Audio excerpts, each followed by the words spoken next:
City Council to order.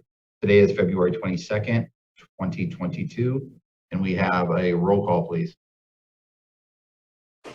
Council Agency Authority members Stockton. Here. Ritchie. Ritchie.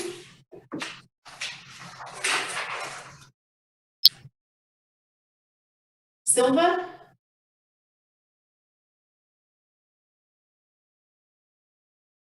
Councilmember Silva.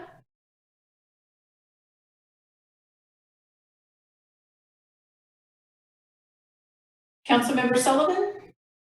Here. Did you catch that?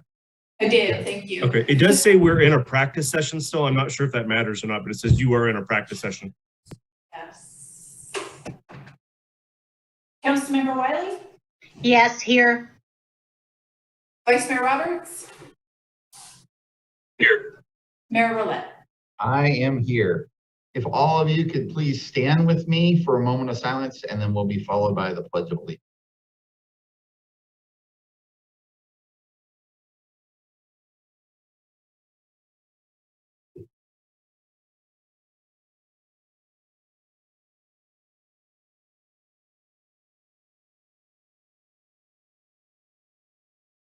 I pledge allegiance to the flag of the United States of America and to the republic for which it stands, one nation, under God, indivisible, with liberty and justice for all.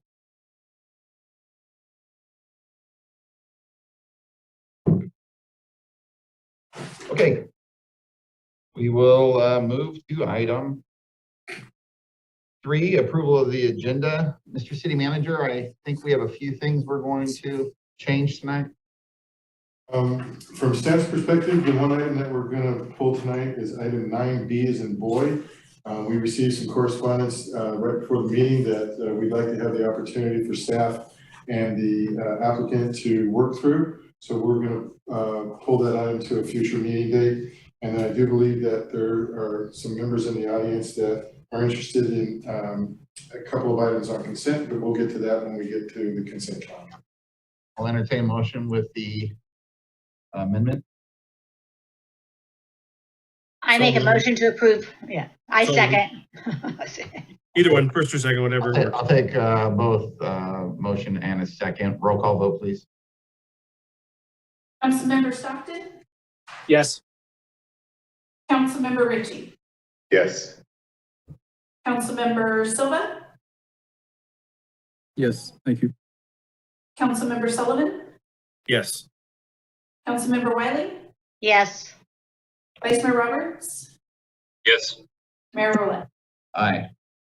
I do see Councilmember Silva is there. I don't know if we've corrected the roll call. Correct, we have all. Thank you very much. I appreciate that. So we'll move to item 4, approval of the minutes. Can I have a motion? Motion approved. Sullivan second. Roll call, please. Councilmember Wiley. Yes. Vice Mayor Roberts. Yes. Councilmember Stockton. Yes. Councilmember Ritchie. Yes. Councilmember Silva. Yes. Councilmember Sullivan. Yes. Mayor Roulette. Yes. All right. Item 5, presentations. I see none. Number 6, public hearing 6A. Mr. City Manager.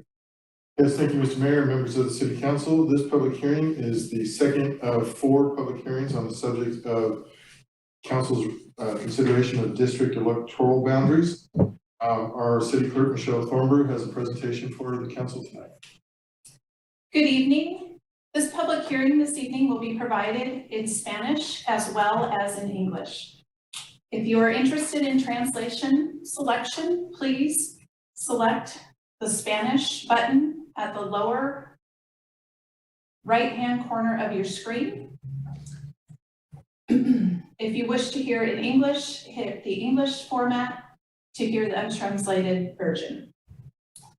When you're recognized to speak, the moderator will ask you whether you have a question and comment or comment in English. If you would like to address the council in Spanish rather than English, please say no. This will allow the translator to mute themselves and prepare to provide a translation of your public comment. If you have a question in another language, please send the question to City Clerk at City of Vacaville, and a response will be sent within 24 hours. Tonight we have our consultant, Joanna Jin with BBK. She's here tonight to go over the next steps in the redistricting process, as well as present some draft maps that have been prepared by BBK and some that have been submitted by the public. And at this time, I'll go ahead and transfer this over to Joanna. Thank you, Michelle.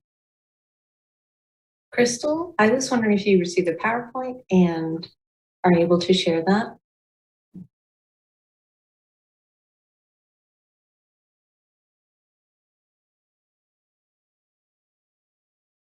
Hi, Joanna. I have it in box and it is downloading.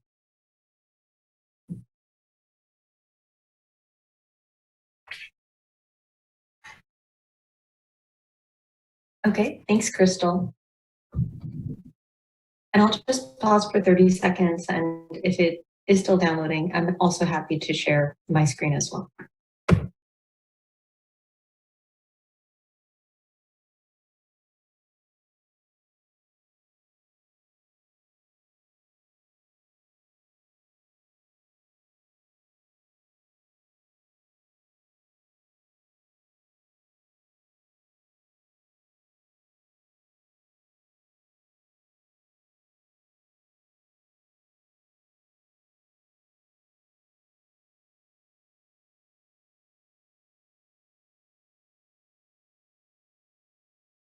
Joanna, if you want to go ahead and share your screen.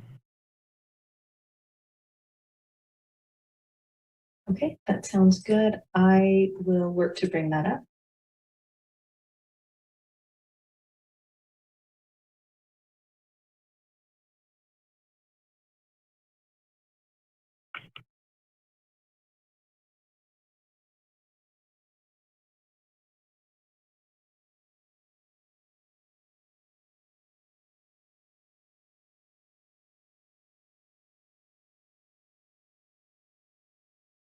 Okay, can everyone see that?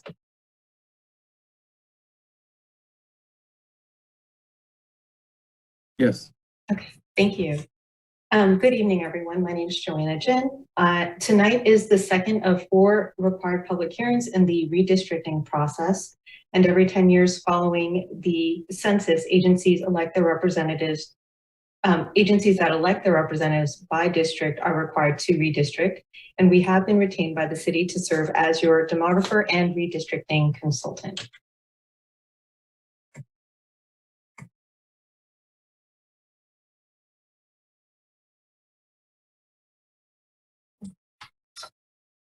Okay, so tonight I'll go over the timelines, review a few draft maps, and discuss the next steps.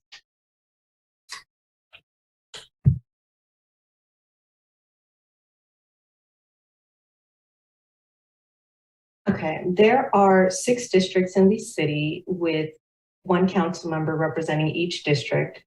The city transitioned to by-district elections in 2018, with the 6 districts drawn from the 2010 census data.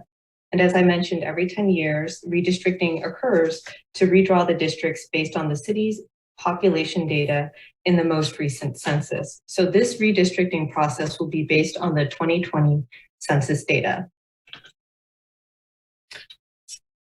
So each council member's term is a 4-year term, and the terms for the 6 council members are staggered. This means that for districts 2, 4, and 6, the even number districts, the election will be this November. And for districts 1, 3, and 5, the odd number districts, that will be in November of 2024. So the redistricting process for the city is addressed in the Fair Maps Act. It requires 4 public hearings. We have already had our first public hearing in January. We have released 5 draft maps for you tonight, and we are at our second public hearing. The initial deadline for the draft maps is this Friday, after which we will bring back whichever additional maps we receive at public hearing number 3 for selection by council, and a possible final selection at the 4th public hearing. And that final map for the 4th public hearing must be posted at least 7 days prior to adoption without any modifications. I apologize for that. I wanted to explain the rules when drawing district maps and how federal law, state law, and other principles impact that. Under federal law, we have the US Constitution, and it specifies that the district should be equal in population. This is the one person, one vote principle where every district has equal representation in voting. Under the Federal Voting Rights Act, the minority vote cannot be diluted, gerrymandering is prohibited, and if there is an ability to create a majority-minority district, then the council should do so. However, for the reasons that I'll explain later, this may not be possible. Second, we have criteria under the California Fair Maps Act, and I will discuss them in order of priority. They're not appearing on the screen, so I apologize. The first requirement is that the districts be contiguous. That means that they share common boundaries and are essentially touching near a common line or border. However, if they're only touching only at mere points, then that's not sufficient to be contiguous. Sometimes when you hear the term non-contiguous, and I'll show you an example later on Google Maps, it looks as if there is an island away from the remainder of the district population. The second requirement is that the communities of interest should be preserved to avoid splitting up neighborhoods. A community of interest is defined as a population that shares common social or economic interests that should be included in a single district for the purposes of fair representation. The third requirement is that the districts be easily identifiable by the residents. So that may be something as streets or roads, just common, easy to understand boundaries for the residents that live there. And the last is that the districts be compact, that they be clustered together. The other principles that impact the drawing of maps are that the effect on the voters should be minimized. So they should not be shifting into different election years. I showed you a slide where for this year, there are 3 districts that will be up for election. And those voters are used to that 4-year cycle for electing their council representative. So to the extent that that's possible, they should stay on that 4-year track. And so that also gets to the issue of preserving the core of the existing districts, because when redrawing the maps and you're trying to preserve the core of the district, usually there will be modifications around the periphery of the district. And so there will be some impact to those voters who may be affected because they may shift their election years over that span. The other thing is that you can consider respecting voters' choices and continuity of office, and to some extent, future population growth. So what you have before you now is a map of your existing 6 districts. And I mentioned that there would be an example of a non-contiguous district. So for example, District 1 in red, you'll notice that there appears to be a little jump. It's actually connected right over here, but this area is actually the Vacaville-Dixon substation.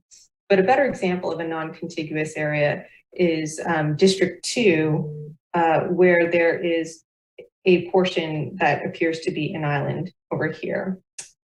District 1 includes the Nut Tree Airport, Kaiser Nut Tree Plaza, the outlets, the Auto Mall, Centennial Park.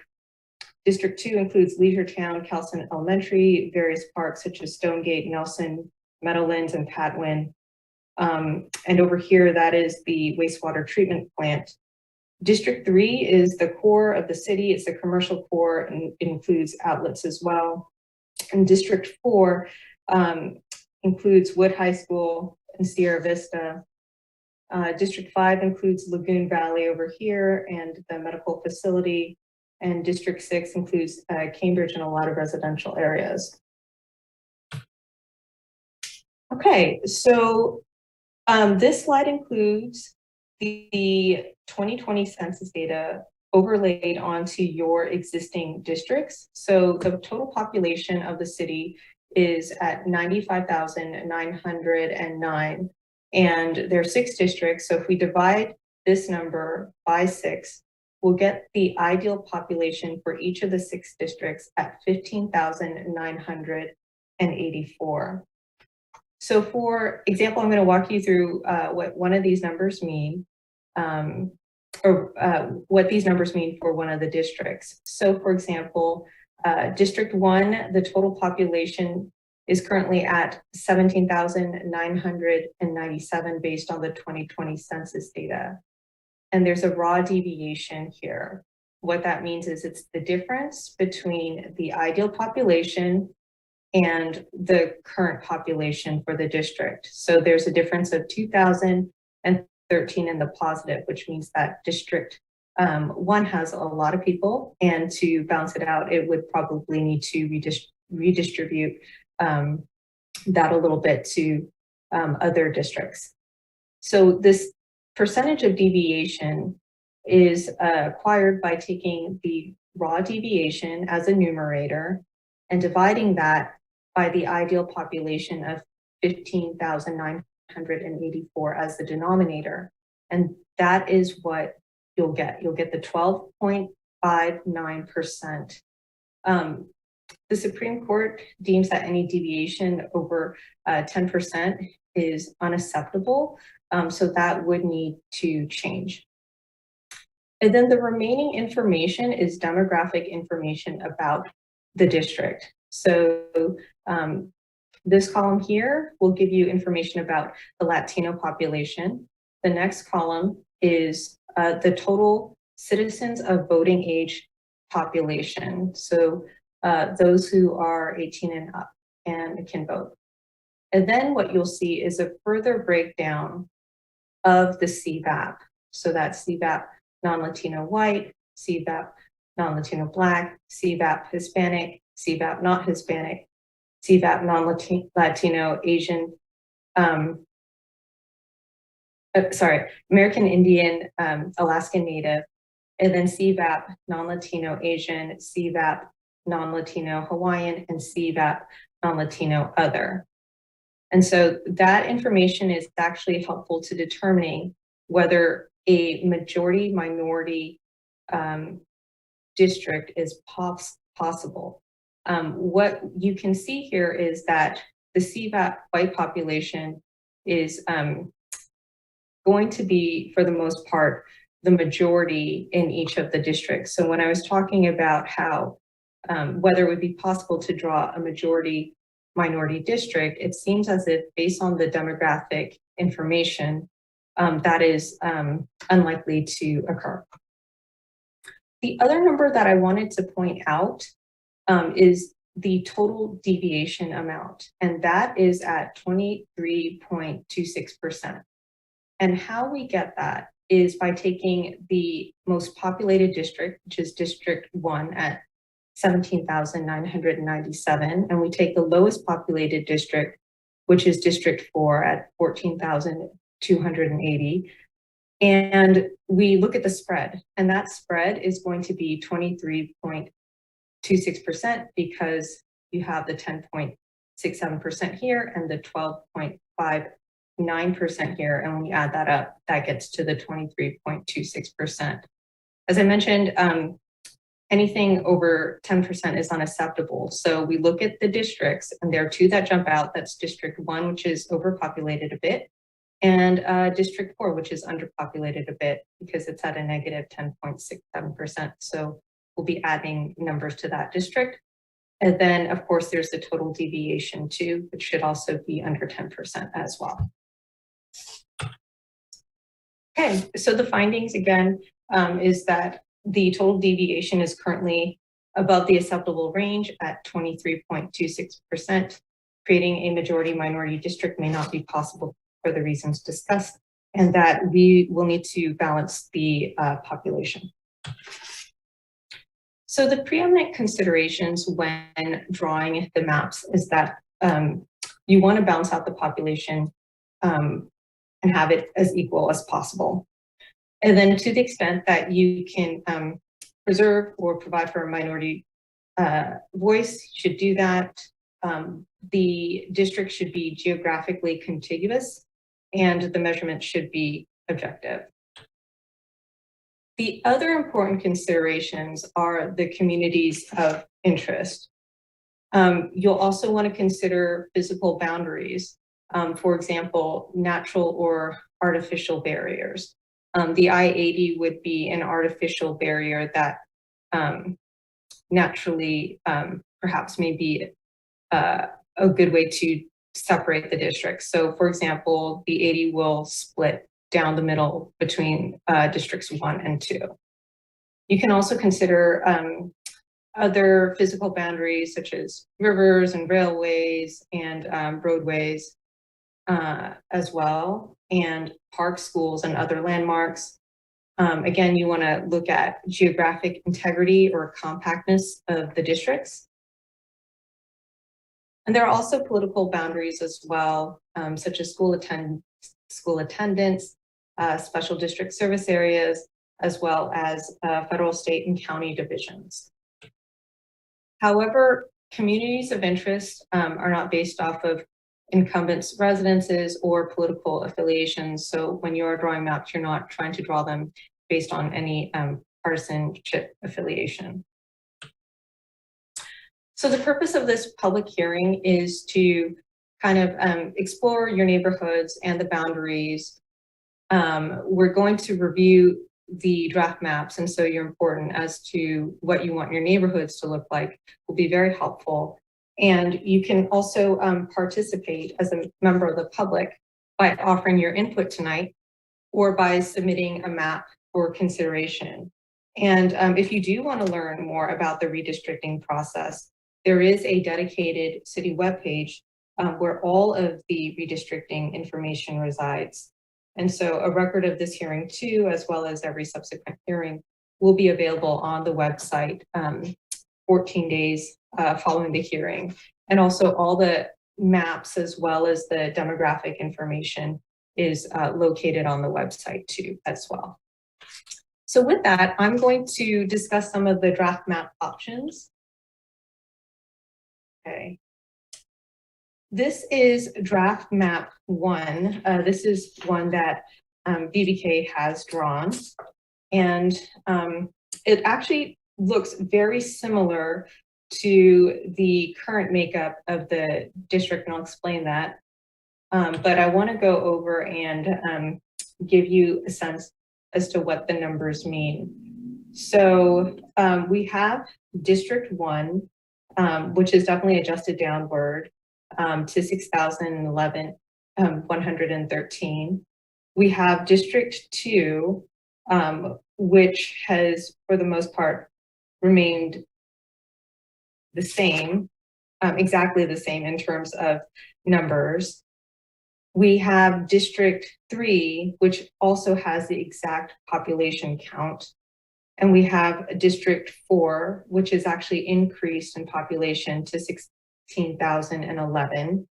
We have District 5, which has decreased a little bit, just a smidge in population. And we have District 6, which is exactly the same in population. So overall, there are 3 districts that have the exact same population, and that is Districts 2, 3, and 6. And that's pretty consistent with what I was referring to earlier when I was mentioning that District 1 would need a decrease in population and District 4 would need an increase in population. And there was also some slight adjustment over in District 5. So if we go back to the image here, you can kind of see that 2, 3, and 6 remain the same, and there are some slight adjustments to 1, 4, and very minimally to 5. So I'm going to show you what that looks like. I'm going to see if I can change that and change my screens here. Please bear with me.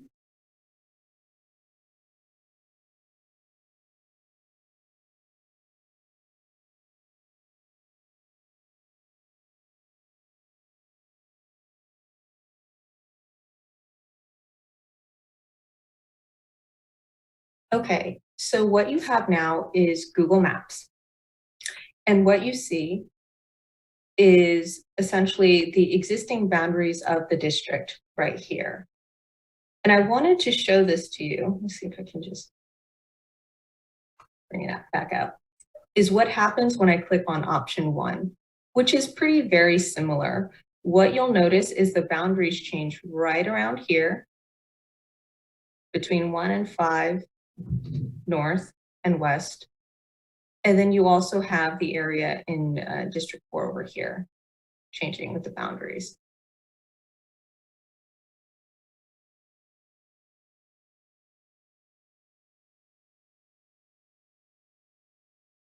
Okay, and I will toggle back to my original screen. Okay, so that was option 1. I didn't know if there were any questions related to option 1 before I proceed.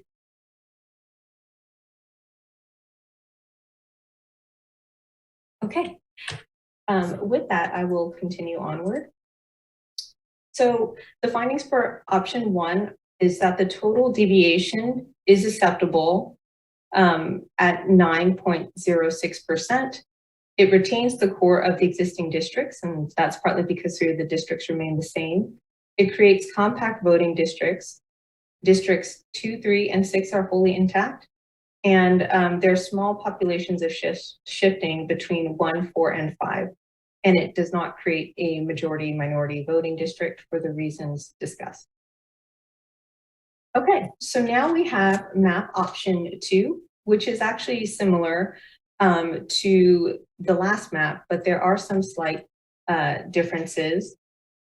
You'll notice that the total deviation is 7.98%, which means that there was a little bit more shifting in the numbers. Because keep in mind that when you are coming closer to 0 for deviation, that means that you're actually making more changes to the population count to get there based on where you currently are. And so with that, you have District 1, which has a population now of 15,414. So that has also gone down. District 2 will have gone up slightly a bit from its current numbers. District 5 will also go up slightly, probably about 250 people. District 4 has gone up a bit, and District 5 has gone up probably at about 700, and District 6 has actually gone down a little bit. And so that is kind of how District 2 has kind of gone. And so with that, the findings are that total deviation is below the 10% range at 7.98%, so that's good. There's just a little bit more significant changes from the current boundary map compared to the last map you saw. It also creates compact contiguous districts. However, it doesn't create a majority-minority voting district for the reasons we discussed. Each of the 6 districts experienced some movement between voters, and districts 1 and 3 especially with districts 1 and 3, and then with district 6, the least. So I'll try and toggle back a little bit to see if I can show you the Google map and what that looks like.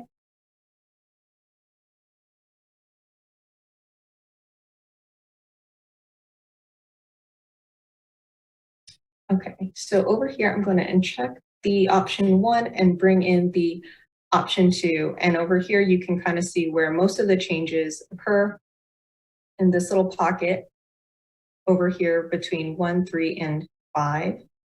And then you have the area district 4 as well. Okay, are there any questions about map option 2 before I proceed? Okay, with that, I will move on.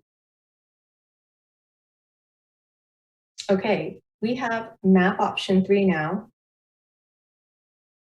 And this one was quite interesting because I think what you'll notice is that there's a lot of shifting in the numbers of the district. And I don't think that that was an intentional thing. I think that was perhaps just a feature clicking on the online mapping tool. But you can see that there are 4 districts that have shifted in numbers. So over here now you have District 5, where it was previously District 1. And then you also have what was previously District 5 now become District 4. District 3 has shifted from the core commercial area northward over here.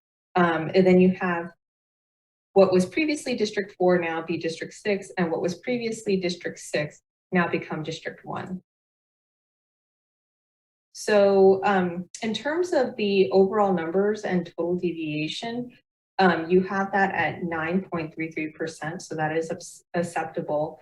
However, keep in mind that when you're looking at these numbers, what that means is it's really a significant shift in where you're looking at the district. So what you may think of as District 1, 2, 3, 4, 5, and 6 have changed a bit.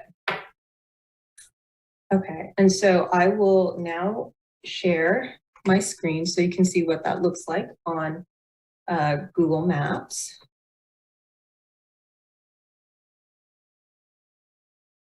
Okay. Okay, so as you can see, there's been a bunch of significant shifts, but again, that is without taking into account the renumbering of the districts as well.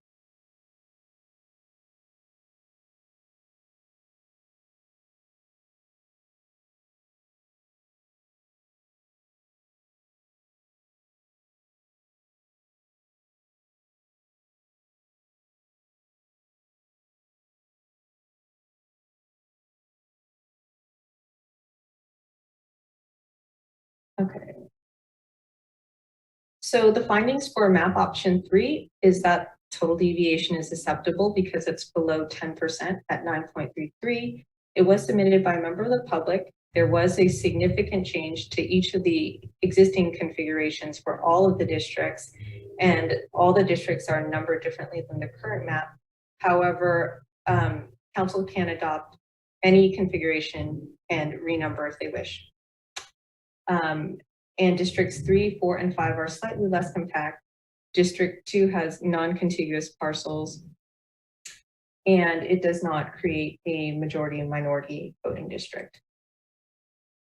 Are there any questions before I proceed? Okay. Now this is map option 4. And I will go over the data. So District 1 has actually decreased in population to 15,798. District 2 has increased to 16,116. District 3 has increased by about 400 to 15,931.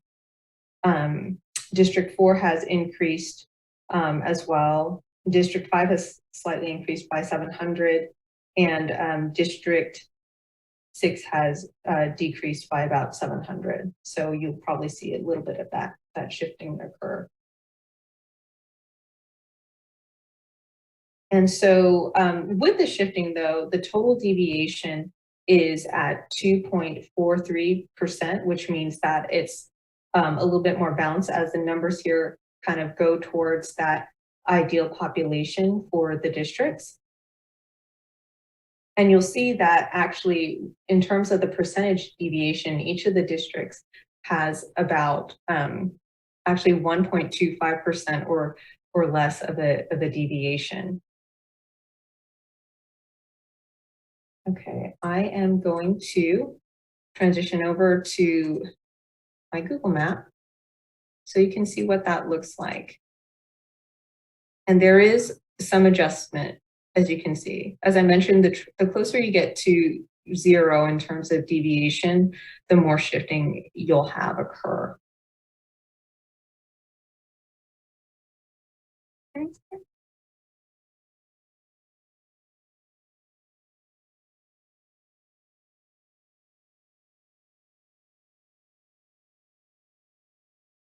Okay, so the findings from map option 4 is that it is below the acceptable range at 2.43%. It was submitted by a member of the public. It resembles the current boundary map. District 6 remains unchanged, and it creates compact contiguous districts, but it does not create a majority minority voting district. Are there any questions before I proceed with map option 5? Okay, sounds good. Okay, and so this is our last option. Actually, I will go back. I noticed there was a question by a member of the public, so I'll just pause and read that. I see the numbers look better, yet in District 3 in low income area, we are densely populated. Other areas have more land. We have less land, more people. And Lorraine, thank you for your comments. If you have, if you can note which map option. Yeah, I'm sorry. I apologize. I'm going to take control of the meeting. So you're going to run your presentation, and then I'll open it up to the public, and then we'll let the public comment, and then I'll close public comment and bring it back to the council. So Okay. I don't want to be interrupted by comments through the presentation. So please stick with the presentation. No, thank you, Mr. Mayor. Appreciate that. Okay, and so I'll go back to map option 5. And what we have here is, sorry, I was going back to this. Okay, so map option 5 for District 1, it has decreased in population to 15,975. For District 2, that has actually decreased slightly by about 100 people to 15,860. For District 3, we have a increase by a few hundred to 15,752. District 4, increase in population. That's a common theme throughout just because it needed an adjustment balance. District 5 has increased about 600 people to 15,834, and District 6 has slightly actually decreased by 700. Okay, and so with that, the total deviation is also a low deviation. It's at 3.64%.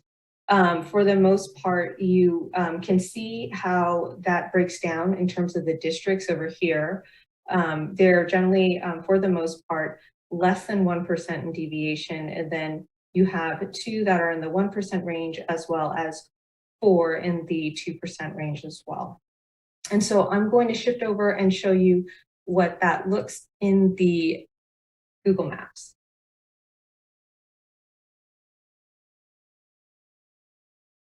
Okay. All right, and so that's what where the shifting occurs, kind of in the center over there.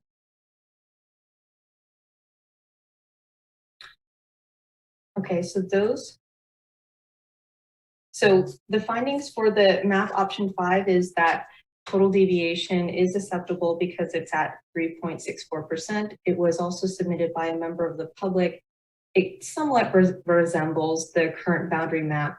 District 6 remains for the most part unchanged. It does create some compact contiguous voting districts, but it does not create a majority minority voting district, and none of the options have done that. Okay, so the sources of information for how we came up with the maps before you tonight is comprised of demographic data, staff expertise, public input as well. We're going to have a second workshop on March 4th to further engage the public, and we'd also appreciate any council input as well.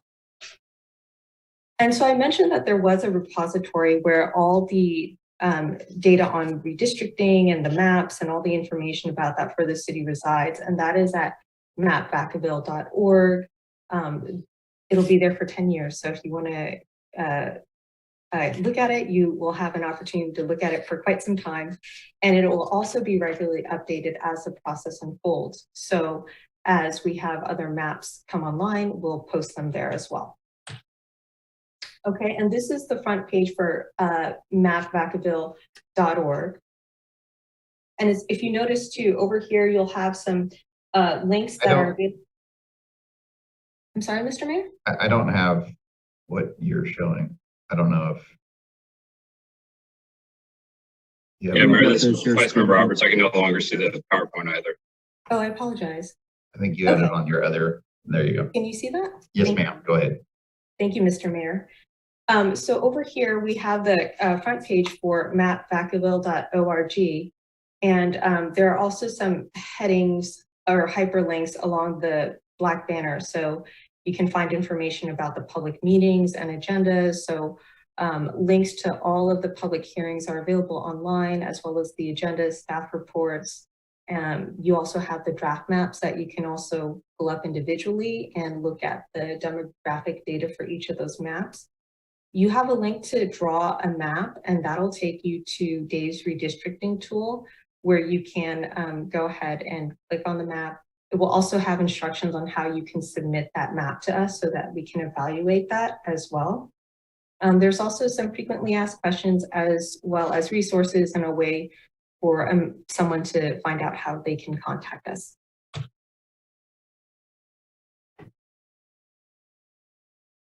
Okay, so in terms of the next steps, we're hoping to gather input from you regarding what you think about the redistricting process and the maps and your communities of interest. We can revise any maps as requested by council, and we will evaluate any publicly submitted maps that are submitted by the Friday deadline, and we will return at the next public hearing. Actually, it's not the first review of the proposed map, but with a review of any additional proposed maps. So this is where we're at in the process. As I mentioned, we had a public hearing in January.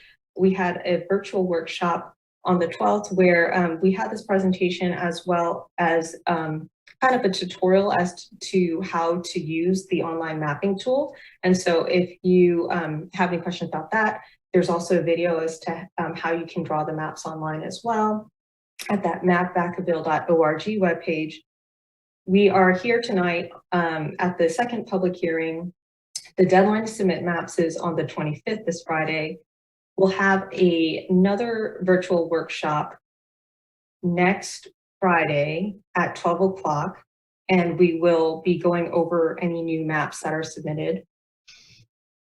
Then we'll have our third public hearing to discuss any remaining maps, and then hopefully at the March 22nd fourth public hearing, we'll have the last map for consideration, or at least a few that we can that council can select from. And the deadline to adopt and submit a map to the registrar of voters for the county is April 17th. And with that, that concludes my presentation. I'm happy to answer any questions that you may have. Thank you very much for the presentation. I'm going to open it up to public comment.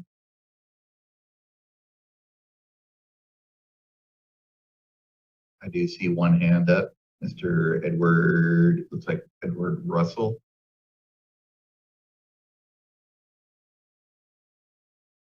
Go ahead, sir.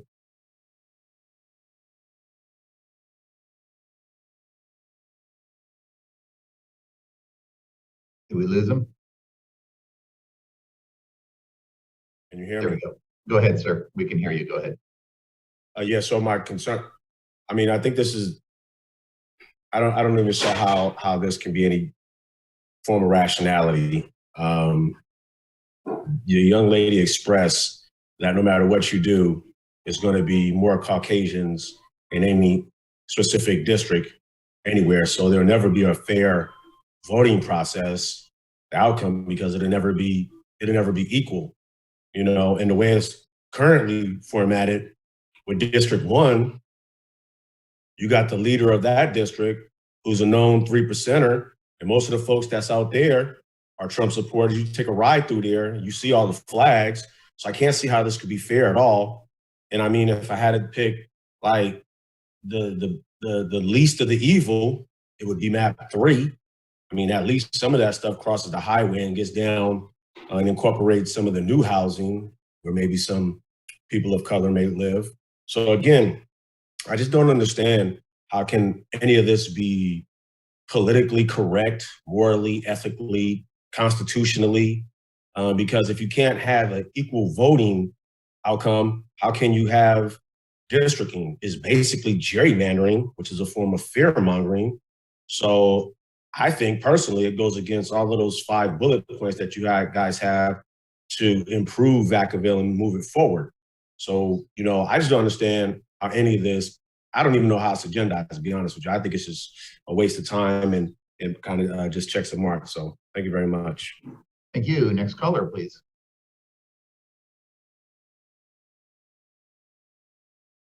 Lorraine B., I'll open your mic.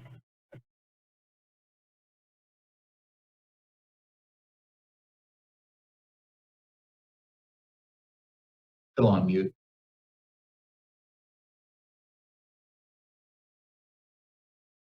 Does she have to clear out or? Lorraine, you'll need to unmute your mic. There we go. Go ahead. Caller.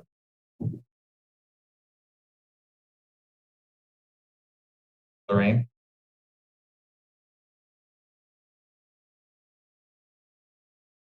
You're unmuted on our side, maybe not on your side. Lorraine, we can't hear you.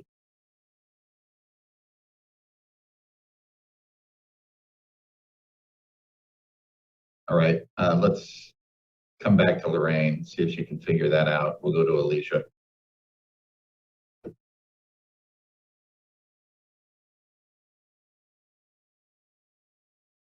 Alicia, go ahead. Yes, thank you. I just have a few questions. So in many of the options, there was more population, or you would see in terms of the change, you would see positive numbers in District 2 and 5 and 6. And those areas, and even parts of District 1, we have future growth, meaning there's additional housing units that are going to be constructed. Is it wrong to create a map and to consider future growth between now and the next census? That's one question I have. And then in option 3, I was really confused why the district numbering was changed. I wanted to know, and I think that was a map that was created by a member of the public. If you could explain why the numbering changed and how meaningful that is, that would be great. And then with regard to District 3, where there's a more concentration of minorities, I mean, is there any way that, I guess that, is there any way that that can be, I guess, allocated to other districts without reducing that population? I was just trying to address the prior caller, and I imagine that this happens and everywhere in California, because that's the way neighborhoods were created, unfortunately. So I guess if there's some kind of strategy where we can address that, I'd be interested in hearing any ideas on that. And then that's all I have. Thank you. Thank you very much. Mr. Mayor, may I respond? Yes, please. Go ahead. Thank you. So to your question about consideration of future population growth, we would generally take the existing census data. If you do know that there are other developments online and that there are entitlements and you have a certain number, you could consider that and build that into the deviation amount as well. That's one way to do it. So again, you have that 10% deviation plus or minus, and you could, factor that in for that area when proposing the map. Regarding your question about map option 3 and how the numbers shifted, I think what happened was it was simply a matter of how the user developed the map in the online mapping tool.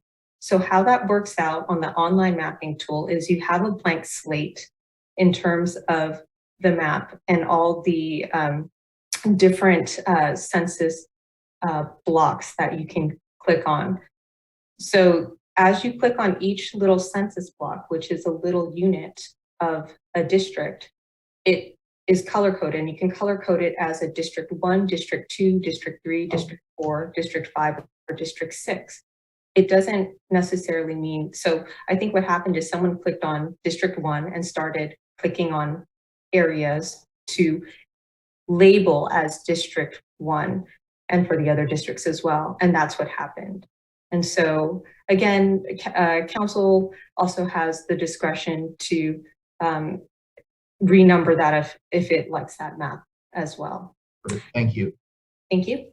Let's try Lorraine B again. Crystal? Hello, can you hear me? Yes, thank you. Sorry. For holding on. Thank you guys very much for allowing me to speak again. My, not so much as a question, but it kind of is. I was looking at the maps and I understand that you guys are going by population bracket and you're breaking it down. But unfortunately, in the houses on Browns Valley versus District 3 that's right and butted up against it, which is cut off at Browns Valley, right? Next to it, you have Markham Elementary and a lot of low-income housing development. And we're essentially, in little boxes, right? But you have homes that have a lot of space. So for me, you're breaking everything down into population, but you're not breaking it down into square footage of what each person should have. And it kind of, no matter how much you deal with the layout, I mean, our district is, some of them are 3 times the size of District 3, but we have a booming population and condensed in a very small area. It's not very beneficial for humans to live compacted together like that, without having ability to walk around, dog park, somewhere where you can go, versus other areas that have a lot more amenities. I just see that there's a little bit of a divide here on what really should be enacted. You're going at numbers, but it's not equaling out for me. Thank you very much. I'm going to close public comment. One of the unfortunate things about dividing a city into pieces is you divide the city into pieces. And that was unfortunate. I am going to bring it back to Vice Mayor Roberts. Thank you. You guys hear me all right? Yes, go ahead. It's kind of cutting out a little bit. You sound fine. All right, yeah, I have a few things. I'm going to be a little critical because I do make a lot of maps with my other job. And I just get the feeling that as a professional map making redistricting company, that the city's probably paying a decent amount of money to do this. I feel like you didn't do your due diligence in accounting for future growth and demographics. Yeah, it just seems like a lot of effort didn't go into the maps that you guys created. Because if you were, you should account for future growth that's already planned. A lot of it's already began, such as in districts 2, 3, and 5. Those ones already have planned growth. That's a lot of it's underway already. So if you're not accounting for those with 4 more elections between now and the next census, you're going to have a lot of numbers that are going to be way off, kind of like what we had this last go around with that 23%. I just do want to correct one issue you put out on that, the final map. That one actually is a minority majority district for District 3. I'm looking at the statistics right now, it's 52% minority. And the reason I know that is because I actually made that map. So I was wondering if you can double check your numbers on that, because what I'm seeing per the Dave's redistricting does say there's one majority minority district. And yeah, that's pretty much all I wanted to point out was, yeah, you guys should account for future growth. So we need to talk to the city staff and get their opinions on and see what's already in the works. That's all I have for comment at this moment.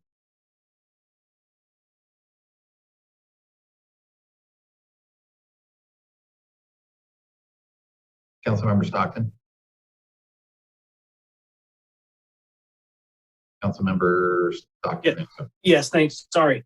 No, I wanted to just second what the vice mayor just said. I too submitted a map. I think mine was number 4. It's very similar to, or excuse me, mine might have been 4 or 5, but very similar in the fact that because we can't control what citizens live in our community, right? To a large extent. And as was stated by one of the callers that called in concerned about why there are so many white people in our city, I think that this council above and beyond recognizes that we are trying to be as equitable and fair as possible in this process.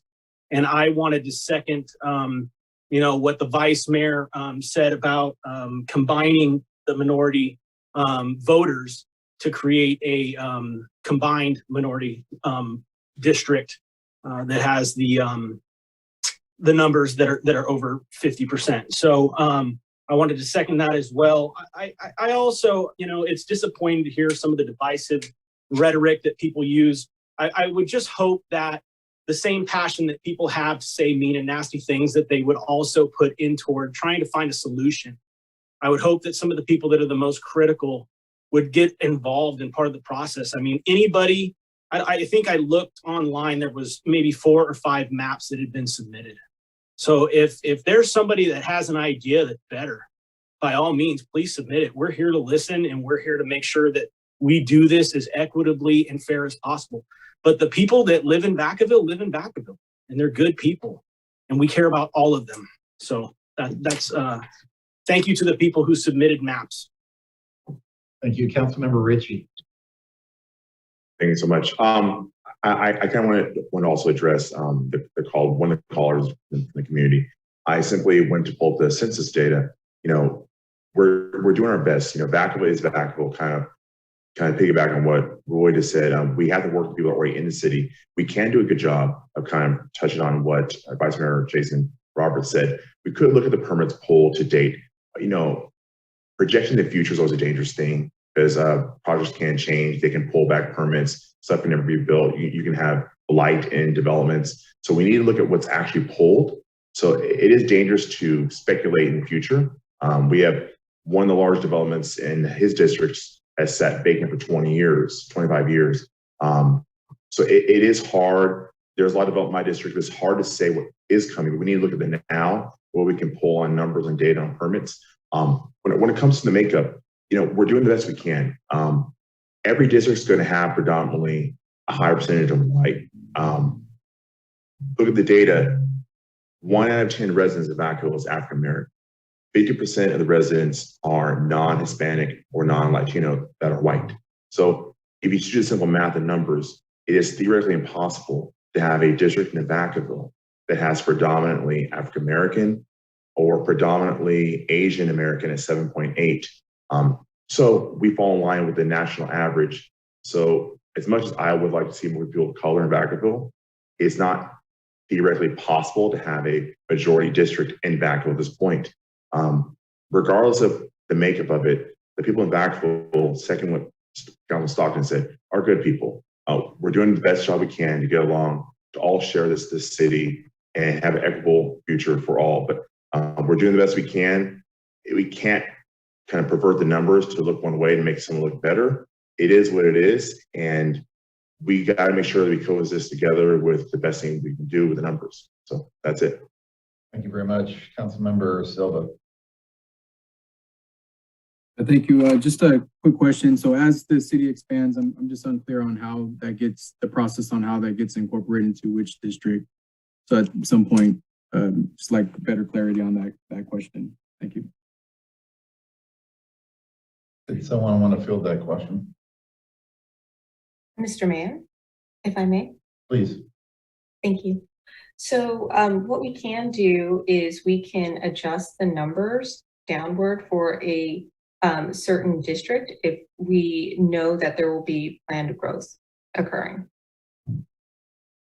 Great, thank you. Thank you. Councilmember Sullivan. Thank you, Mayor. Yeah, so a couple quick comments. I think I'm probably leaning towards map 4. I thought was probably the closest to what I was looking for and kind of maintain the least amount of kind of impact, that does impact Councilmember Silva and Councilmember Stockton and Roberts' districts as well. So I would definitely want to kind of hear their feedback and their input. I think from my vantage point, based on my neighborhood knowledge, that makes the most sense. It's just a contiguous track there. The kids are in the same schools. It's the same area. There were a couple little weird cutouts that I could see on the map, but maybe it was just the screen resolution where it looked like the borders crossed Alamo. I really don't want to mix school districts. I think keeping Travis in one and keeping VUSD in another is smart. I think maybe that happened, but if that didn't, it should.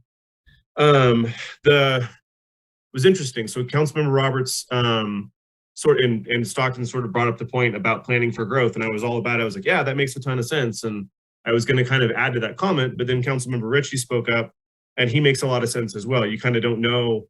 I mean, growth could happen, it may not happen. So I'm kind of torn on the growth aspect now because I can kind of see both sides of that coin. And, even tonight we were going to do the second phase of a plan. It's deferred off to whenever. So growth is kind of a tricky one, I think. So I'm not sure how to handle that, but I'm sure you've been in the situation before.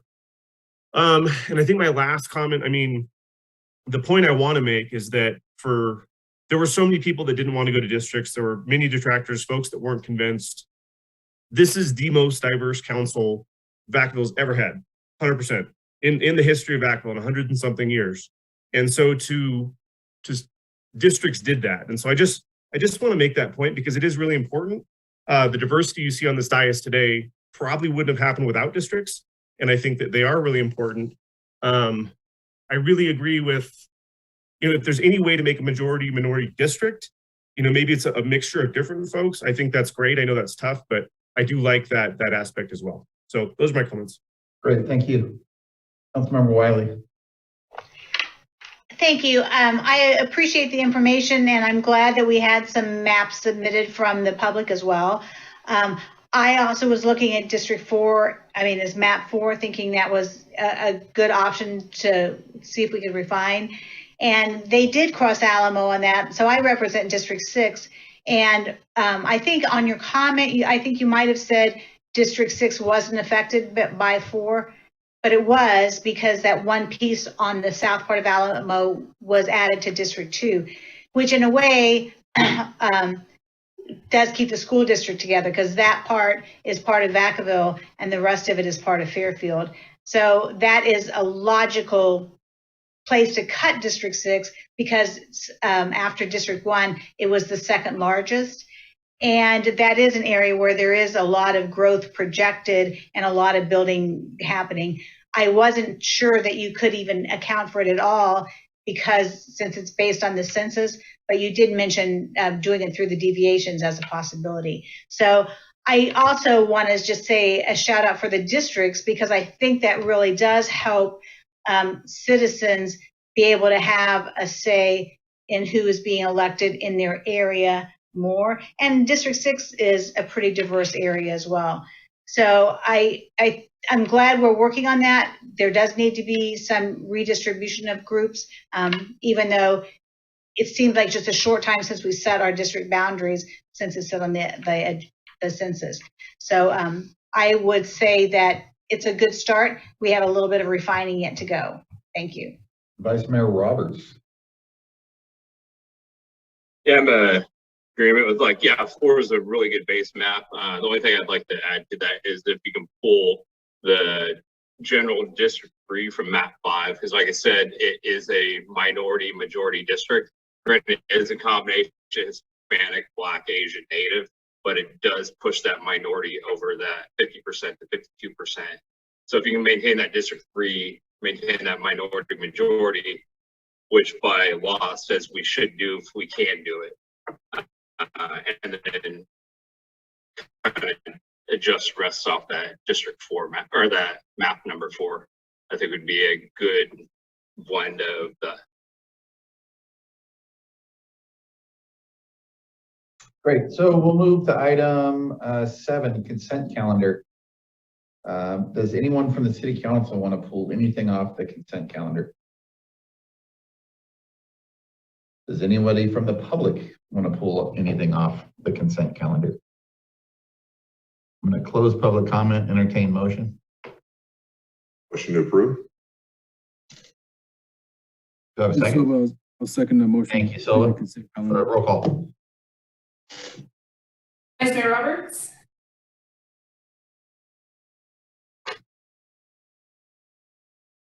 You're on mute, Vice Mayor Roberts. Sorry. Yes.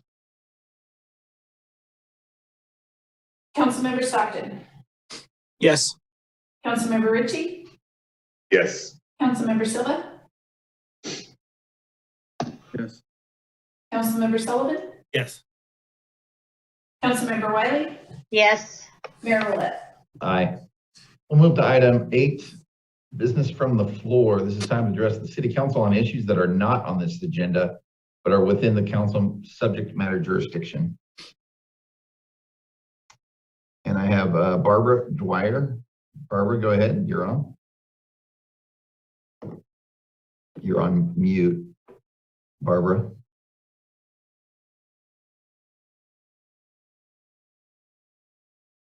Crystal, is that our side or her side?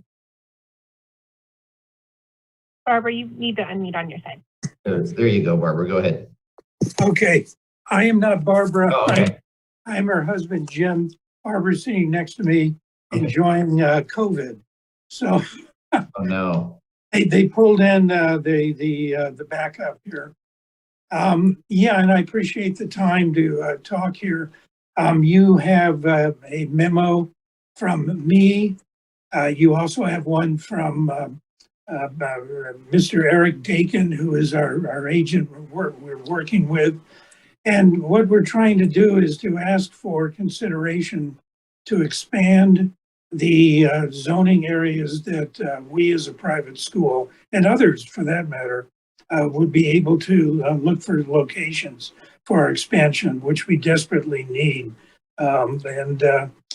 I just think it's really important that we consider that. Some of the issues that have been raised about concerns about us having a school and the CG areas, cannabis, I heard about. The thing is, the Planning Commission has an overriding ability to deny a conditional use permit. I mean, I don't know why a school would want to locate next to a liquor store. Anyway, I promise you we never will. But there are other vehicles to take care of that other than excluding us and relegating us to a commercial residential designation, which is so tiny it hardly exists. And that's just not a viable alternative. And even if there were a few locations there, you've got private CC&Rs that we have to address for schools. So we need, as Barbara reminded me, we need a bigger boat to achieve the goal, which is, I think, to attract more tech businesses to the area. And one of the questions being asked is, well, what are the school options? Do we have options for schools? New ideas and whatever. Well, we and others like us is the potential answer to some of those questions. So again, I don't want to be redundant and go over too much that's not in the memos that you have attached. I hope you all got them. And of course, I hope you've all read them. But the key thing here is in terms of any concerns about having us locate in other areas, you have a conditional use permit and you can control. So the Planning Commission is the ultimate decider.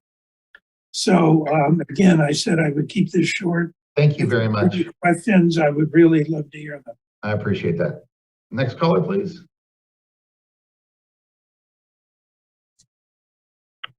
Edward Russell Jr., I'll open your mic. Yeah, can you? Yes, sir. Go ahead, Edward. So I'd just like to start by saying what you're about to hear is not plagiarism. I didn't steal any of this speech, or these are all the top of my head, my personal thoughts, not stolen and regurgitated by a clown.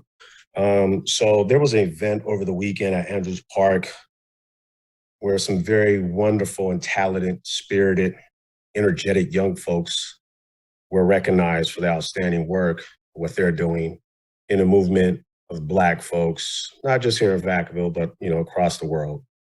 What was absolutely, it wasn't hysterical, but it was just absolutely pitiful and disgraceful. There was a person up there providing the commentary and issuing the awards to the young people, didn't even have a mask on. So unfortunately, my young niece was there who was 9, and she asked me, she said, "Unc, why does that Black guy not have a mask on when he's, that close to the people?" And I said, well, first of all, hon, we got to be careful who we call Black, because nowadays, people are sensitive and we don't know things, right? Skin folk ain't necessarily kinfolk. And I said, I told her to be careful. I said, because sometimes you have to learn a lesson here. It's not the intent, it's the impact. And I said, when you do things, you miss the intent and it's the impact. I said, so basically this person is basically wanting to murder your granny because they don't care about her. Because if they did, they would, take precautions to be safe. And so it was a lesson learned that day from my young 9-year-old niece, but it was also just a glaring, horrible tragedy that an adult would put young folks in harm's way, possibly even death, when it was actually celebrating the young folks themselves for what they did. So I just thought I'd share that with you because we'll never get nowhere. We'll never get nowhere if we have people doing things like this. Thank you very much. Hey, I'm going to close public comment and we'll come back to business. 9A, Mr. City Manager. Thank you, Mr. Mayor, members of the City Council. This is our first introduction to the council and the community on a very important subject related to the city's AB 1600 development impact fees. As council is aware, this is a subject that we've been working with staff and just recently our development community partners on the important update to our AB 1600 or development impact fees that have been outdated for quite a while now. Tonight, we're going to introduce the topic to you and kind of give you a 101 overview of the subject of development impact fees, because there's lots more to talk about as our presentation will reveal to you. So with that, I'm going to turn it over to the first member of our team that's been took over this project from me a while ago, and that's Gwen Owens, our city traffic engineer. She'll introduce the topic and then turn it over to our consultant from EPS, who's been helping us all along the way. So with that, I'll turn it over to Gwen. Good evening, Mr. Mayor, Vice Mayor, and members of the City Council. I have Typhon Rice Evans from Economic and Planning Systems with me to present the study session on development impact fees. With that, I will turn it over to Typhon. Thank you. Good evening, Mayor, City Council members. Thanks for having me here. Let me know if I'm not sure if I'm supposed to put my video on or not, but I'll leave it off unless told otherwise. Yes, so this evening we wanted to give you an update on the work we've been doing on your AB 1600 fees. And if we can get the next slide, I'll just give an overview of the presentation we're going to make. So the first couple of points here, we want to talk a little bit about the purpose of the fee update. I'm going to spend some time just describing development impact fees, what they are and how they're used as a bit of a background for what we're doing. I'll pause at that moment to see if you have any questions specific to that description. And then we'll get a little bit more into what we've been doing in terms of the actual fee update we're conducting for you, and some of the other components that we've been working on, and some of the key issues we'll be bringing back to you in the near future. Next slide, please. So as you all know, your general plan was updated in 2015, and that document provides an important guide for the future growth in your city. To go along with that growth, there is obviously a need for an expansion of infrastructure and capital facilities. And so one of the key questions, public financing questions that comes before all cities as they plan for growth is how are we going to pay for the needs for that expansion in infrastructure and capital improvements. And your general plan has a clear, in its kind of goals, policies, and actions section, you have a clear policy of requiring new development projects to pay their own way. And this is really where impact fees come in, and it's a little bit confusing because the people use a lot of different terms, but when we say AB 1600 fees, it's really the same as development impact fees. And so I apologize if I mix those comments around, but basically, development impact fees are the main tool used by California jurisdictions to basically ensure that new development funds its impacts on and needs for new infrastructure and capital facilities obligations in the city going forwards. Next slide, please. So stepping back a little bit, just talking about development impact fees generally. Development impact fees are one-time fees that are charged to new development to mitigate their impacts on the need for new infrastructure and capital facilities. They are, again, they're typically paid, we'll talk a little bit more about this, but typically paid around the time of building permit, one-time fees, and they provide funding for public infrastructure and capital facilities that are needed to serve new residents and employees. It's also important to know what they're not allowed to do under state law. We cannot use that funding to, can't use those fees to fund existing deficiencies. So if we have existing deficiencies in our infrastructure, capital facilities, roads, parks, what have you, we can't ask new development to help fund or to fund those existing deficiencies. We also can't use development impact fees to help fund operations and maintenance costs. Those need to come from other sources. And the last thing I wanted to note, just more broadly, is that because most cities, in addition to needing to build infrastructure and capital facilities to serve their future new development, in addition to doing that, there are often existing deficiencies. There's a need for capital improvements to serve existing development, existing residents and businesses. It's often important to try to complement the funding you have from development impact fees with other sources of infrastructure funding where possible. Next slide, please. So you'll see development impact fees can be charged and tied to a broad range of, again, what we call capital improvements generally.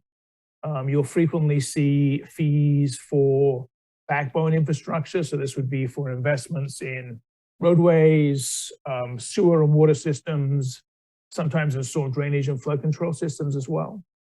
You'll see fees commonly for school facilities, both elementary and secondary schools.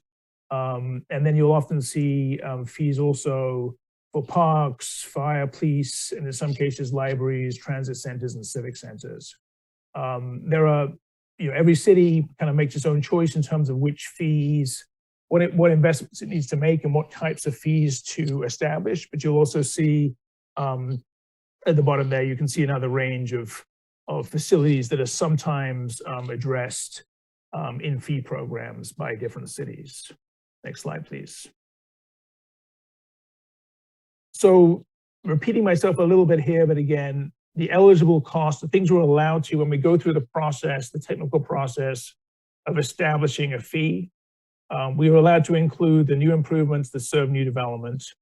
You'll see that in water and sewer fees, you're allowed to include buy-in to existing facilities, buy new development.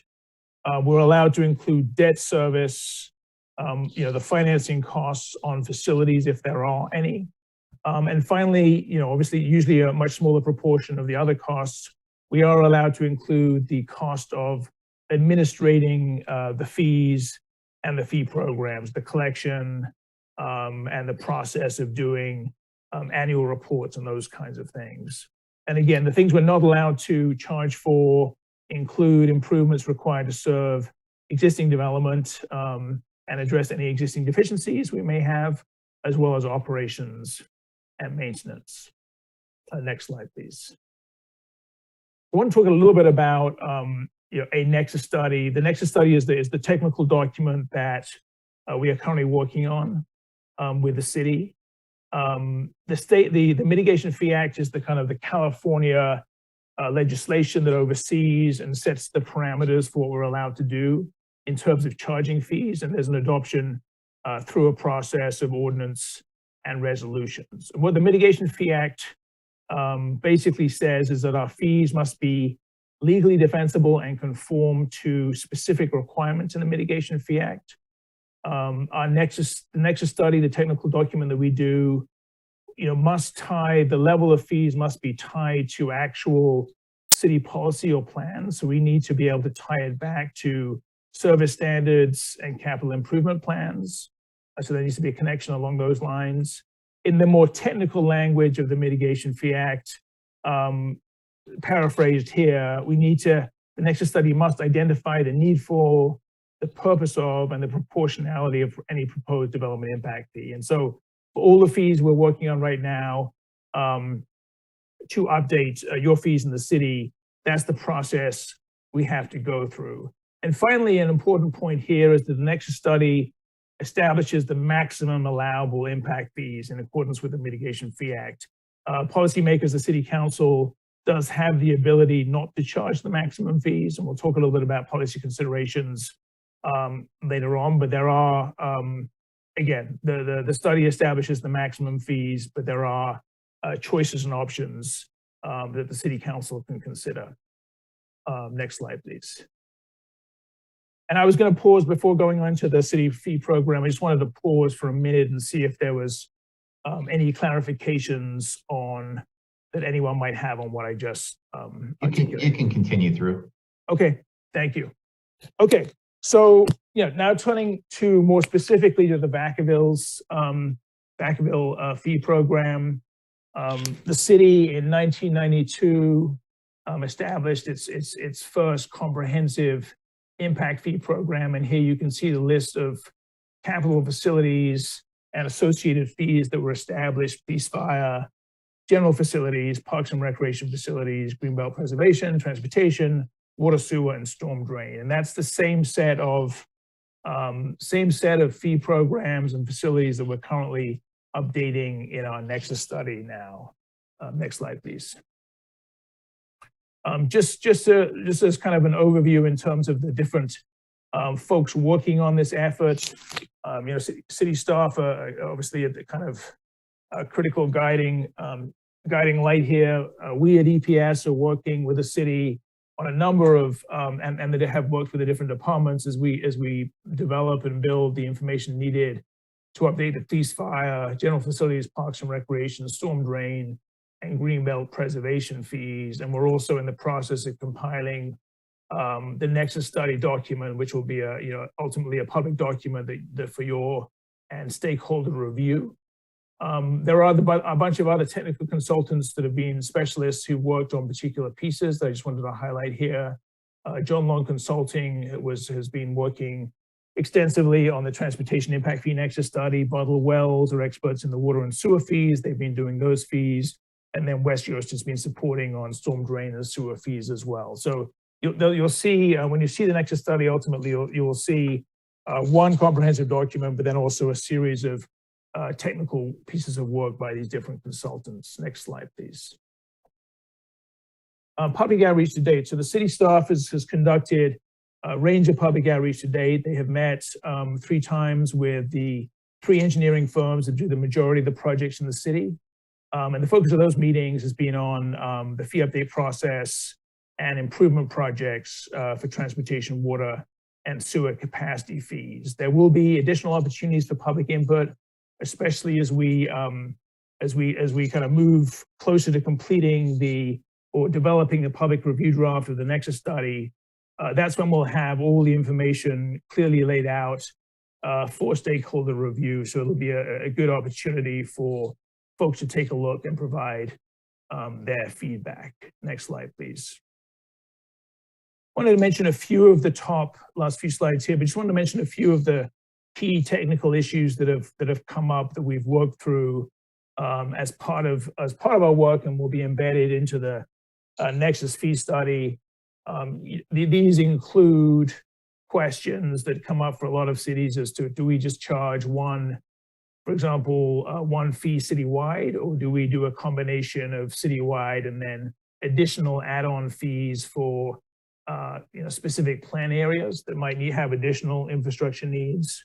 I think one thing we spent some time on was just determining the future growth assumptions is an important part of technical analysis, but under the general plan, what are the growth assumptions that we should be using that will form the kind of the basis of the demand for new capital facilities and infrastructure? Another key part of the study is really articulating, taking service standards and capital improvement programs that the city has, but really articulating that list of infrastructure and capital improvement programs that we are going to include in the fee and that the fee would be based on. That forms a core part of the level of the fee and the calculation. And then finally, there are some other technical but important issues in terms of how do we think about, if we know transportation improvements, for example, are going to be used by a broad range of uses like residential, office, retail, and industrial. How do we allocate the costs evenly between them? How do we make sure that there's a reasonable allocation between the different use types? So that's a series of technical issues that we've addressed and will be kind of shown in the Nexus study. On the next slide, just going to provide wanted to kind of highlight some of the key issues that will be city staff and consultants will be kind of bringing back to the city council as kind of for key policy direction. And so there may be others that come up as well, but some of those key questions that we're not ready to address tonight, but we will want to address once we have given you the full information, include the following. So one of the big questions will be, we will show you what the existing fee levels are, what the updated fee levels are, and then we'll also put that in the context of fees of other jurisdictions around you, or perhaps other peer jurisdictions, so you can see where you stack up. And one of the questions will be whether the fee increases are reasonable. There are concerns about the level of fee of what we expect to be fee increases. Kind of tied to that question are also a lot of the fees will be based on city service standards for parks, for transportation. So part of the question there is if we think the fees are, if we don't like where the fees come in, then are the city service standards, do we want to adjust those to reduce the fee, as just one example.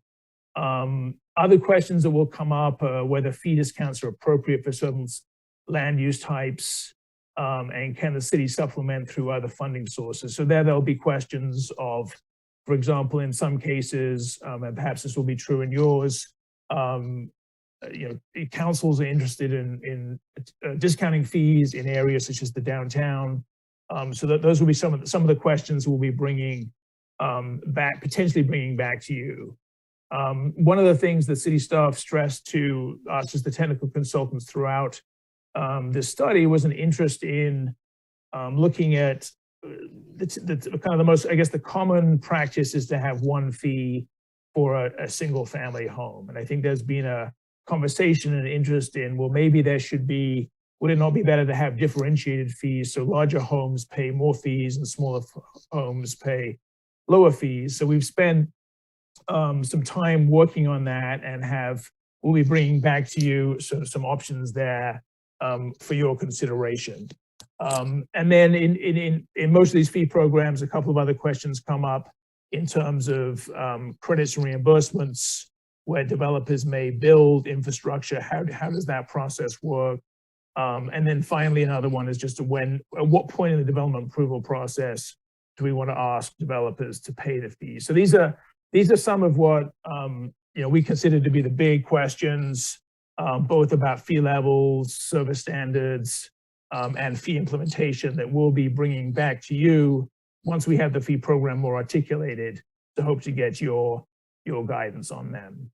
And then finally, I just wanted to provide in the last slide, if I may, the last slide is just basically the next steps that we are working on with the city. And so right now we're currently working on the completion of the administrative draft nexus study, which will, as I mentioned, kind of provide all the information and documentation that has been developed and that will show the level of fees, the updated level of fees, so everyone can look at those and understand how they were developed.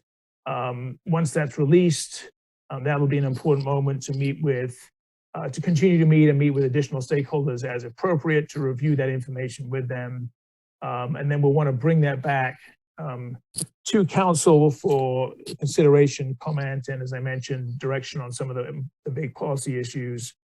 With them, the goal of once we've figured out made any tweaks as appropriate based on your direction, move towards final adoption of the new development impact fee program. And that's the end of my presentation. I'm of course happy to take questions and stuff.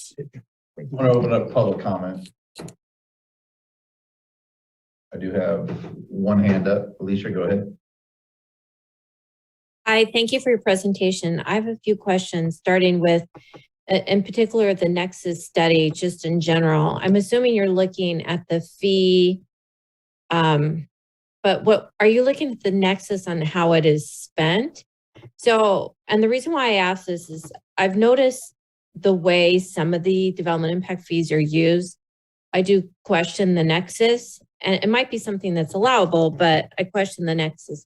So I remember reading in the city's CAFR, the annual financial statement audit report, I believe it was water or sewer fees that were collected from development impact fees that were used to pay for Jepson Parkway. And so I'm wondering, are you looking at that kind of a nexus on how they're spent? Two, I'm sorry if I missed this, but did you address development impact fee credits? And how does this fit into your analysis? And in fact, some developers were able to negotiate even discounts on their fees. So how do the discounts, apply to your analysis? Also, there's programs where, for example, under CSCDA, a SKIP program, where bonds are issued and the bonds are paid by future homeowners and that are within a special assessment district. And the bonds are used to pay for development impact fees that otherwise the developer should pay. So I'll give you an example. I think it's the Farmstead development. They used bonds to pay for, I think it was transportation development impact fees, but the developer doesn't pay these. The developer passes their obligation onto the future homeowners. So if the general plan goals and policies require that projects sort of pay their own way, do they mean the developers pay for the impacts? Because if that's the case, I don't see how using the CSCDA skip program, basically allowing a developer to pass their financial obligation to a future homeowner, how is that consistent with our general plan? And those are my questions. Thank you. Great, thank you very much. Mr. City Manager, who's going to field those questions? So I'll take a shot at it, Mr. Mayor. Thank you, sir. So with regards to the first two items that Ms. Minion brought up, both very good questions. And those are actual items that we intend to address as part of the policy items that we'll need to bring forward to the City Council for discussion. With regards to, spending from one fund to another fund, that is an important topic that we'll need to highlight as part of the conversation when we establish the final procedures for the fees. And as far as credits and reimbursement, that is also another very important element of the final policies regarding our impact fees. With regards to the final item that was raised and the SKIP program and costs being passed on to homeowners, I'm just going to give you my experience with this particular subject. And, the impact fees are a direct cost allocation for physical programs and infrastructure and services that are provided by the city to mitigate the impacts associated with new development, as Typhoon mentioned at the beginning of his presentation. Those costs are typically paid by the developer at the time a building permit is issued. The SKIP program that Ms. Minion mentions is an alternative financing mechanism to help the developer pay those impact fees as part of the building permit. And then whether the cost of the SKIP bonds are passed on to the future homeowners or the impact fees themselves that are paid at the building permit stage by the developers are always, in my experience, passed on in the purchase price of the home to the homeowners. So that is something that is a typical practice, and that's been my experience with the subject. So I think that answers all those questions. Thank you, Mr. City Manager. I should have closed public comment, but I'll close it now. If I can. Video. There it is. Back on. Thank you, Mr. City Manager. Let's start with Councilmember Sullivan. I think my comments are sort of similar to some of the comments from the last speaker. So we talked a while back about residents being very sort of frustrated with the process in which we build parks and in which we kind of fund schools and do other things in new developments. That has not changed, at all. And so we instructed staff to create some sort of noticing process or public education process and maybe some signage and bring that back to us. And I'm assuming that's still in the works somewhere. This sort of dovetails into a little bit of that as well with the SKIP comment, but also the way that the fees are collected to either build the parks, or the fees are collected to build the schools, or the fees are collected to not build anything for 10 or 20 or 30 years. So what I would request as part of this process also is some engagement with the school district in terms of, this group of consultants kind of speaking with, making sure we get some stakeholder input from the school district on their, I guess, growing pains or areas where they have some concerns or issues. And honestly, I still don't necessarily have a straight answer or a clear picture of how that process works between the city, the school district, and the developer when it comes to collecting school development fees. I know one of the items for the 2x2 that Councilmember Stockton and Silva and myself and some school board members are on, this is one of those topics, but I'm still totally in the dark on how that process works. And one of the number one complaints we get in any of the new developments is, where's my school, where's my park? And so the more we can work education and documentation and transparency into that process, you add to that the SKIP financing, you add to that Mellows or CFDs that are varying degrees of cost. And then you have these residents in these nice newer homes that are paying thousands of extra in taxes. They have no school, they have no park. They were sort of oversold by a developer. The more all of this kind of forms some sort of educational kind of consumer engagement tool for home buyers, the better. So just hoping some of that stuff can come back. So a big section on parks, a big section on schools, and obviously talking with the school district about their pain points is what I would request for you. I think the only other piece I want to add is I'm very excited for this item to come back, but this literally has been years in the making. I think I campaigned on this 3.5 years ago, 4 years ago, talking about a sliding fee scale to encourage developers to build smaller, denser, more affordable housing. I'm really excited it's here tonight, but I want to fast track it because again, this conversation's been happening for 5 or 6 years now. And so really appreciate you guys coming tonight. I hope that the time frame is super tight and you'll be back in the next month or two and that we're going to push this forward because again, this has been going for 5 years or so. Want to get it moving. Great presentation tonight. Look forward to having you come back. But please also really highlight the school and the parks piece there and also a public engagement and education piece because homeowners are getting the short end of the stick and they don't understand why. And they come to us angry and it's because they're not being told the full story or not being educated and developers are doing some squirrely stuff. So the more that is incorporated into this process, into the policy, into the next steps, the better. Thank you. Councilmember Ritchie. Thank you so much. I'll kind of work in reverse off the last comments that Councilman Sullivan said. It's easier to kind of reiterate, remember. I do agree with him. We've been definitely covering this for the portion that I've been on council regarding a way to address public, kind of make like a truth in lending statement that they have in actually the real estate industry to allow people to go to the project, go to the development, see where they stand in the line. Let's say there's 2,000 homes can be built in subject property. We need to have those benchmarks that they know at this point, it would be a trigger to allow the park or the school or the pool to be built. And they can know where we're 25% away from that first benchmark hitting to allow for that school to be built. So they can make that decision educatedly and know that if I buy this house, I can foreseeably not see this first thing until X amount of months. So it's on them. But we need to let the public have that very clear transparency that you are 219 houses away from even seeing the park start. It's possible, developers to do it, they know how to do it, and I have no problem talking to them about it. But the other thing is kind of working in reverse. The one thing the presentation was great. I loved hearing the fact about the citywide fee and then having the possibility of having fees broken down in specific areas. I lived in Vacaville my whole life, besides a portion of Los Angeles. But this time in Vacaville, Peabody, Marshall, we've had blight there. There's some blight on Alamo, by Peabody, behind kind of where the Senorita Bread is. 20-something years been a dead field. There's areas in Vacaville, the old Long's Drugs, been vacant and blight, have been a problem.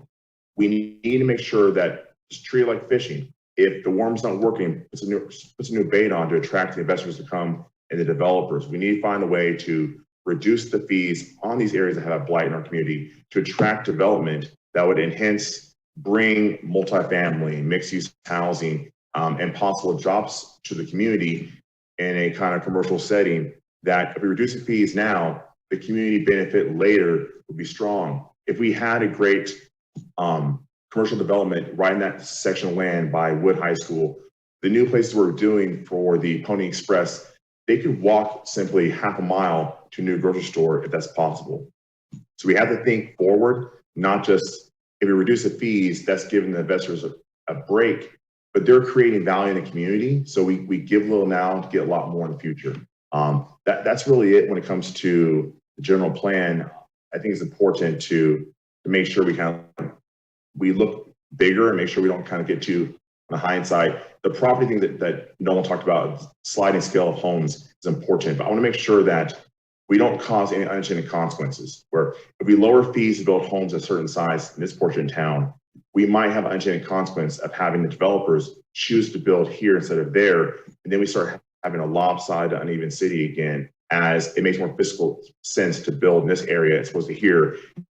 Now we have a new problem we're creating. So I want to make sure that we look at this in an equitable way to make sure we don't incentivize development in this portion of town as opposed to here, just because it's easier and cheaper to build there as opposed to another district. So but I think in all, it's a wonderful conversation. I think really it's not as hard as developers are making it to really make it transparent and know when you sign the contract, they pull a permit with the city, you can tell exactly where, say, John Doe is in the development of the 2,000 homes. It's not that hard. So I really want to stick with what Nolan's saying, make it very easy for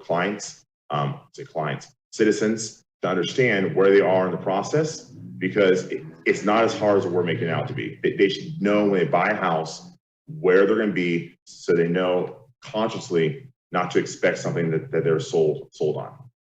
So thank you so much. Thank you. Councilmember Silva. Yes, thank you. I don't want to agree with a lot of comments that were said by my colleagues. So just to kind of reiterate, or what I'd like to weigh in on is just I'm kind of curious when the update comes for our housing strategy. I think in the past I mentioned that I've attended different sessions where, heard what the feedback was. But I think that housing strategy kind of will help shape this effort. Definitely more interested in seeing how we can address not only just the transparency for what homeowners are purchasing, particularly for their new homes, but also to better understand how we can address the gap that truly does exist in the public's request to develop new schools in our newer developed regions of our town. The last thing, just kind of echoing off of what Councilmember Ritchie mentioned, I'd also be interested in seeing how we can incentivize infill developments. Thanks. Councilmember Sullivan. Thank you, Mayor.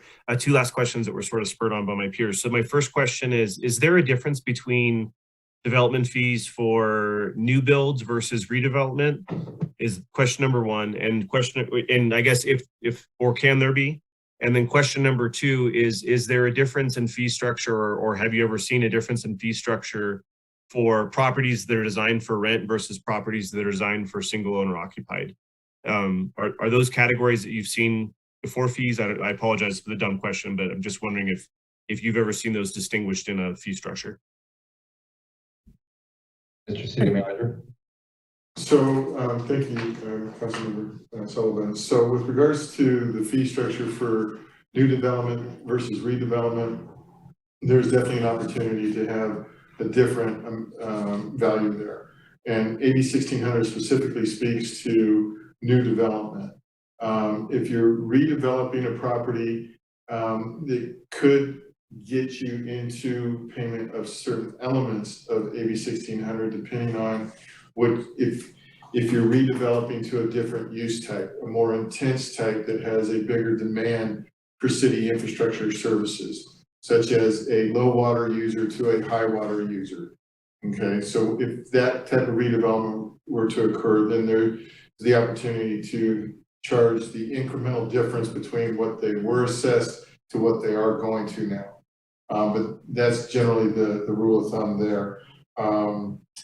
As far as fees for ownership versus rental, in my experience with this subject, I have not seen that. But Typhion's been doing this a lot longer than I have, so I will defer to his experience as well on that. Yeah, thanks, City Manager. Yeah, I would just add that on occasion I've seen differentiation, though it's usually more around where the data supports it. So for example, if you have fewer folks living in rental properties per unit versus in ownership properties, and you'd have to establish that with the data, then that gives you a kind of different nexus connection, if you will. But sometimes it's hard to it's hard to establish those differences. So as the city manager said, it's not common that you do that. You will see discounts in some cases for affordable housing, for example, but not per se by tenure. Though as you noted, we are working on, we have looked at doing it by home size, but not so much by tenure, rental versus ownership. Councilmember Wiley. Yes, thank you very much for this preliminary information, and it will take a lot more study and then to draft the policies that will work best for the city. We really do need to look at exactly what fees are being charged, which of the fees that are being charged are falling way short, and are there any fees that are being charged that seem to be higher than they really need to be. So kind of an audit of what fees are being paid and how they're being used. And I really do think also, like you've said, looking at surrounding areas as well. I've been associated with school developer fees and the decisions about, do you go for Melrose or do you go for developers fees? But the big thing with building schools is it's not just the initial cost of building the school, which is really, really higher than it ever was before, but then staffing that school and all the ongoing costs. So developers' fees cannot pay those. So we need to find a way to really make the schools work. So you have to look at the whole structure. So I do think this is great information for us to kind of all figure out exactly where we are right now. And I do think a sliding scale is really an important part of that. It doesn't make sense to charge the same development for, you know, the executive style housing and the first housing that people would move into. So I really think we really need to do the sliding scale. So thanks for this preliminary information. We need to keep going strong on this. And I agree with the faster we can do it, the better off we are, because in my district particularly, there's just continued building going on. So thank you for this tonight. Thank you. We'll move to 9C, Mr. City Manager. Thank you, Mr. Mayor, members of the City Council. So as the council is aware, last year you were gracious enough to approve the COVID-19 economic recovery strategy.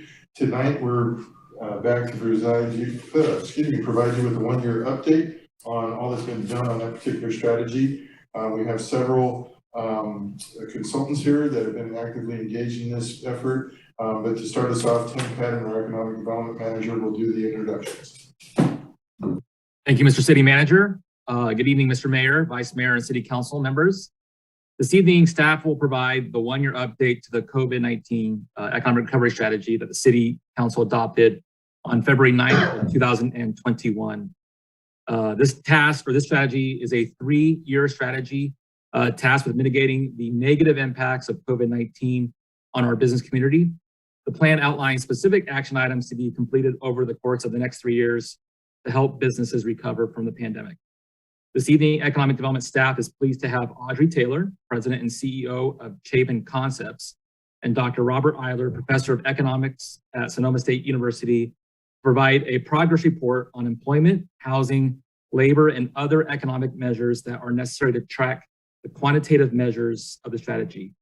Additionally, data related to the strategy's economic centers, which are geographic areas called out in the strategy, as well as the 3 major job sectors in Vacaville, those 3 sectors being locally serving, traded, and visitor serving sectors, will be presented.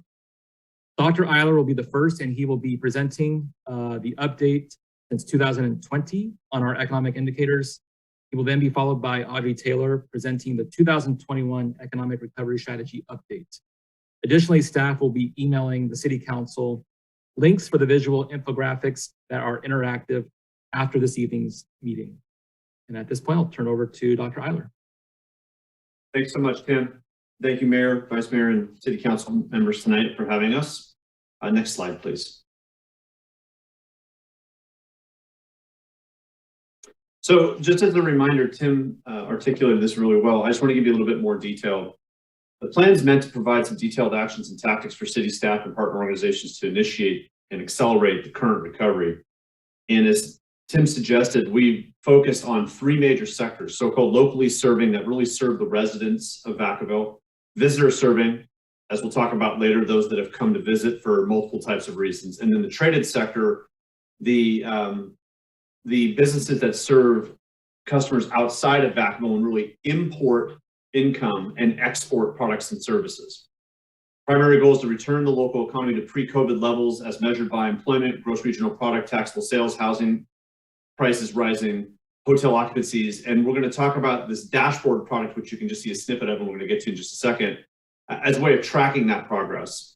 And as Audrey will talk about later, there's going to be an update on the factors and progress of almost 80 action items with respect to this strategy. Next slide, please. So this is our dashboard, and what we've been doing with this dashboard is updating it as the city sees fit. There's basically 9 major items here, and each one of them is showing progress for the city of Vacaville, which is great. The number of residents employed has continued to rise since the bottom. You can see that green curve took a sharp dip initially. So if you think of these as starting in January 2020 and then slowly moving through the year in 2020 and then up through the middle of 2020 after we had basically bottomed out in the job market and moving up. 42,800 of Vacaville's residents currently have a job based on the latest data at the end of December 2021. Industry employment is still down, however, so the number of people working at a job in Vacaville is down still about 3.2% as of the end of December, which is a little higher than the state of California, but outpacing a lot of Northern California cities and counties. The initial claims for unemployment insurance, which is that bottom left-hand box, suggests that we're still a little bit elevated in terms of the number of people that are claiming unemployment insurance that live in the city. That live in the county of Solano. We do not have city level data, but it suggests that there is at least still some residual in terms of people who remain out of work and collecting unemployment in the county, which means there's some in Vacaville. And then finally, home prices have gone up, which we do have at the city. So over the last 2 years, as of the latest data, 30.7% increase in the median home price in Vacaville. It's great if you're a homeowner. It makes housing policy much more of a hot burner item probably going forward. So it's something to watch in terms of how economic and workforce development work together in a place like most of California has seen a rising price environment in terms of owning a home. Some other factors we're looking at are things like non-farm employment. So thinking about the jobs that are specifically outside of agriculture, still about 2,000 jobs lower than when we were before the recession. Still about $300 million or 0.3 billion below we were before the recession. Taxable sales are up, but we should expect that year on year. The key is that they're up from 2019 or before the recession. So that's good. It shows that taxable sales have recovered, but we'll break that down when we get there in just a second. The housing market forecast, if you look at that median home price at positive 30.7% over the last 2 years, the current predictions are somewhere around 15% for further growth of median home price over the next 12 months. So there's still a lot of pressure baked into the housing market, given we have not built that many homes, and a lot of people are taking advantage of relatively low credit conditions to try to get in to housing while the getting is good, even though we know interest rates are going to start to rise. And then hotel occupancy, Visit Vacaville has done a great job in reclaiming the losses that took place in 2020. Being down only about 3.5 percentage points is amazing. San Francisco is still down about 30 percentage points in terms of hotel occupancy as of the end of the year on average. So Vacaville has performed very, very well. And among, let's say, the Bay Area moving out into the Sacramento and North Bay areas in Sonoma and Napa wine country, Vacaville is performing very similarly to Napa and Sonoma in that sense. Okay, next slide, please. So at the macro level, I just want to show you this briefly. Everything looks good in terms of the context looking forward for the national and state economies. Even though there's currently some headwinds, we expect two major items to really turn over the next 2 years. One is that we don't expect inflation to be as large an item going through after we get done with this year in 2022. In part, that's because we're expecting, as economists, that the effects of the pandemic will fade in terms of our supply chain issues, but we will also see heightened interest rates, which will dampen some of the recent demand pressure that's been pushing prices as well. So inflation is everywhere a phenomenon of excess demand in markets. That can happen because supply contracts, demand rises, or some combination that leaves you with more demand than supply. That's why inflation is relatively high right now, because we have the supply and demand moving in two directions that are opposite of each other. And we're going to see those two come back toward each other over the next 12 or 15 months.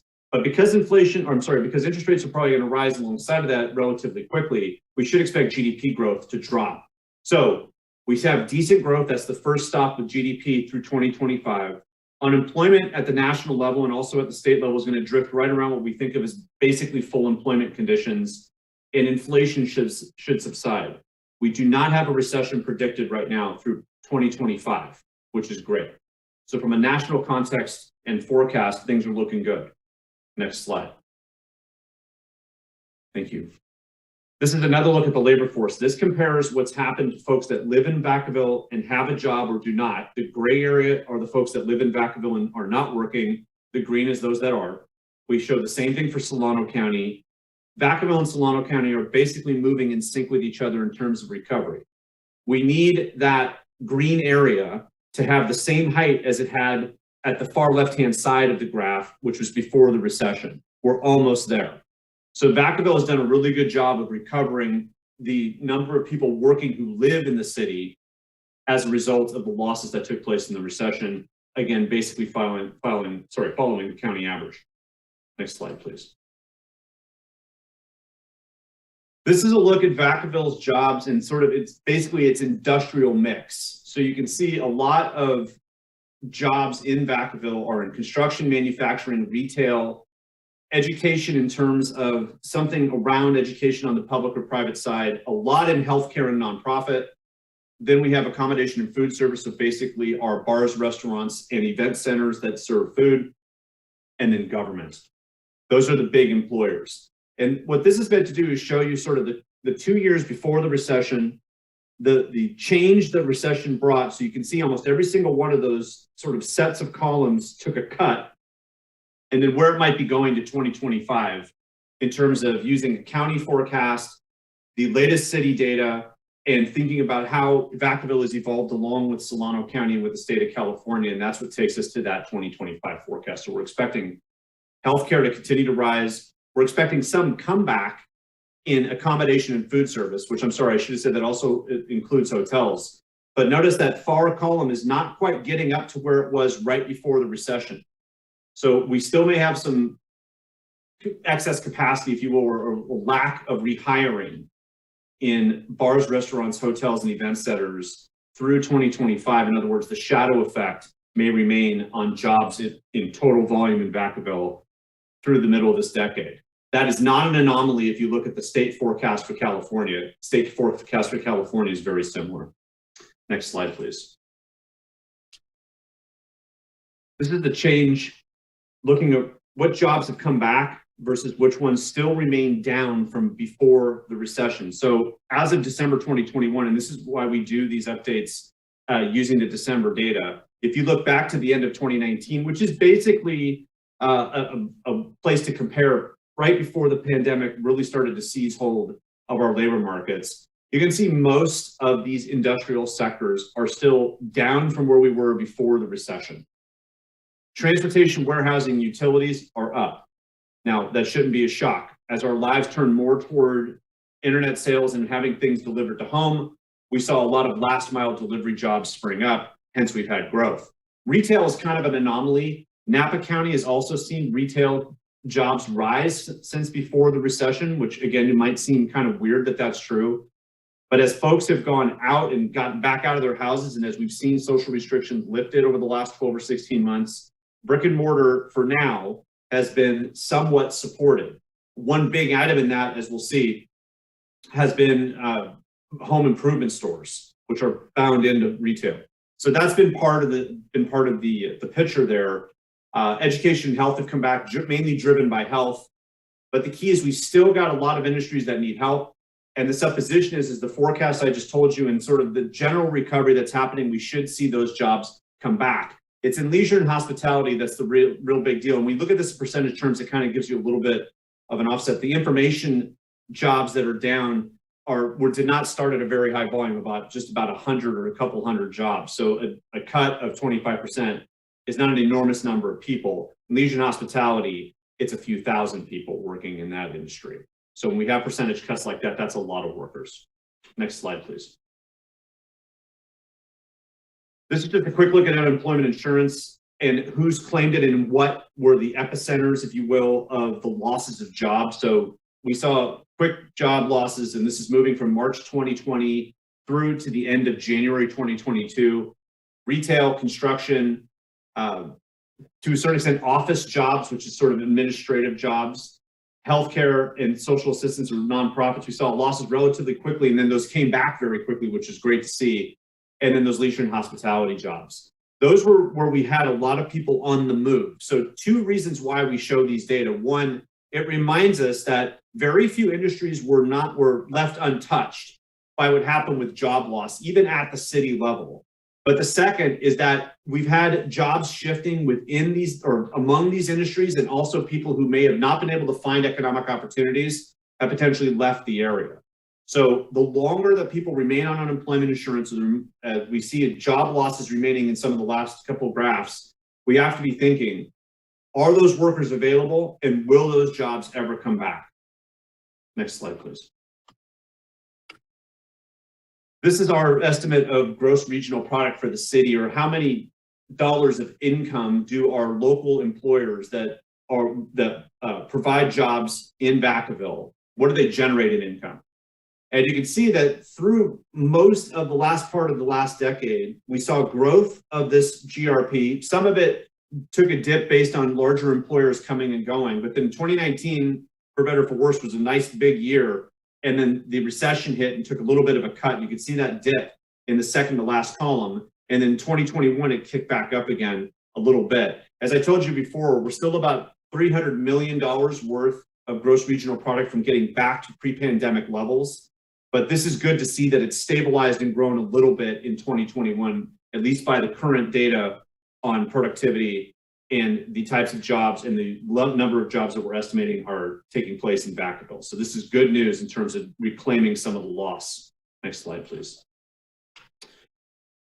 In housing, this story, we just kind of said it, but this is just a quick repeat. We're going to look on that first panel. This is the 1 year and 2 year actuals as to the latest data, the growth of the median home price. So this is looking at December 2021, back 1 year to the end of 2020, and then back 2 years in the green column to the end of 2019. Very robust growth given, if you looked at this, if you know anything about sort of, let's say, the last 4 decades and what's happened in recession, you would have never looked at these data and said a recession took place along this time frame.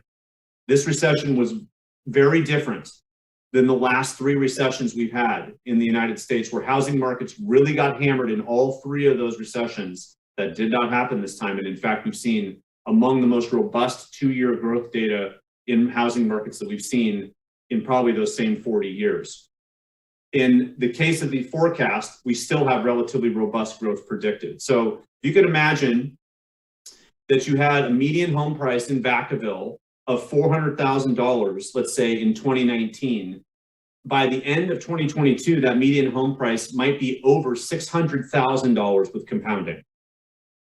So absorb that for a minute. That's very robust growth in median home prices. Now, if that's true though, what's that mean? Well, if you're a homeowner, it's great, you've added wealth. If you aren't a homeowner, it's pushed it farther away and you're hoping that wages and salaries regionally actually can keep up with it. But Vacaville is not on an island. This is happening throughout the I-80 corridor. It's happening throughout most of Northern California. You can see in that first panel, San Francisco's not had as much growth, but it started at a much higher median number in the first place. So generally speaking, the state of California is going to have about the next 2 or 3 years, it's probably going to have a large battleground over what to do about housing. It already has been brewing for some years, but watch for those kind of discussions. This is just another way of seeing that. Next slide, please. Here's taxable sales. You can see that in the last year, we've had some growth, some get back in terms of where we were because there was such robust growth, especially in building materials and garden equipment in 2020, that faded a little bit in 2021. But how much recovery has taken place with respect to clothing stores, restaurants reopening, people driving around, so our gas stations are getting that, which means the gas tax is starting to move again. And almost every single retail category, Vacaville has seen some comeback. Building material, well, basically home improvement stores, which is the first set of columns, and food and beverage stores, grocery stores, were the only 2 growing in 2020. Everything else was not growing except for what's called the other retail group. Other retail group are online sales predominantly. So Vacaville is still seeing growth there, where Solano County has gone back down a little bit. Vacaville is seeing that growth continue to rise. And it's something to watch for because it keep those transportation and logistics jobs growing, but it acts as a slight threat to brick and mortar as we carry on through the middle part of this decade. Next slide, please. Here's those hotel comparisons. We're looking here at 3 years, sort of month by month, but the key is look at the middle column, that darker column. As January 2020, February 2020, great weather, almost like this month was. We had a really nice pop. Then we took a nosedive. So we went from about 80% occupancy in February 2020 down to 30% occupancy in April 2020 and had a slow climb back up. But as we said earlier, Vacaville did a really, really good job of reclaiming a lot of that lost occupancy where places like San Francisco and Napa, by the end of 2020, were down half of the occupancy, down in the 40% or in the 30% range, even at the peak of the season in 2020, because they simply just did not have the travelers. People still had not gotten out and were in a sense, either if they had the freedom, they didn't trust it, or they just were not getting out. In 2021, same basic story, that sort of consistent reclamation of the losses and making up for those negative changes in 2020, outpacing most of the region. These are really good numbers given that we had the type of recession we had. Next slide, please. So what should you be watching as a city government thinking about where we're going? As I said earlier, the national and state outlook looks good, but it's likely to slow down a little bit, still growing. Interest rates are going to rise. So be thinking about what that does in terms of effects on housing markets. The supposition is while the forecast is strong for 2022, we will see that forecast dampen in 23 and 24 as rates rise back up to where they were pre-pandemic. That housing price watch, thinking about your RENA numbers, how many houses are really going to get built, who's going to build them, in what market will developers enter that space. All that still has to happen, even though you might have the allocation. Will the incentives be there for developers to join you and build those homes? And furthermore, will we have the population there to demand it? A lot of that boils down to what Vacaville is doing with good economic and workforce development. And what we have going right now should take care of itself in the housing market, but watch for that continued consternation around building, especially when interest rates start to rise. So 3 things to think about for Vacaville to leave you with, and then I'm going to hand it over to Audrey, is continue to support the expansion of the visitor industry. You really want to keep that growth and that sort of other piece of what we could think of as the export or traded sector going.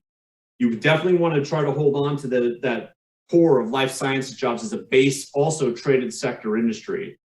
And then watch for those connections to the Bay Area with respect to how your housing mix looks and who's moved to Vacaville. We should find out in the next couple of years who's actually moved to Vacaville and what kind of jobs they brought with them, especially if they're going to be continuing to work from home. So with that, I'll hand it over to Audrey Taylor of Chabin Concepts, and she'll present the update of the recovery strategy. Thank you so much for having me. Thank you, Dr. Eiler. And next slide, please. And you can move on to the next slide. As Dr. Eiler said and Tim said, we looked at your economy and segmented the economy into what we call the economic drivers, local serving, the traded sector, and the visitor oriented. And then we also segmented it into your economic centers. So when we paired the strategy, there was 10 key initiatives that you had and over 60 action items. We're not going to go through all of these. We prepared this slide so you could take a look at it as sort of as an annual report.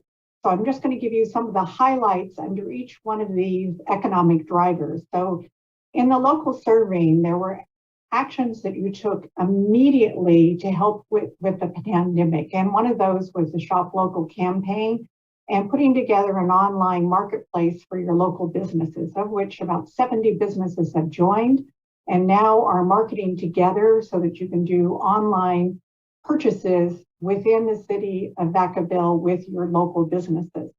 You took on some policies for downtown and contracted with the SBDC to do some outreach and direct business assistance with those businesses. Within the retail centers, which we look at as economic centers, where the population is going and they're purchasing goods and services, Tim has been out meeting with those retail center managers and Nut Tree and the Vacaville Premium outlets to find out what's going on and what we might need to do from a city perspective to make sure that those return and be robust. Next slide, please.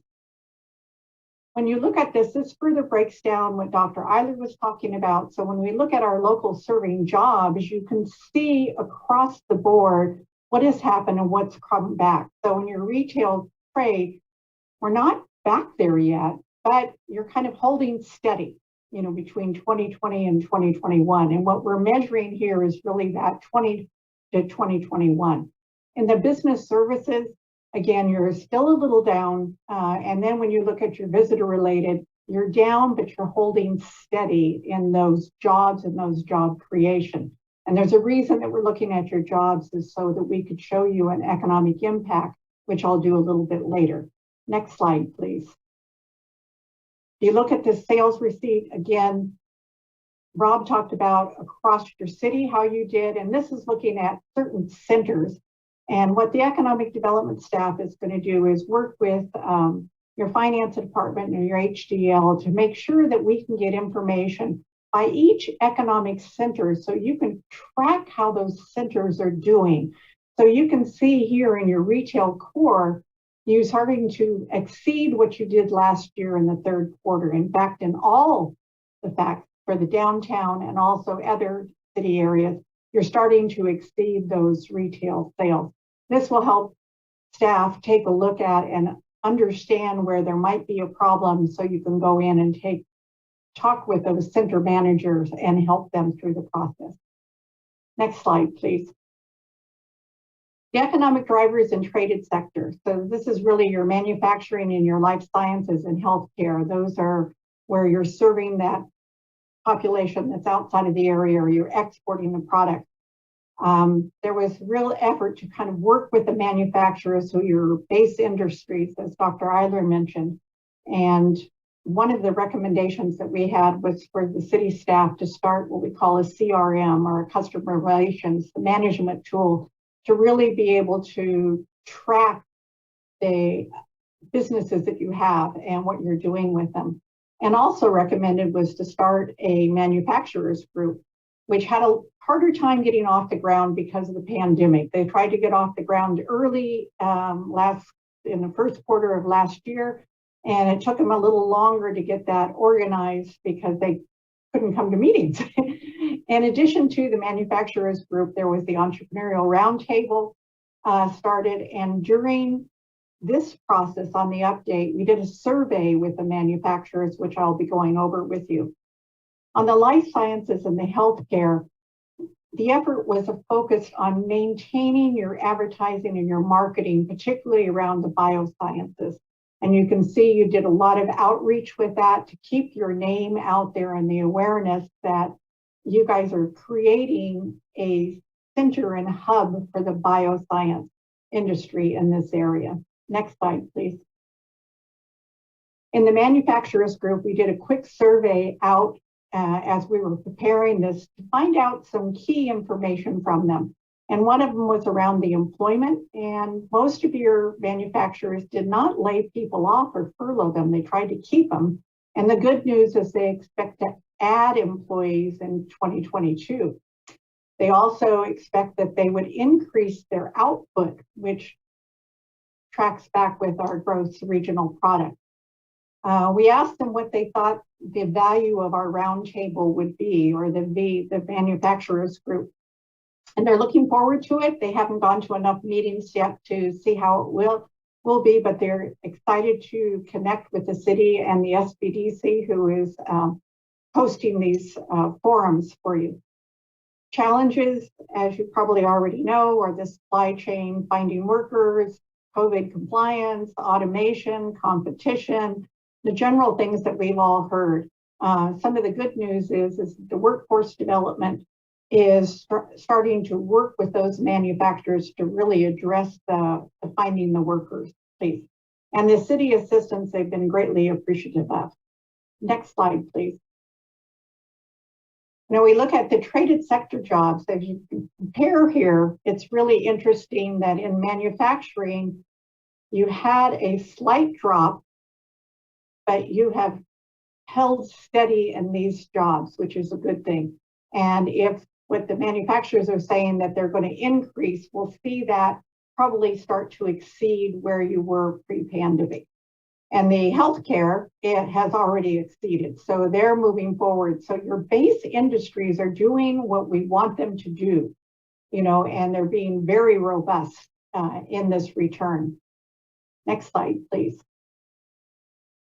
Again, Dr. Eiler already talked about the gross regional, but if we look at it from just the manufacturing standpoint, you can see the contribution that is made by the local manufacturers and how they've been able to stabilize through all of this pandemic, which has been good for your economy. Next slide, please. One of the items that we had in your initiatives was the business climate. And probably the biggest thing that we heard when we were working on the recovery strategy was the broadband. And you've gotten the funding for the broadband master plan, and that's in place and it's kicked off. So the plan is to be complete September 2022, which is a great thing. You have these new economic areas that are being planned, which are again a good thing. You have an economic development incentive program, which is in the design phase. So there were a number of actions in the business plan that have been worked on by staff, and those are all moving forward, which is excellent. Next slide, please. One of the things that was prepared during the strategy portion was what we call a city story map. And the link is provided here, and I believe staff will be providing you that link. And this story map talks about your business parks. Again, we segment the city into what we call these economic centers, and part of those economic centers are where your business parks are. And part of this is to help you market these economic centers, these business parks, and featured properties. We found recently that just doing a long listing of featured of every property that's available is just overwhelming. It's hard to keep up, and your brokers already do that. So what is better for us to do is market featured properties that you're trying to market to certain businesses. This has been updated, and we've added the 2 new areas to it. And you will be able to see when you go on it, it's a beautiful marketing piece. Next slide, please. One of the things we wanted to point out, we understand you like numbers. So if we look at these Vacaville jobs and your recovery, how does that, what's the impact of that? So we tried to break it down into an economic impact analysis just based on jobs. So you'll see at the bottom of the slide, if we look at the impact of jobs around retail, which are still down, you would have a negative $5.4 million economic impact. So you have a negative there. If we look over into your visitor oriented, you've had just a couple jobs that have a net increase, but that economic impact is over $500,000. Now, if we move over to the traded sector, this is what is keeping that robustness in your economy, is the 218 new jobs that have come back.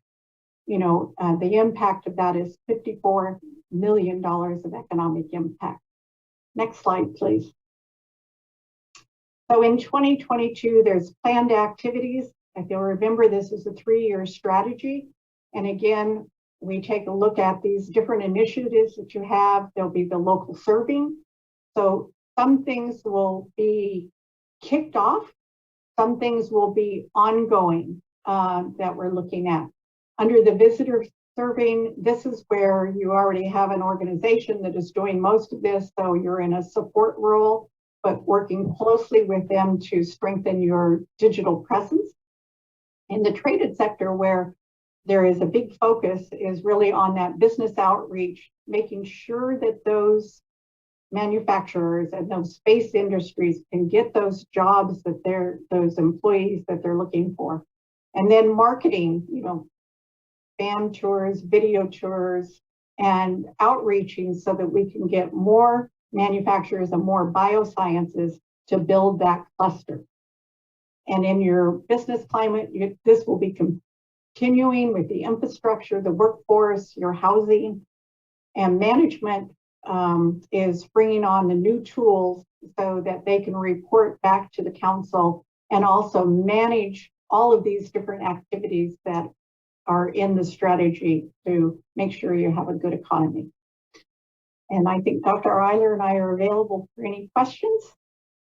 Thank you very much. Great presentation. I'm going to open it up to public comment.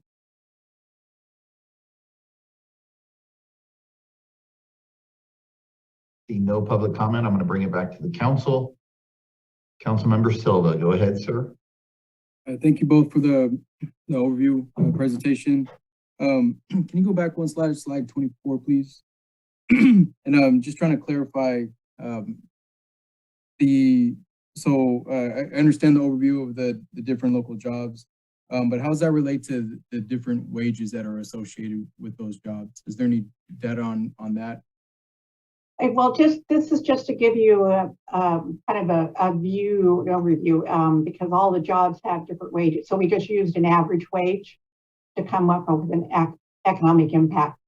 Right. So is there data, or can there, and I apologize if I missed it, but is there data that gives us a better view of what sectors have what associated income with? You certainly, and Dr. Arler, if you can chime in, we can look at that. Your data that's coming in, also is typically late. So we're using what data that we have available. Yes, no worries. Thank you. There are wages by sector. So if you want to know what the average or median wage is for a specific industry sector, those data are available. They're only really available at the county level, not at the city level. But because the labor market is regional, you'll get a flavor for that with the Solano County data anyway. So they are available, and I believe they're now available through the third quarter of 2021. So would you say the wages for those highest impacted areas, are those wages relatively low to these other sectors? They tend to be on the lower to middle wage side, yes. So for example, in leisure and hospitality, think bars, restaurants, event centers, hotels, those jobs tend to be lower wage on average than the traded sector jobs tend to be on average. So to your knowledge, is there any feedback on what the folks who are working in that sector are now looking for? I asked that because I'm curious to know where we invest, potentially where we invest or encourage investment in developing the workforce for those areas. Sure. So let me give you two sides of that. The first side is that we do not have the data yet to give us precision around those that lost jobs, let's say in a bar, a restaurant, a hotel, an event center in 2020, and what industry they transitioned to. We don't even know if they stayed around in the local area. What we have heard anecdotally is that as the transportation sector, the last mile delivery sector increased, it attracted some of those workers that lost their jobs otherwise in those sectors like leisure and hospitality that lost jobs very quickly. However, if you intend to see economic development on the visitor side of Vacaville's economy, you will need to do some workforce development for leisure and hospitality, because the supposition is that as revenues begin to rise and continue to rise in leisure and hospitality in businesses, they will want to hire more workers. So don't forget that sector. It may not have the growth it had before the pandemic for structural reasons as much as cyclical, if you want to put it that way. But it is something you need to watch for in terms of doing some workforce development. It will be probably a little bit behind other sectors in the short to medium term. And your economic development team can give you probably a little bit more about with what precision they're hearing stories about workers shifting from one sector to another. Does that help? Yeah. Well, yes and no, because we don't know the data. So, but as far as your suggestions, I'm hearing they're loud and clear.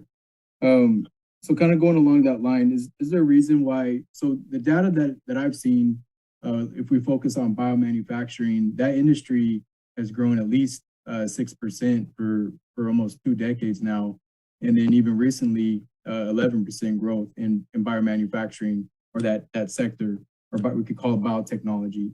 But the data that I saw, I didn't make the note on the slide, maybe slide 11, maybe that's the slide. But on there, is there a difference in how you group manufacturing versus biotechnology or biomanufacturing, one of our city initiatives?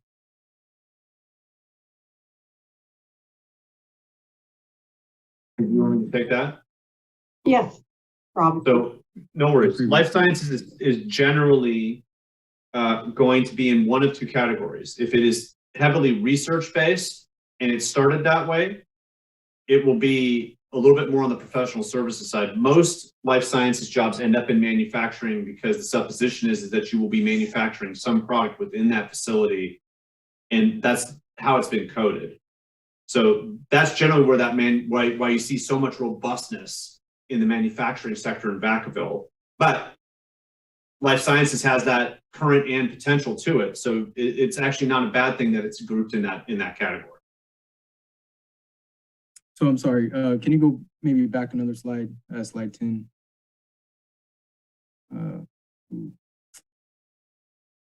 It's one of the, wasn't a histogram, it was the difference.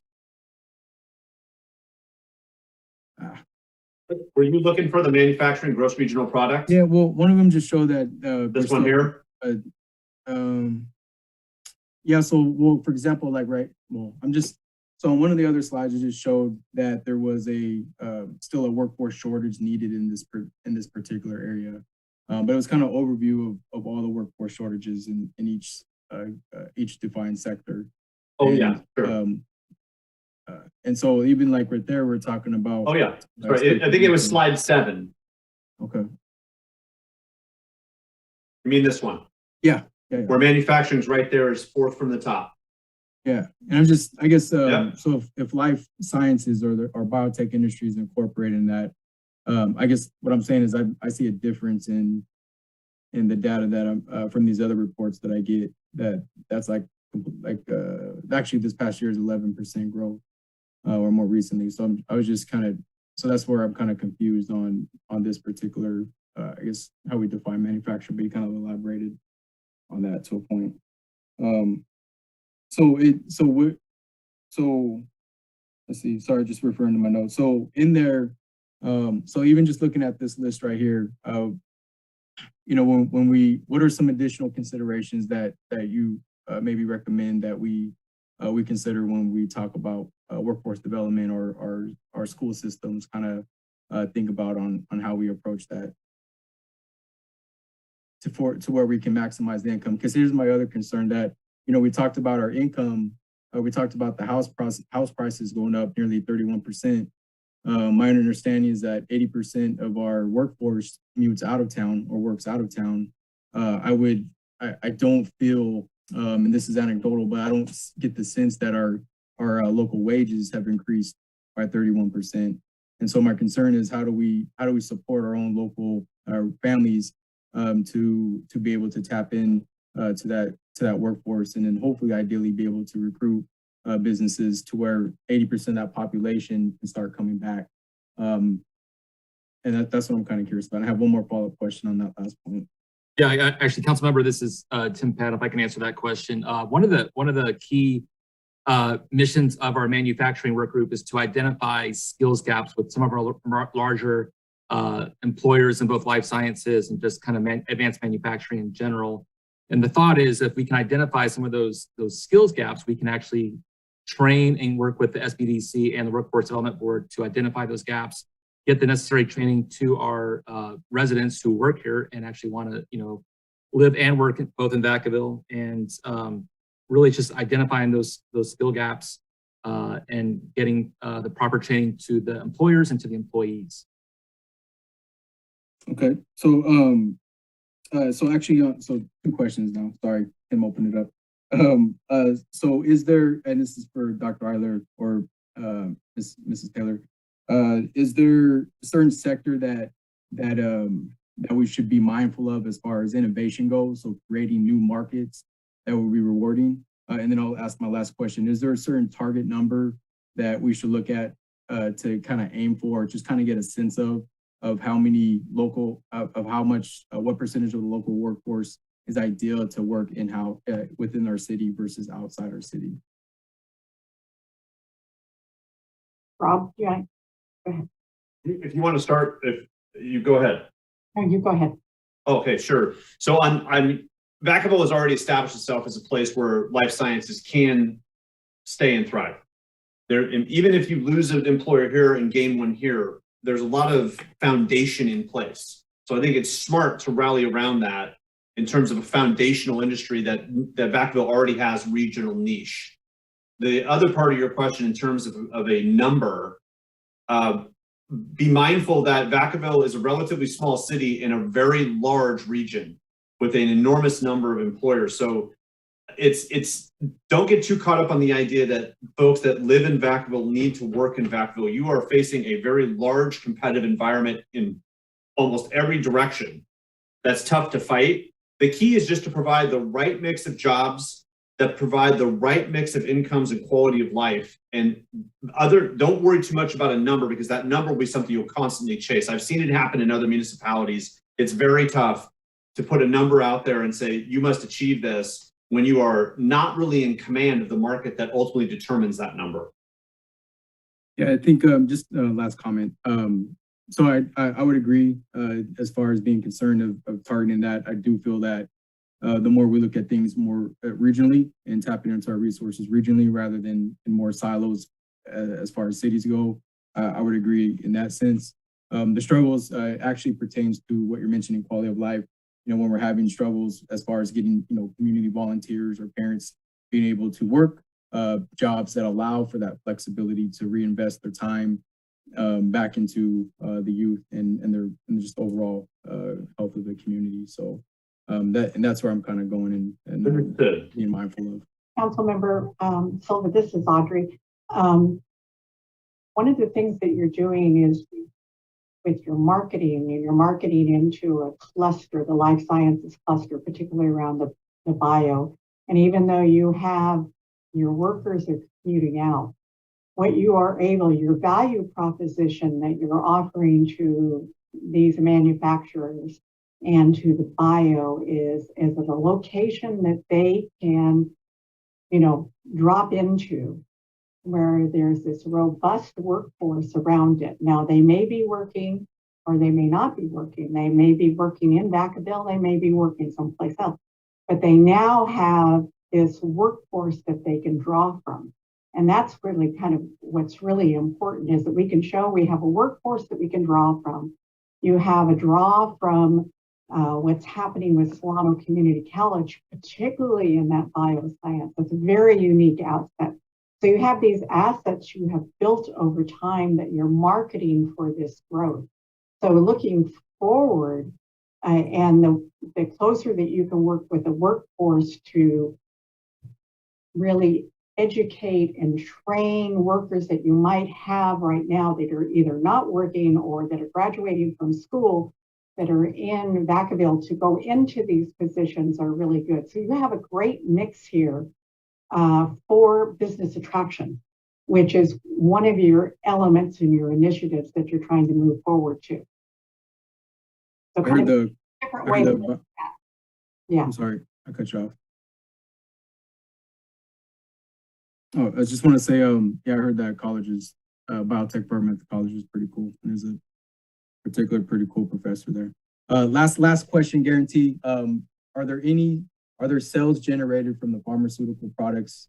And if that's so, is that enclosed in the retail core data? I think that's page 17. Slide 17. Yeah, one of the things. That's it. Thank you all. Thank you.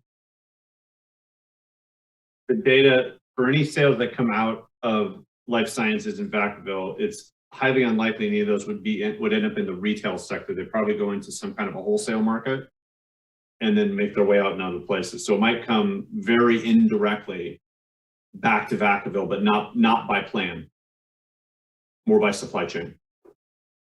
All right, thank you, everybody.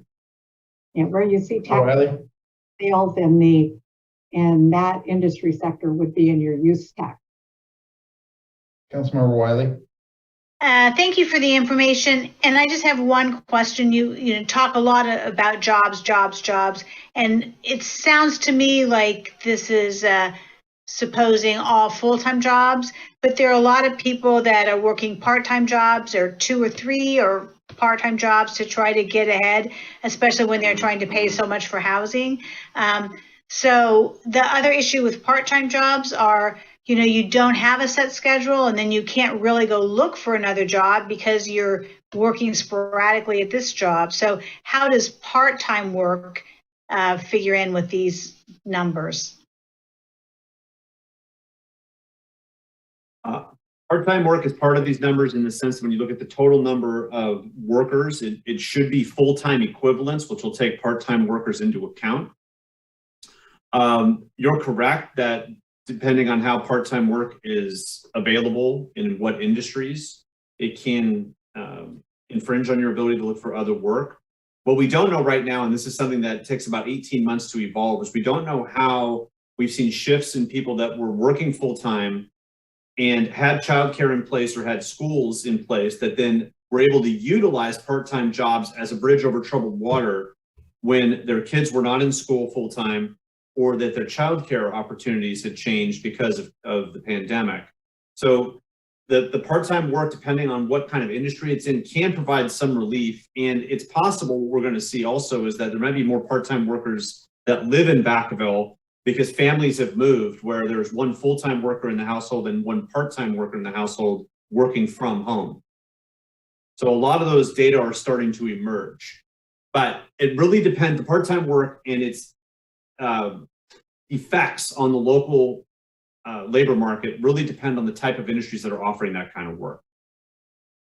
And, you touched on a very important thing, childcare. And, we weren't able to offer all the after-school programs because of staffing issues. And then last year during the pandemic, when schools were not even in session, a lot of the people who had to sacrifice, their jobs were women because they found themselves at home with kids because they had no other place to go, or their childcare was gone and things like that. So anything that we can do to shore up childcare is in a way really helping the job market as well.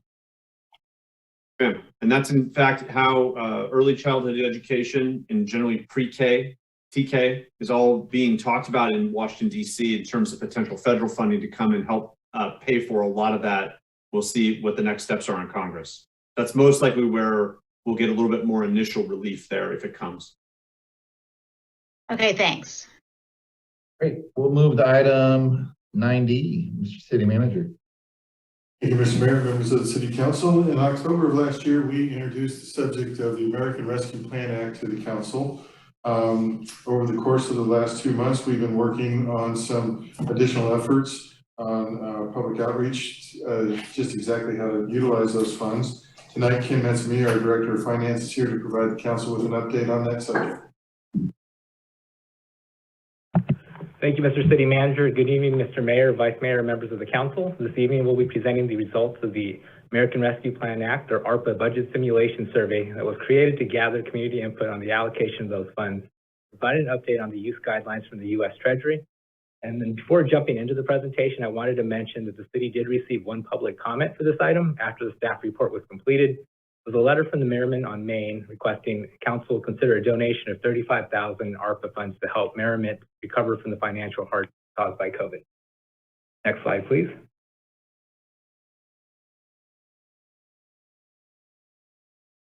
So to start, here's a timeline of the events leading up to this evening's presentation. The city received half of its ARPA funding allocation, $6.3 million in June of 2021.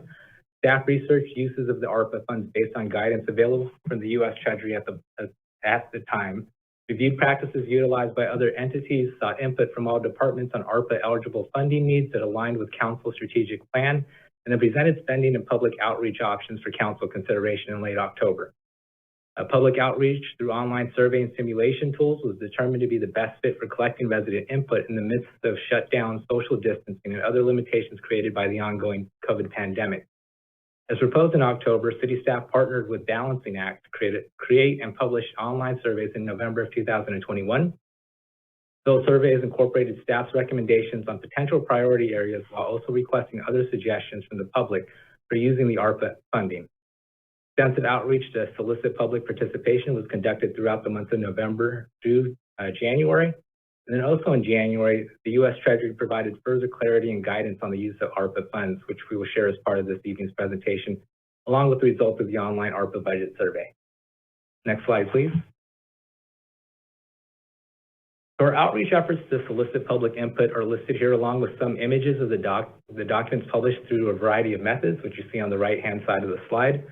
The budget simulation surveys were advertised to Vacaville residents through an official press release, the city's website, and official social media channels, a month-long radio spot on KUIC, email blasts to available list services, and at city sites including the Housing and Community Services Department and the Police Department's FRC program.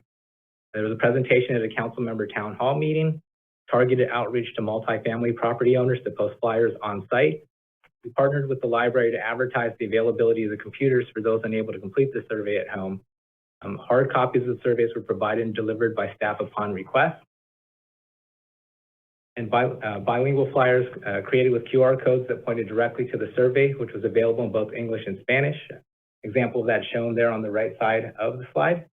And the staff also used a randomized list of utility customer addresses to send out 100 hard copy invitations requesting survey submission.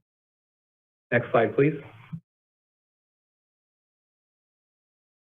So at the time of the presentation in October, all recipients of ARPA funding were working off of interim guidance provided by the U.S. Treasury and a series of FAQs. In late January, the U.S. Treasury released their final guidance on the use of funds, which are highlighted on this slide. By far the biggest change in the Treasury's final rule is in this very first section, replacing public sector revenue loss category. So previously there was only one way for a local government to show revenue loss, and that was by using the U.S. Treasury very specific formula to calculate revenue loss each calendar year through December of 2023. Under this calculation method, the city had experienced approximately $200,000 revenue loss through December of 2020.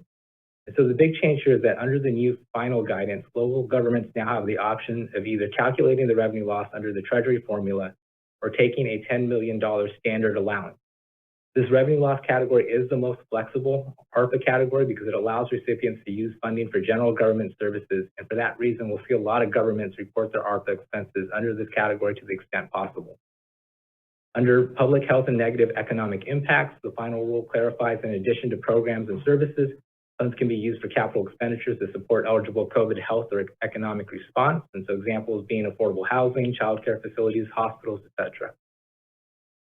For premium pay for essential workers, the final rule broadens the share of eligible workers who can receive premium pay without requiring a written justification to the U.S. Treasury. And finally, under the water, sewer, and broadband category, the final rule broadens eligible broadband infrastructure investments to address challenges with access, portability, and reliability, and adds additional eligible water and sewer investments, such as lead remediation and stormwater management projects. Next slide, please. So this slide shows a screenshot of the budget simulation tool created by staff. Respondents were asked to balance the ARPA funding budget across several categories. The eligible initiatives and programs identified by staff and presented to council back in October were loaded into the simulation. A detailed explanation of the project or initiative being proposed was also provided. A free-form Your Suggestions category, which is in that very bottom section of the spending section. So under that category, it was included with a text field to enter additional ARPA eligible ideas, and respondents have the ability to allocate a dollar amount to this category as well. As you can see from the image here, and a key point to remember as we go over the survey results is the total eligible costs or ARPA ask exceeded the amount of funding the city will ultimately receive by approximately $3 million. Therefore, all participants needed to prioritize their allocation amounts across the various options and identify at least $3 million in savings in order to submit a balanced budget. Next category, next slide, please. So the following slide shows the level of public participation received and some of the demographic information. The number of page views received for the surveys published was 1,729. Of those who viewed the survey, 321 completed it, giving the city an 18% participation rate.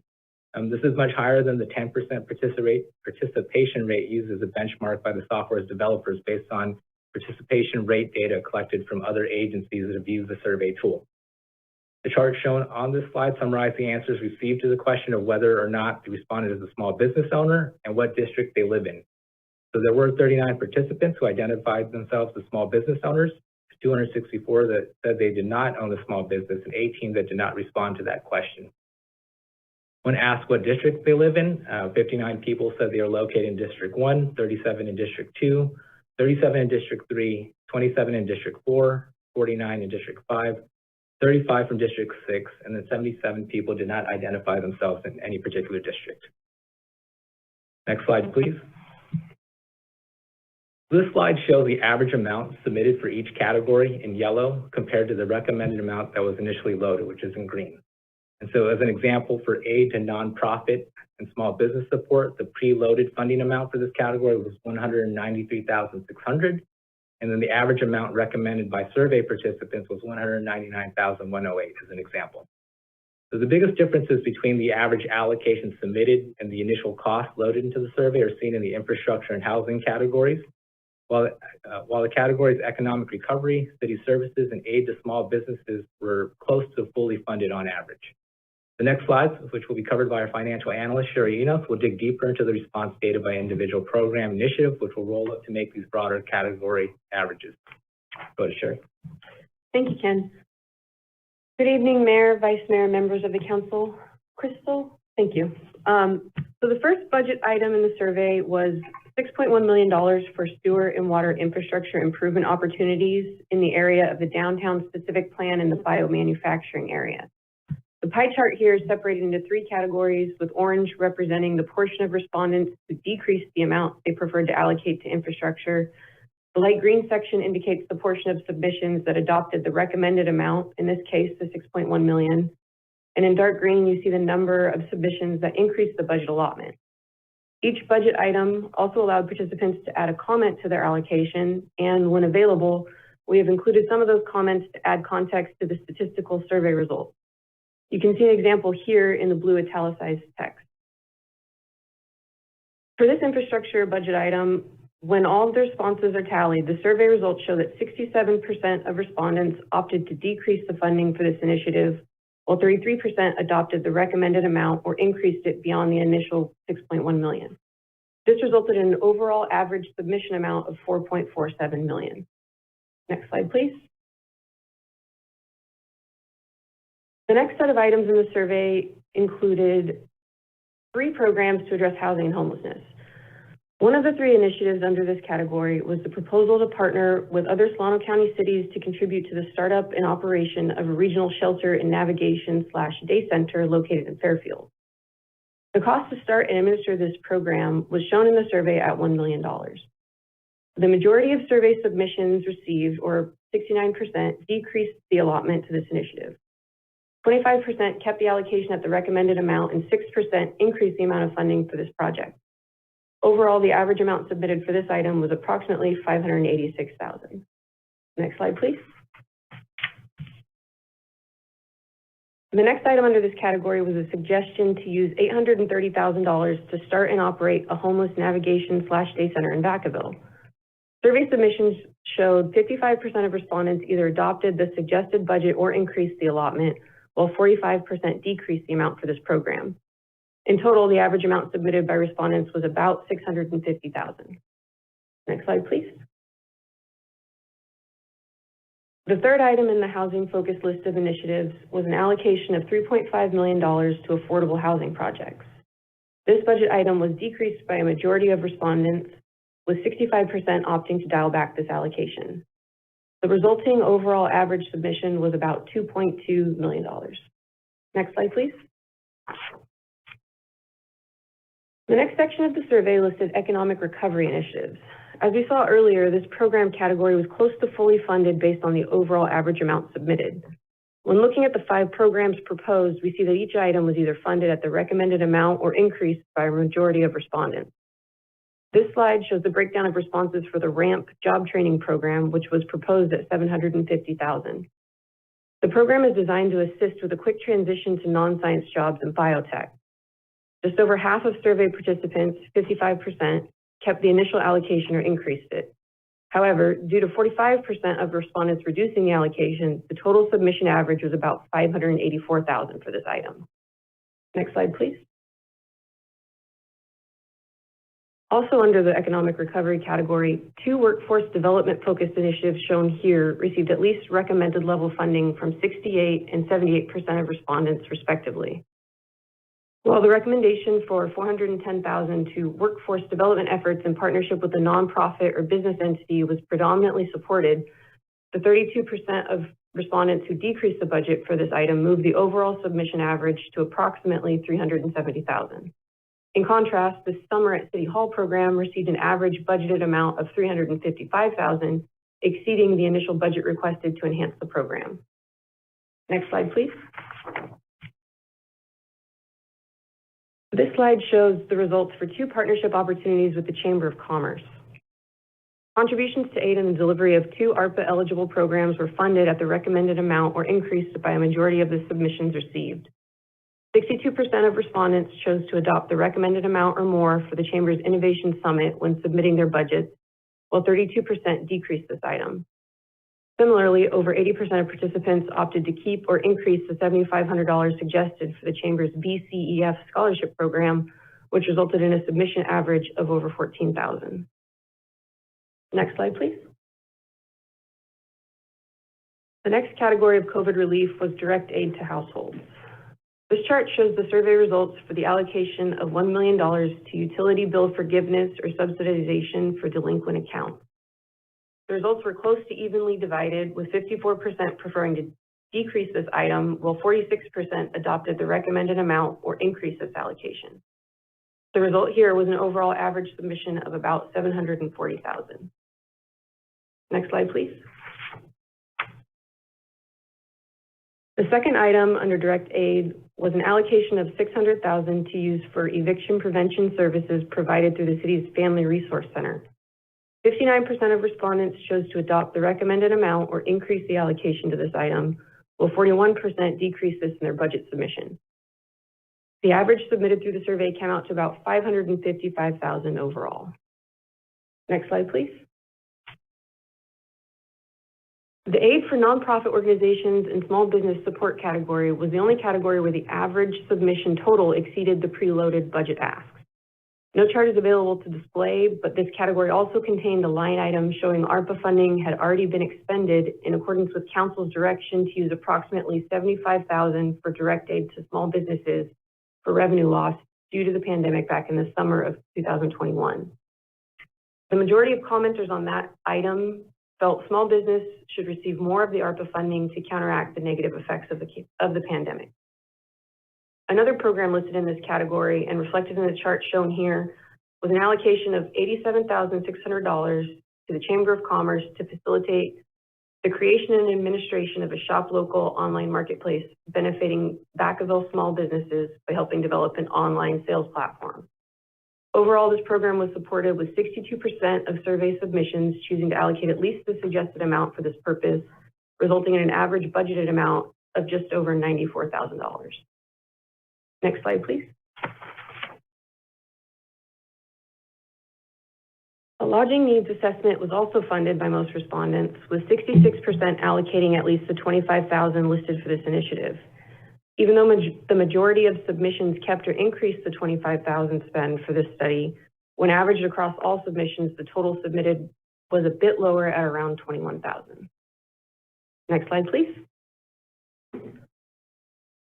The final item in this nonprofit small business support category was more than fully funded on average.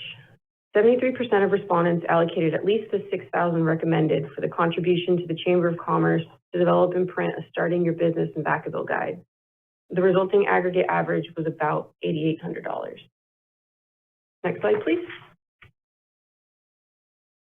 The last preset budget recommendation was for $1 million to use for replacement of city revenue loss due to the COVID-19 pandemic, as well as COVID-related costs incurred while continuing to provide city services from March 2021 to January 2022.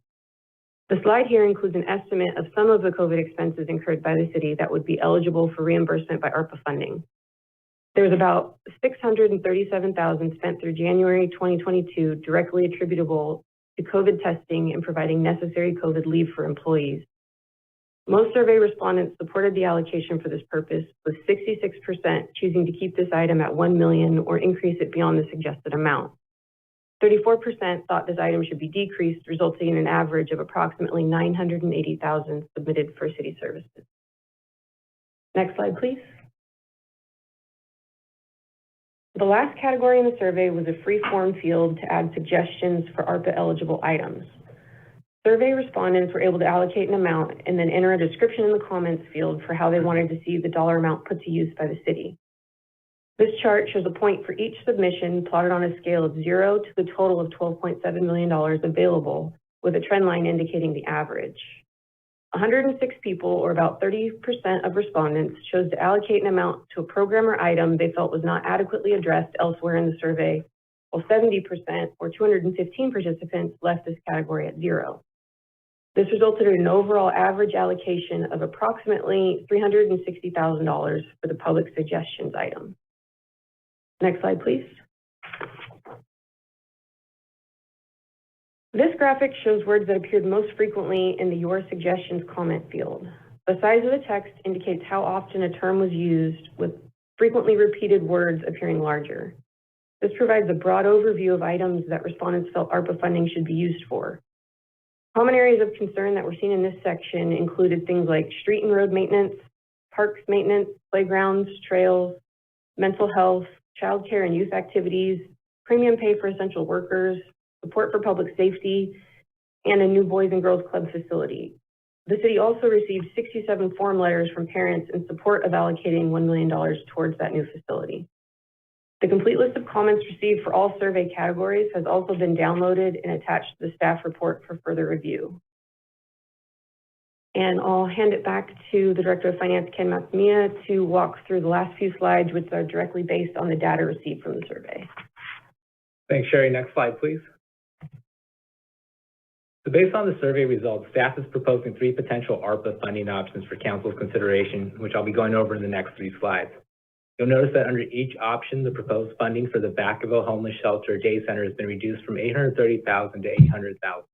This was a result of additional information being available after the October meeting, where it was determined that the minimum amount needed for the Vacaville Day Center was $800,000, not $830,000. The difference was moved to the Fairfield Homeless Shelter Day Center initiative.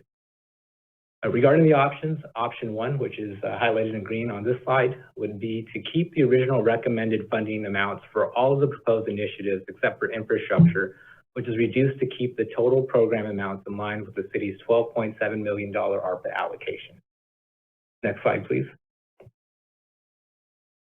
So option 2 would keep the original recommended funding amounts for all of the proposed initiatives that scored positively on the survey, which means that they either had more increased in recommended amount votes than decreased votes, and reduces the funding amounts for proposed initiatives that didn't score positively or have other funding sources.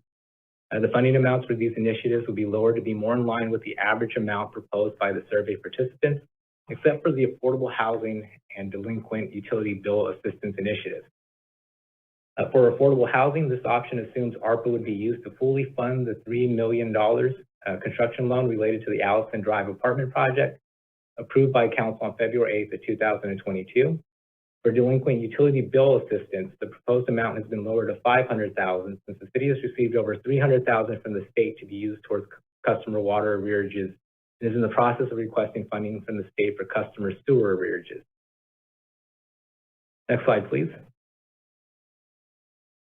And finally, similar to option 2, option 3 reduces the proposed funding for the initiatives that didn't score positively or have other funding sources.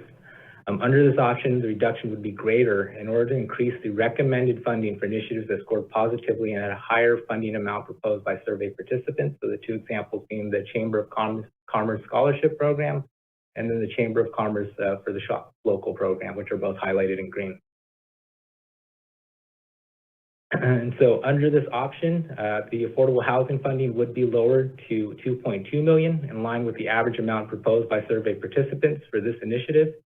And if this option is approved, then an alternative source of funding, such as Measure M, would need to be used to fund the $800,000 shortfall that would exist with the Allison Drive construction loan.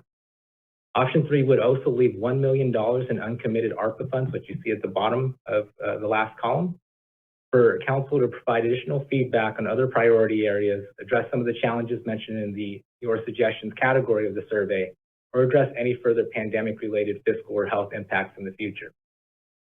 Since ARPA funding is federal funding, under any of the options selected, the proposed initiatives would be evaluated further prior to awarding of the funds to ensure all costs are compliant with the ARPA guidance. Next slide, please. That concludes the presentation. We'd be happy to take questions and share council's feedback and direction on the proposed options. Thank you so much for the presentation. I'll open it up to public comment. David Rogers, Jr. Go ahead, David. Hello. Yes, go ahead. Hi, my name's David Rogers, and I'm the Artistic Director for Starbound Theater here in Vacaville. I just wanted to share, I'm disappointed that the arts have kind of been left out of the conversation for ARPA funding. I wanted to encourage and invite city leaders to meet with local artists and art groups like myself to consider use of funds for us. The arts, like many industries, have been hit hard. Back in 2020, we were in our final rehearsal for Frozen, which would get postponed 5 times and eventually canceled. We have another production we started that was scheduled to open in January and was postponed until March with fingers crossed. Each time this happens to us, it costs hundreds, if not thousands of dollars. And the reason I bring this up is that, I mean, we, like other businesses, have been at the point where our doors almost closed. Many arts-based companies have faced the same struggle, and we're facing significant rising costs to utilize city facilities like Vacaville Performing Arts Theater, and groups are taking a huger risk of smaller audiences, staffing because of COVID outbreaks, and so much more. The last couple of years has been the longest, craziest roller coaster, and it's not been fun.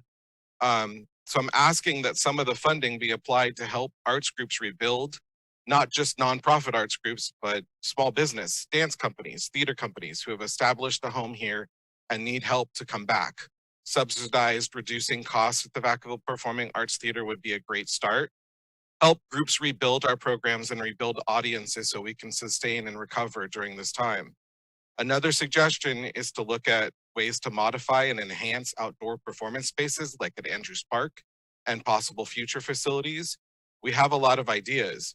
It's been heartbreaking to watch my fellow artists struggle. We are already the first ones to always lose funding when cuts are needed. And most of the times we're left out or forgotten when funds are available. But what will bring our community together now more than ever is access to the arts, to creativity, create opportunities, develop a stronger artist-based workforce, and to build pathways for art to be created and enjoyed by the community. There's a small group of artists and companies, and we would be happy to meet with city leaders to discuss ways to rebuild, renew, and restructure on how local government can help the arts make a comeback. So I would just love an opportunity for some discussion. Thank you again for your time. Great comment. Thank you, David. I appreciate it. Alicia.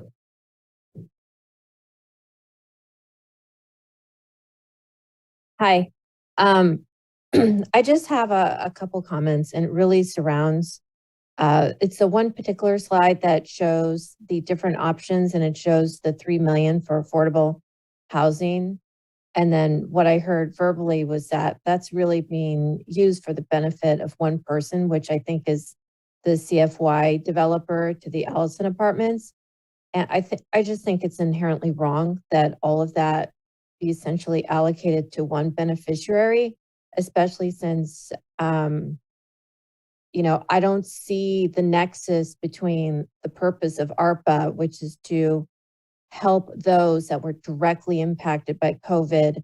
I don't believe those are the persons that are going to be living in that particular development. And so my suggestion would be to use that money for housing those that are at risk of becoming homeless. And if you want to give CFY some money, and maybe it can't be a gift to public funds, you have to give them a preferential loan, I would take it from other funds, but I don't like that it's ARPA being used for that purpose, because I don't think there's a nexus between those who will be living in those apartments and what ARPA is intended to fund. Anyway, that's it. Thank you. Thank you for that comment. Lorraine?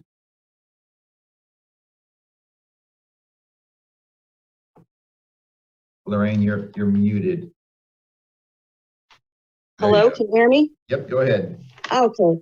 I would like to say that I really believe that some of this money can go spread out a lot further than just one project. And like Alicia was saying, this is benefiting one developer. It's not developing, help for, okay, let me give you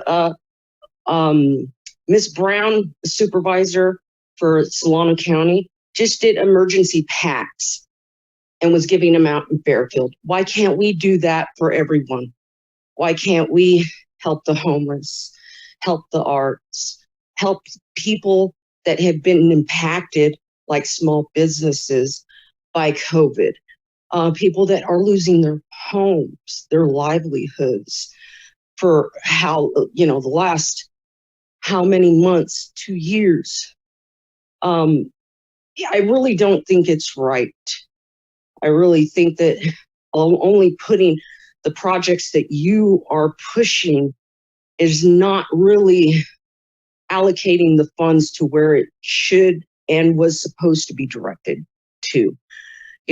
I'm dealing with a community garden right here where, there's it was given or sold to the father's house for a nominal fee so that they could contain a community garden.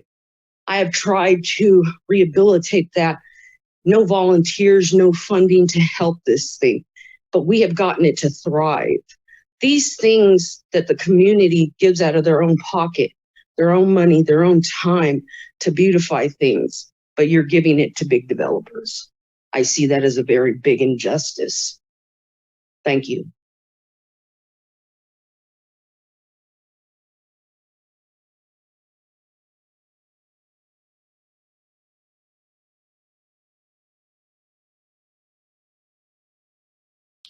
Hello, can you hear me? This is Wendy. Oh, shoot. Yes. Yeah, you go ahead, Wendy, I'm sorry. Yeah, okay. I just wanted to do a real quick comment on small business. And I think as the gentleman was saying earlier, it would be really good to consider helping out businesses who are suffering from COVID. I think that is one of the main purposes of these ARPA funds. And as much funds as we can put to that, the better. I also would think that ARPA funds could be maybe use more of the ARPA funds for that purpose and use possibly other funds for the Allison, sorry, I'm tired. Allison Apartments CY developer. Either use other funds or use less funds. Those are my comments. Thank you. Thank you. I'm gonna close the public comment. And I'm gonna bring it back to the council. I do see Vice Mayor Roberts' hand up. Go ahead, Vice Mayor. Hey, yeah, thank you. I just had a couple questions. Just go down my list. When it comes down to the direct data to households, delinquent utility bill assistance, how much is currently outstanding for delinquent utility bills? Sure, I can answer that question. This is Ken Mossamy, the Director of Finance. So with our last check, our last review of the outstanding amounts, we were looking at 1.3 million. That was as of December. Okay. Let's see. And then going down to the Vacaville lodging needs study, what indicators do they look at besides occupancy rates? Is there any need to do an additional study besides what they've studied for the economic development that we just received? Sure, I'm going to defer that question to Tim Patton and see if he maybe could respond to that related to the lodging needs assessment.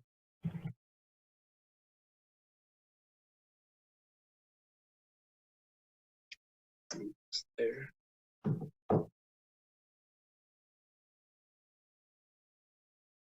Yeah. Not seeing him pop up there. Councilmember, this is Don Burris, Director of Economic Development Services. I can answer the question for you. Yeah, go ahead, Don. For several years, the city has partnered with Visit Vacaville to do the lodging needs assessment. We've been on a pretty good trend about every 2 years to produce the assessment. What it actually tells us is what hotel properties are missing in our market and what our target hotel properties should be based on what the current market trends are. For example, Vacaville has quite a few of what has been defined as limited service properties. But what our market actually needs would be more extended stay properties and more select service properties, which are just a little bit higher than a limited service property, but not a full service property. So that's what the studies provides us, and it gives us an idea of what we should actually be targeting for our market. Okay. Do you think every 2 years is slightly excessive? Because I don't think the demographics and needs change that frequently to warrant $25,000 every 2 years when we have a lot of other places that could possibly use that money. I don't think we've actually done it. I think our last assessment might have been, I want to say maybe 2017 or 2018. Okay. And then let's see. And then for the jumping around a little bit, for the economic recovery aspect, when you look at the Chamber of Commerce scholarships, where we're giving out $7,500, how many students does that typically go to? And is there a reason why the city does not afford scholarships themselves versus giving it to the chamber? Councilmember, unfortunately, oh, sorry, Ken, please go right ahead. No, go ahead, Don. I was actually going to see if you had that number of the scholarships. No, actually, I do not have the number for the scholarships. And the city has not traditionally been a partner with the chamber on providing funds for the scholarships. So unfortunately, I can't answer that question for you, Vice Mayor. Okay, thank you. Okay, Councilmember Silva. Thank you. Can we go back to the previous slide with the different options? And just kind of referring to my notes here and kind of based on some of the feedback we got from the public and not just tonight, but through emails and whatnot. Can someone please clarify what support there would be for businesses that opened within that year frame that could not show that they had a negative impact to their business? And then I have some follow-up questions after that. Sure. Are you asking if that would be an eligible use if there was a business that happened to open during COVID, but that was not able to show that there was actually an economic impact to them? There have been several conversations of business owners that I had that were not eligible for any COVID recovery funds because they opened within 1 year prior. They couldn't show that they couldn't show their previous year of income because they weren't open. So for those businesses that open within that 12-month year, would they now be eligible to help recover? Would they be eligible for any type of funding to help them kind of mitigate that loss? Yeah, I think the only way I could think of doing that would be if they were to look at it going forward and see what kind of revenue they're bringing in currently compared to what they brought in last year. Just because in order for us to award the funds under the economic recovery or economic impact category, we have to review and make sure that there was some sort of economic harm to them. And so we would need to have some sort of data that shows that, if it wasn't for COVID, that they would have brought in X amount of revenue, or this is what they typically do. And so I think that's kind of the part where it does get tricky. I'd mentioned that there's that the general government service, that replacing public revenue loss category that is very broad. There might be some flexibility there to do some type of business program like that. But I would say with small business assistance, if we're trying to get that under the negative economic recovery section, we would definitely have to see some sort of harm or do an analysis of that in order to grant funds or award funds to that type of business. It just seems kind of like we favored more established businesses than we did than we did for businesses that recently opened up. So I'm kind of wondering how we can help mitigate that loss where it makes sense. So kind of following up on that, and actually to one of the callers about arts, I've had different nonprofits reach out or different kind of after school type programs or enrichment programs that I see are in high demand. I'm curious to see if there's maybe some type of fund that we can allocate revenue to funds to help support a lot of these smaller community-based projects that might be of interest in different neighborhoods throughout our city. And maybe this is an opportunity, depending on what it is, if it's, you know, some type of art program or performance or kind of, you know, with Mr. I think his name is Rogers, who kind of laid out some ideas. I'm personally very open to seeing how we can support or kind of bridge that gap to where we're looking at making a little bit more, some, you know, I think the term was subsidized, but looking at if there's some type of, some way we can work or lower the cost on those folks to be able to support and provide those opportunities for our kids and families. I'm also kind of curious to see if the council is kind of, sorry, let me back up. When are we looking at trying to make a decision on the allocation of these funds? So tonight, I guess the purpose of tonight's item is really to get council feedback and direction on one of these options, or if there's kind of consensus on a different approach to it. But the goal of this evening was to get a direction from council on if one of these three options appeals to you, or if there is maybe there's one that you like most of it, but you want to make some change to a portion of it. But it is this evening where we are looking at direction, kind of how you want to allocate the funding among these categories. Yeah, I think, you know, so some of these, you know, some of these seem pretty consistent. So, you know, as far as, you know, the limited community feedback, but also just kind of the consistency here and the priorities of council. So for me, I'm kind of eager to push forward on certain items, you know, in the general concept of infrastructure. Absolutely. If we don't have the infrastructure in place, it makes it much more difficult for us to sustain and grow businesses based on where we're at. You know, making sure that, you know, families that are in need have support. I think that's key, but I think also going back to making sure that we, you know, that I see different, you know, programs in here to get youth and other folks engaged in the process to get, you know, job skills. That's really key.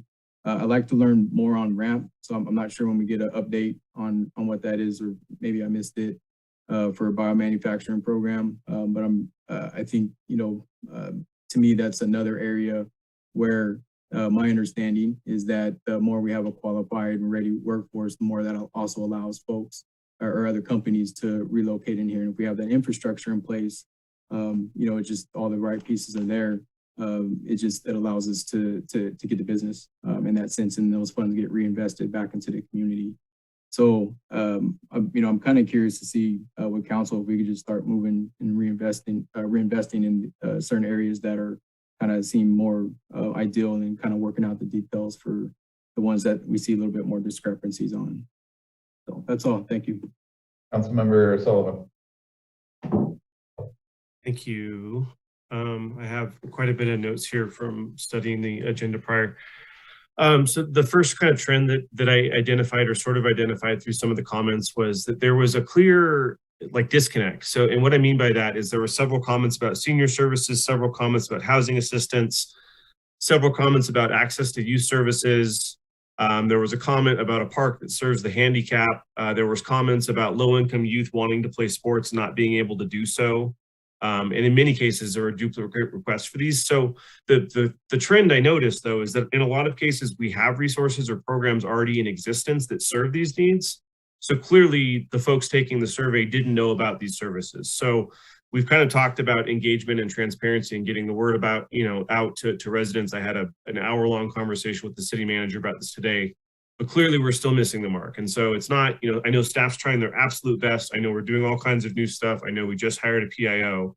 But if you read through the comments there, about 25 of the comments in the packet were things that we already have. People just don't know about them or know how to access them. And so it's kind of heartbreaking when you read about the low-income youth sports one.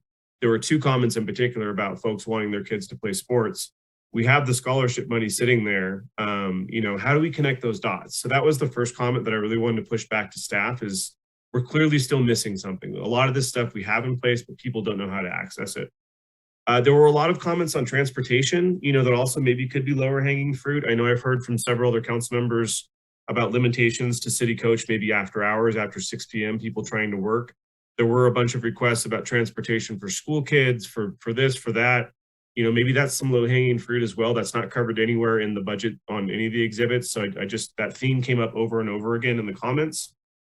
There were also themes of mental health support and food security in several different instances. You know, I know the city of Reno just paid for a Talkspace membership for the entire city, which is pretty crazy. They paid like $500,000, and every resident, every employee in the city of Reno can use Talkspace for, I don't know, 8 to 10 free sessions. Not necessarily advocating we do that. You know, we're not really in the mental health services game. It's more the county, but it was a very common trend in the comments. So maybe something to explore. I know I've been in discussion with almost all the food-based nonprofits or food security nonprofits over the last couple months. They really could use some help. Their numbers in many cases are triple or quadruple what they were before. You know, how do we get some money down to certain nonprofits? We had a request from the Merriman on Main board, you know, another great nonprofit that took a ton of flack, I think, this last year, you know, asking for some support and some help. You know, I think supporting nonprofits like them is great. You know, fundraising is way down. You know, how do we look at that? There were a lot of requests for park rehab. I think there were probably upwards of like 10 or 15 asking for us to rehab parks, to resurface, to redo bike trails, upgrade recreational equipment. I know we've been talking a lot about that already offline, not related to ARPA, but is there other ways to deal with that? You know, I know, Aaron, you've got some ideas and some thoughts. There were a couple comments about reductions in water costs just across the board, or utility costs. You know, how do we give everyone a break? You know, I thought it was kind of a cool idea, but, you know, 15 million doesn't go very far for 100,000 people. But that was something that, you know, kind of came through in the comments. There was a clear theme with childcare. You know, childcare was over and over and over again in the comments. I don't really know, you know, where we go with that. I know the Boys and Girls Club's proposal, I'm pretty interested in funding some of that. You know, can we do more with TGIF? Can we do more to help, you know, childcare related businesses? I'm not exactly sure. Let's see here. Sorry, I'm going through my notes. The area that I think we've sort of forgotten about that unfortunately is pretty massive in Vacaville is frontline workers. It's all those folks working retail that have been exposed to COVID the entire time and make minimum wage. You know, how do we support them? A big chunk of our economy is the outlets or retail stores or restaurants. And these are the folks that probably were impacted the most, you know, the deepest, and also continuously exposed to COVID. We haven't really discussed them at all. And sadly, that's about a third of our workforce. You know, how do we support those folks supporting us? Those are pretty much all of my notes and comments. Going through the document here, I'm leaning towards option 3. I think option 3 makes sense. I don't really have any questions on housing and homelessness. You know, Councilmember Stockton and I will be bringing a homelessness update back to the council, I think, at the next meeting, which I'm very excited about. So that funding that is there is sort of related to that. Will I understand and share some of the sentiment, I guess, about the Allison Drive apartments? At the end of the day, it produced 140 low or very low income units for people that need them. And I'd make that vote all over again. I don't necessarily care if it's ARPA funding or if it's Measure M or if it's general fund. I mean, we could swap that out if the council wants to, but I think that is a worthy project. And it's probably one of the biggest low income projects we've built in the last 15 years. So I do think that is a totally valid need and does make sense. Whether or not the dollars are ARPA linked, you know, I can kind of go either way. I don't really have any problems with the economic recovery points. I think they make sense. I don't think we should be funding scholarships. It's nothing personal with the chamber. It's just scholarships are not our lane. We don't know who's getting them. We don't know what the criteria is. It's a small cost, but I would advocate that we pull that out of the total pot. You know, I don't mind if that goes to some other economic recovery related function or that goes to some chamber program, but I just don't think the city should be funding scholarships. Direct aid to households, I think that looks about right on option 3. And then the aid to nonprofit and small businesses, it seems really small to me, the $75K. I know when I talked to Don about it, he explained the state was coming through with a pretty big grant. And so maybe we wouldn't need a lot of aid to different local businesses. And that's why that number was so low, that 75,000. I like the Shop Local program, the Visit Vacaville study. You know, I could kind of go either way. The Chamber of Commerce Business Guide, I can kind of go either way, but that's, you know, $6,000. And then really with that last million, I'd like to advocate like $500,000 goes to the Boys and Girls Club project. It's a capital expenditure. It's a huge project. It solves daycare, other nonprofit kind of child issues. maybe 400,000 goes to local businesses, like the arts businesses we heard tonight. I mean, a lot of these businesses were left out. I know we've heard from School of Rock, we've heard from several theater companies. $400,000 kitty could go a long way. And then maybe 100,000 for local nonprofits, like doing food service or other services for folks that are deeply impacted by COVID.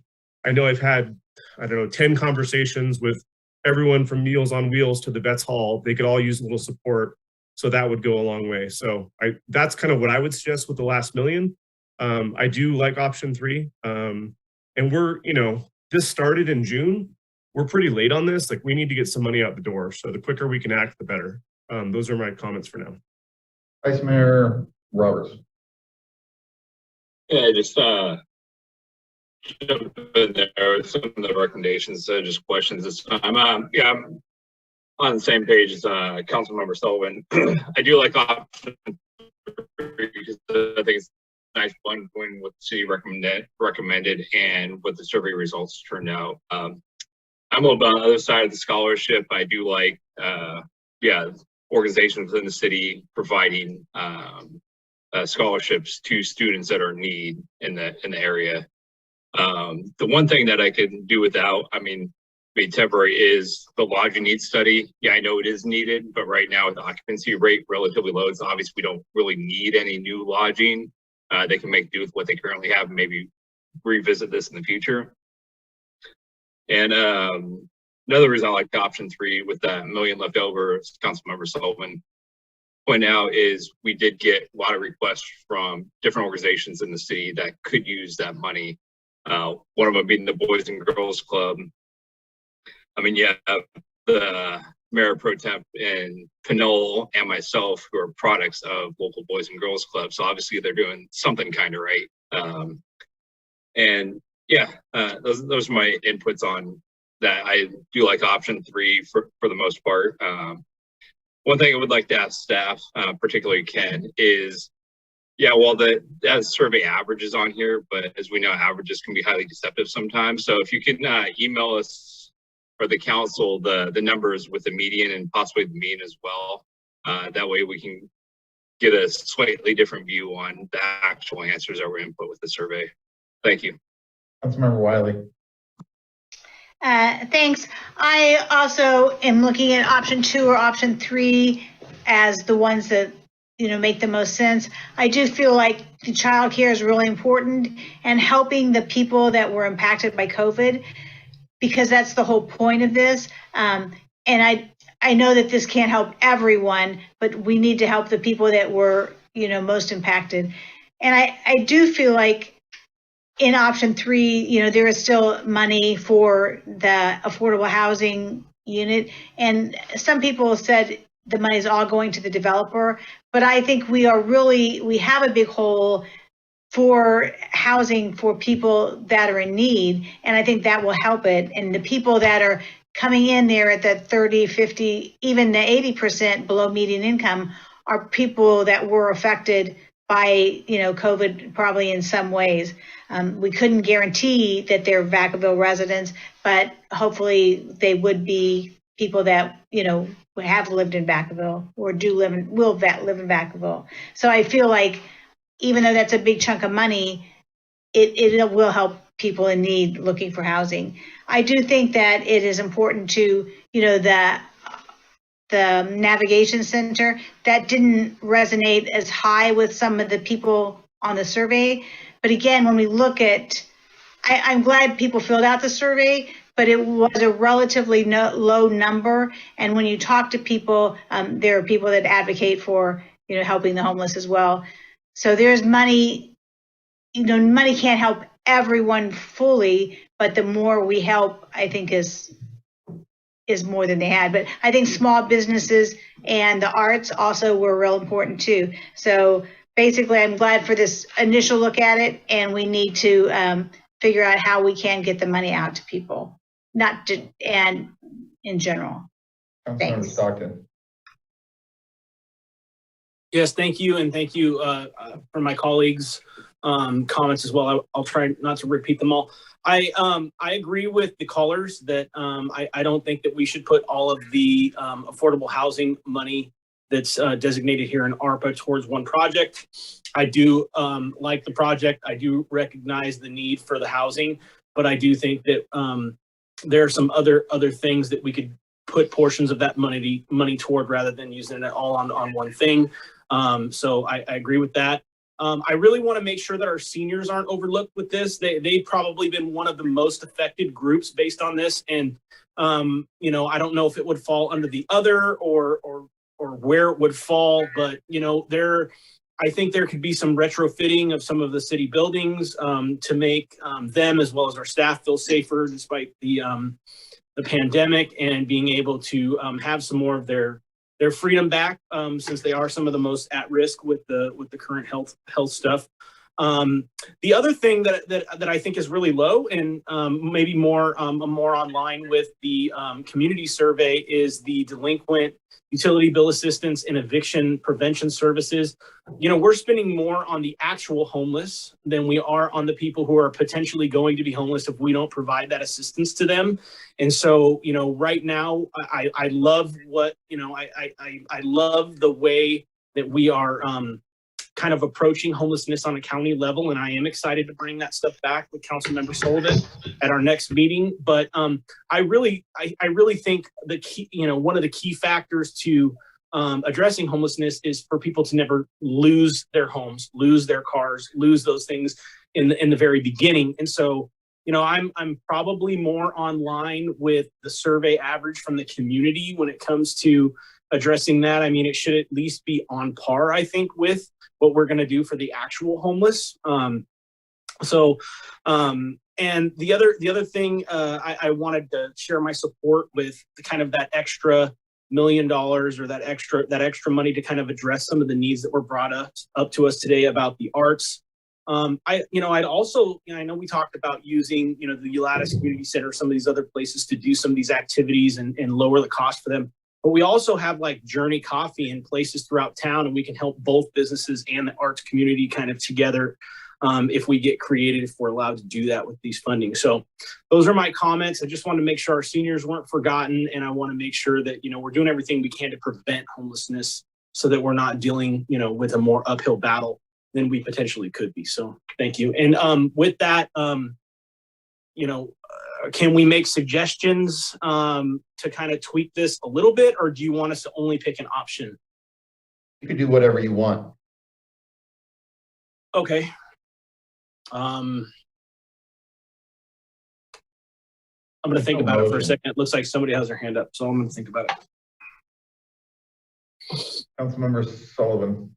I just wanted to add some emphasis, I think, to Councilmember Silva and Councilmember Stockton's comment about the gentleman that called in provided some very practical and I thought reasonable solutions to solving some of the issues through reduction in fees and costs through the city as well. So I really like that. And some of that might not even cost us a whole lot of money. So just wanted to highlight my my support for those ideas as well. I thought they were great. We'll move on to item E, 9E, Mr. City Manager. Mr. Mayor, this is the finance director. Can we go back? I'm not entirely clear on the direction. So is it option 3? And I did hear some kind of different ideas on some of the categories like affordable housing, whether that was going to be 2.2 million from ARPA or not. So I just wanted to get clarity on sort of where the majority of the council is at. Was it option 3 with suggestions? Yeah, it sounded like the majority of the council were opting for option 3, but they also want to direct some more money to some of the nonprofits, multiple places. So when you bring it back, I think we'll go there. I agree with that. Thank you. Mr. City Manager, 9E. Thank you, Mr. Mayor and members of the City Council. This next item is a presentation and update on the mid-year budget, fiscal year 21-22, as well as a resolution for the council approving mid-year expenditure adjustments. I'll turn it back over to our finance director, Tim Espino.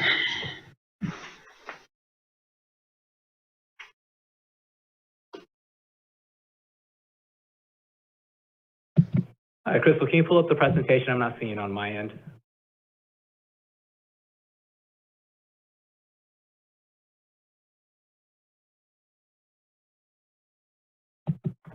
Thank you, Mr. City Manager. Good evening again. So as the City Manager mentioned, tonight we'll be presenting an update of how the general fund is tracking through mid-year. Next slide, please.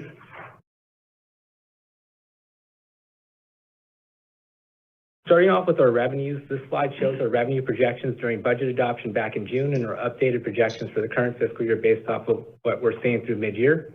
We'll go over these revenue categories in more detail a little bit later in the presentation, but just to highlight the larger variances, we're projecting several of these categories. In the property tax category, we're currently projecting this category to finish about 4% higher than originally estimated.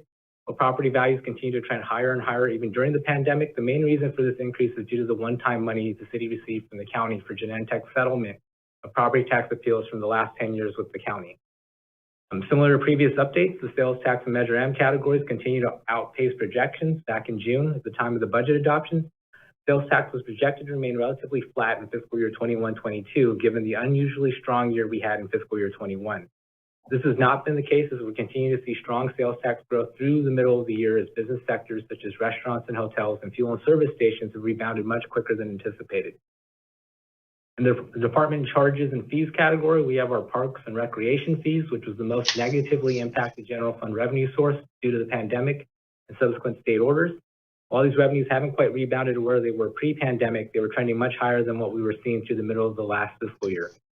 You'll notice in this category, we're projecting revenues to just be slightly below our revenue estimates at the time of budget at negative 1%.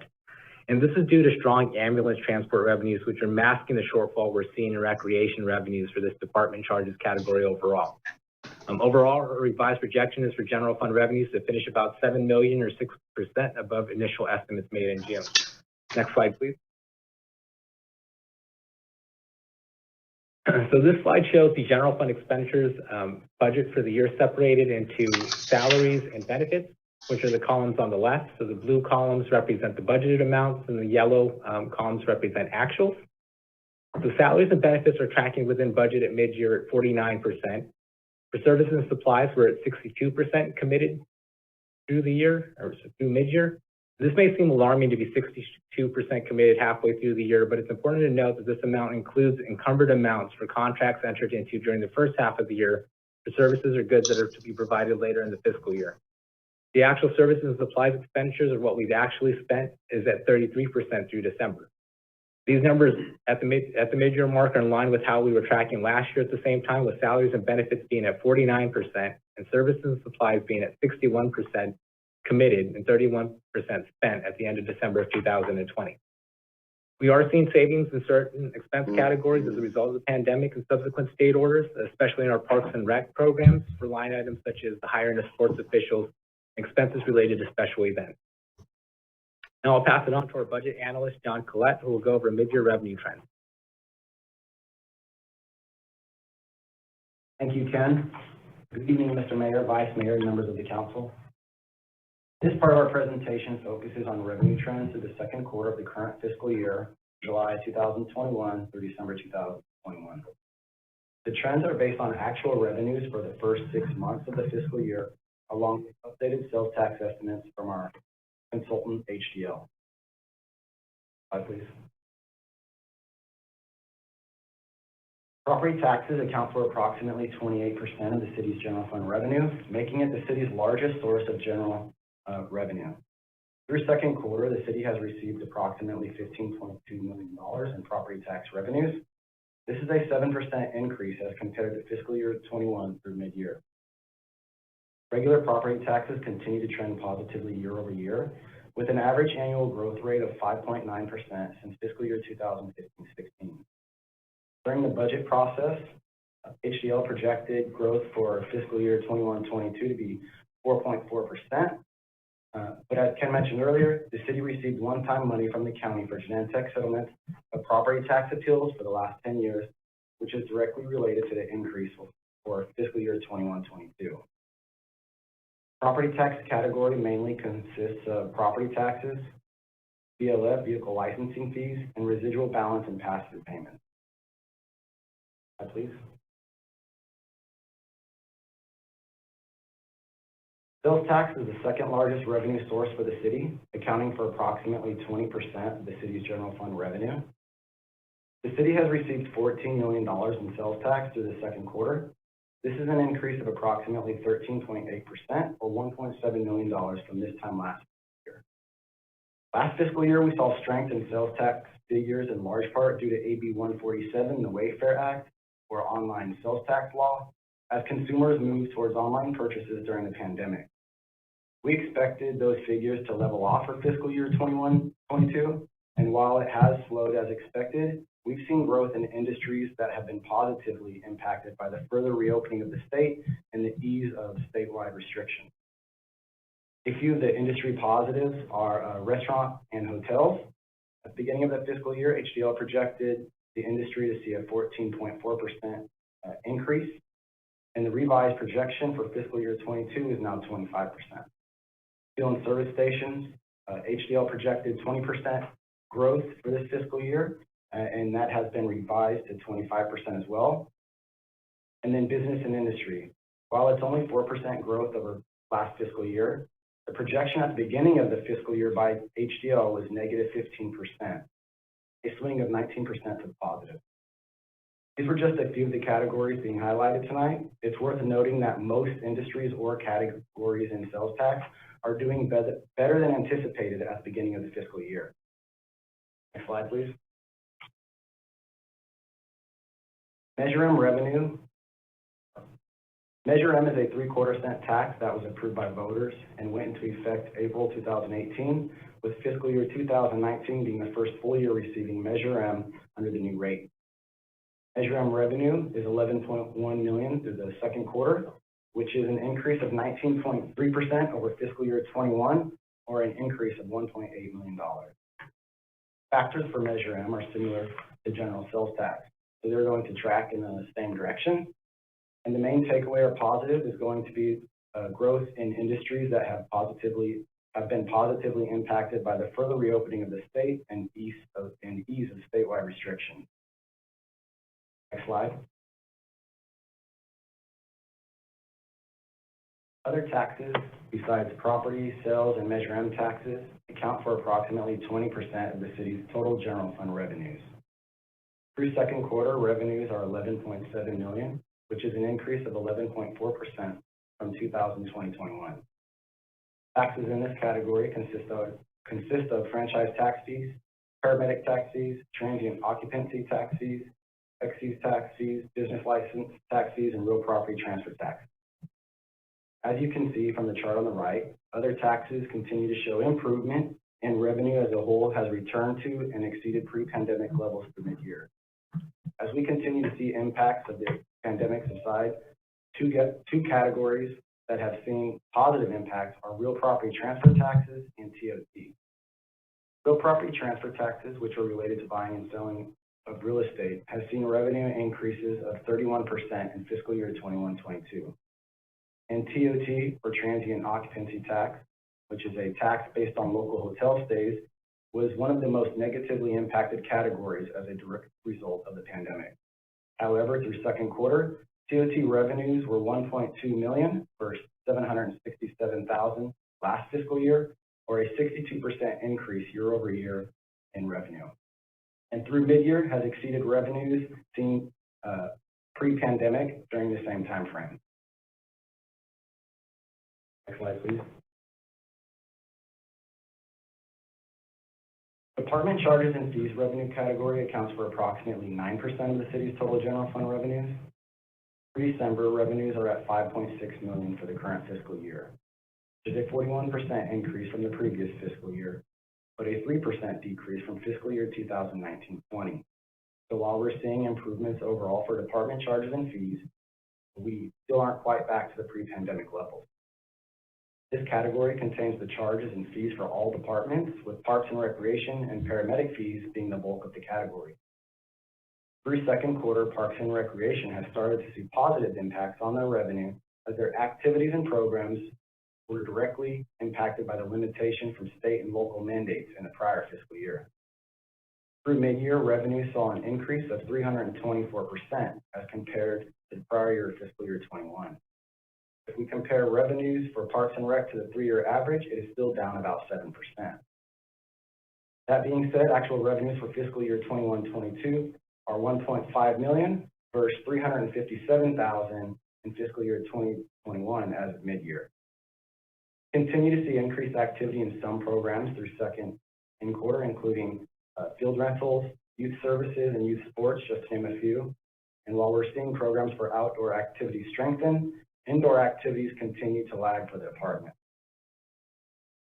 On the other hand, the fire department has seen continued strength in paramedic fees or ambulance transport fees, which have seen an increase of 13% in revenue as of second quarter compared to prior year fiscal year 21.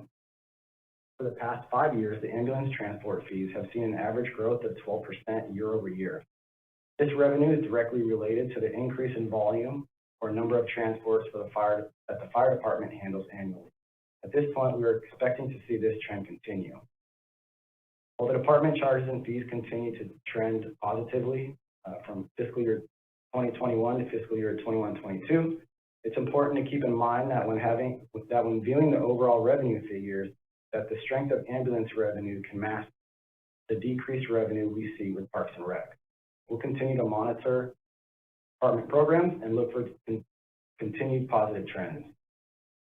That concludes my presentation on second quarter revenue trends, and from here I'll pass it over to our budget manager, Leslie Hoover, who will cover proposed budget augmentation. Thanks, John. Next slide, please. Good evening, Mayor, Vice Mayor, and Council members. Tonight I'll be going over mid-year budget augmentations. Budget augmentations are needed when items arise after budget adoption. Tonight we do have several augmentation requests, both for staffing and services and/or supplies for council's consideration. This slide contains proposed staffing augmentation, which, if approved, would add 5 additional full-time positions. The first position you see here is a parks supervisor in the Public Works Department. The city's maintained inventory of parkland, open space, and setback landscaping continues to grow as development continues throughout Vacaville. For the past 20+ years, the daily oversight and responsibility for the maintenance of the city's parkland inventory have rested on only 2 park supervisors. This request, if approved, would add a much-needed third park supervisor to split the responsibilities and the oversight of the citywide landscaping contract, tree maintenance and response, weed abatement, citizen inquiry and response, which all continues to increase as the city grows. This position will be funded by the general fund, and the net fiscal impact in the current fiscal year is approximately $44,000, assuming a March hire date. In the future, the ongoing annual fiscal impact is approximately $161,000. The second position is an additional human resource technician. Due to the significant and steady increase in recruitments, Human Resources has identified a need for additional staffing. This position would assist with pre-placement and allow for 2 technicians versus 1 to ease the human resource analyst with recruitment. This position would also be funded by general fund. The net fiscal impact in the current fiscal year is approximately $30,000, with the future ongoing annual impact of $109,673. The third position is an additional housing specialist. The Vacaville Housing Authority was recently awarded an additional approximately $142,000 in HUD Family Self-Sufficiency Grant funding to expand the current FSS program in coordination of services. FSS is a program that enables HUD-assisted families to increase their earned income and reduce their dependency on welfare assistance and rental subsidies. This increase in annual funding for the Housing Community Services Department is expected to be ongoing and is sufficient to fund the cost of 1 additional housing specialist, carry out the objectives of the FSS program per grant requirement. This position will be funded by the Vacaville Housing Authority, and the net fiscal impact in the current fiscal year is approximately $32,000. The ongoing annual fiscal impact is approximately $118,000. The fourth position before you tonight is a conversion of an office assistant from non-full-time to full-time in the Police Department's Family Resource Center division. Since the start of the pandemic, FRC has added new projects and functions to assist community members financially impacted by COVID-19, to maintain stable housing and other basic needs. The office assistant is the first point of contact for the public and completes the initial screening to determine which program callers qualify for. By converting this position to full-time, it would provide much needed stability to FRC in keeping up with the increased demand for their services. While the conversion cost in the current fiscal year is approximately $25,000, at this time, no additional funding is needed as it can be covered through the department's one-time salary savings. The ongoing annual cost in future fiscal years is approximately $61,000, and the position will be funded by Measure M. The final position before you tonight is another conversion from non-full-time to full-time for an executive assistant in the city attorney's office. The department is and has been in need of additional administrative support. Over the first half of the fiscal year, the city attorney's office has made several attempts to find office support by utilizing their current non-full-time budget for either temporary staffing or part-time assistance. However, this has been unsuccessful. While the conversion cost is approximately $34,000 in the current fiscal year, no additional funding is needed at this time, as it too can be covered by the department's one-time salary savings. This position will be funded by the general fund and has an ongoing annual cost of approximately $68,000. Next. This slide contains proposed augmentations for supplies and services, and we have 4 categories for you tonight. The first item is for expenses within the community development related to programming and software for items such as the annual license for the open counter zoning, permitting, and project information software implemented recently by the city earlier in this fiscal year. The total cost for this particular item is $70,000. Of that, $25,000 will be coming from the general fund. Other items and programming fees such as annual license for the city's land management software Trackit are also included in this category. The total request for community development is $148,258. Again, with $25,000 of this coming from general fund. The second item is for the Public Works Department for electrical pole replacement and repairs. While the traffic division does have an annual budget for normal or ongoing replacement and repairs, there have been significantly higher expenses through the first half of the fiscal year for repairs to traffic signals due to vehicle accident damage. While staff does make every attempt to recoup costs from drivers that damage city-owned traffic signals, there are 2 particular incidents upwards of $80,000 where either the individual is unknown or does not have insurance. Tonight, staff has requested a budget augmentation of $100,000 to cover these emergency repairs and other routine traffic signal replacement and maintenance costs for the remainder of the fiscal year. This request would be funded by the general fund. The third item on here for $160,697 is for economic development to begin the implementation of the third phase of the biotech initiative. This phase of the initiative launches the city's official recruitment efforts that include extensive marketing, site tours, and conferences. The majority of the funding, approximately $90,000, would be used to continue the agreement with the California Biomanufacturing Center, or CBC, to provide lead generation services for the city at the Bio International Conference in June, and other contract services from March through June.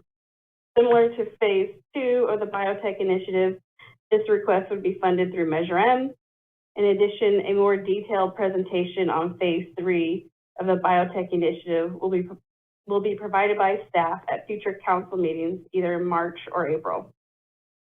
The ongoing costs of phase 3 would be discussed as part of the fiscal year 23 budget adoption process, as the contract with the CBC would need to be extended to cover the upcoming fiscal year. The final request tonight is to extend HDL's contract regarding cannabis management services. HDL is recognized as the industry leader in development, implementation, and enforcement of cannabis management programs for local governments in California. Under this agreement, HDL would provide attendance or presentations at community meetings or workshops, develop procedures and guidelines for cannabis business applicants, a cost recovery fee analysis, and additional hours of technical assistance and subject matter expertise to be used by the city as needed. These services will be critical as the city moves forward with the next phase of its plans for allowing cannabis business in the city, which is expected to be brought back to council in the next 2 to 3 months. This is a one-time request of $19,500 to be funded out of the general fund. Next. In summary, the augmentations presented to council tonight for your consideration align with the council adopted strategic plan goals and initiatives. By approving these requests, we will continue to secure our foundation and strengthen our service delivery to council, citizens, and the organization. The fiscal impact in the current fiscal year is $490,978. Of that, from the general fund, $218,731. Measure M, $116,697, and then other funds, which would be housing and community development, the total of $155,550. Now I will pass it back to Ken to go over the updated 5-year forecast. Thanks, Leslie. Next slide, please. As mentioned in previous budget updates, for the forecast, we work with HDL on our sales tax and property tax projections. For our other revenue projections, rely on discussion with internal departments on fee projections, external resources were available, and look at trends in the city's revenues from prior years.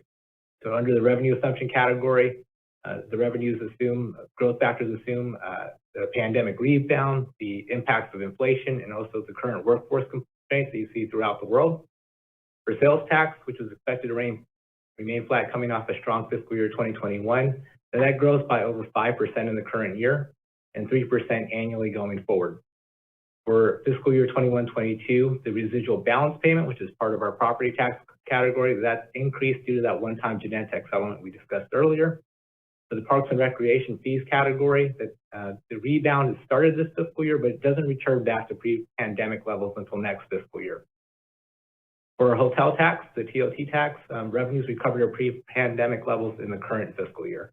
And then our ARPA funding that we just discussed prior to this is not included in the forecast at all. Then under the expenditures, the assumptions are that it includes the MOUs that were agreed to earlier this fiscal year. And so those costs are built into the forecast, as well as the budget augmentations that were approved by council through this fiscal year, including the ones this evening that are up for consideration. It assumes a 2% salary growth assumption. The PERS pension cost projections have been updated based off of the recent valuation results.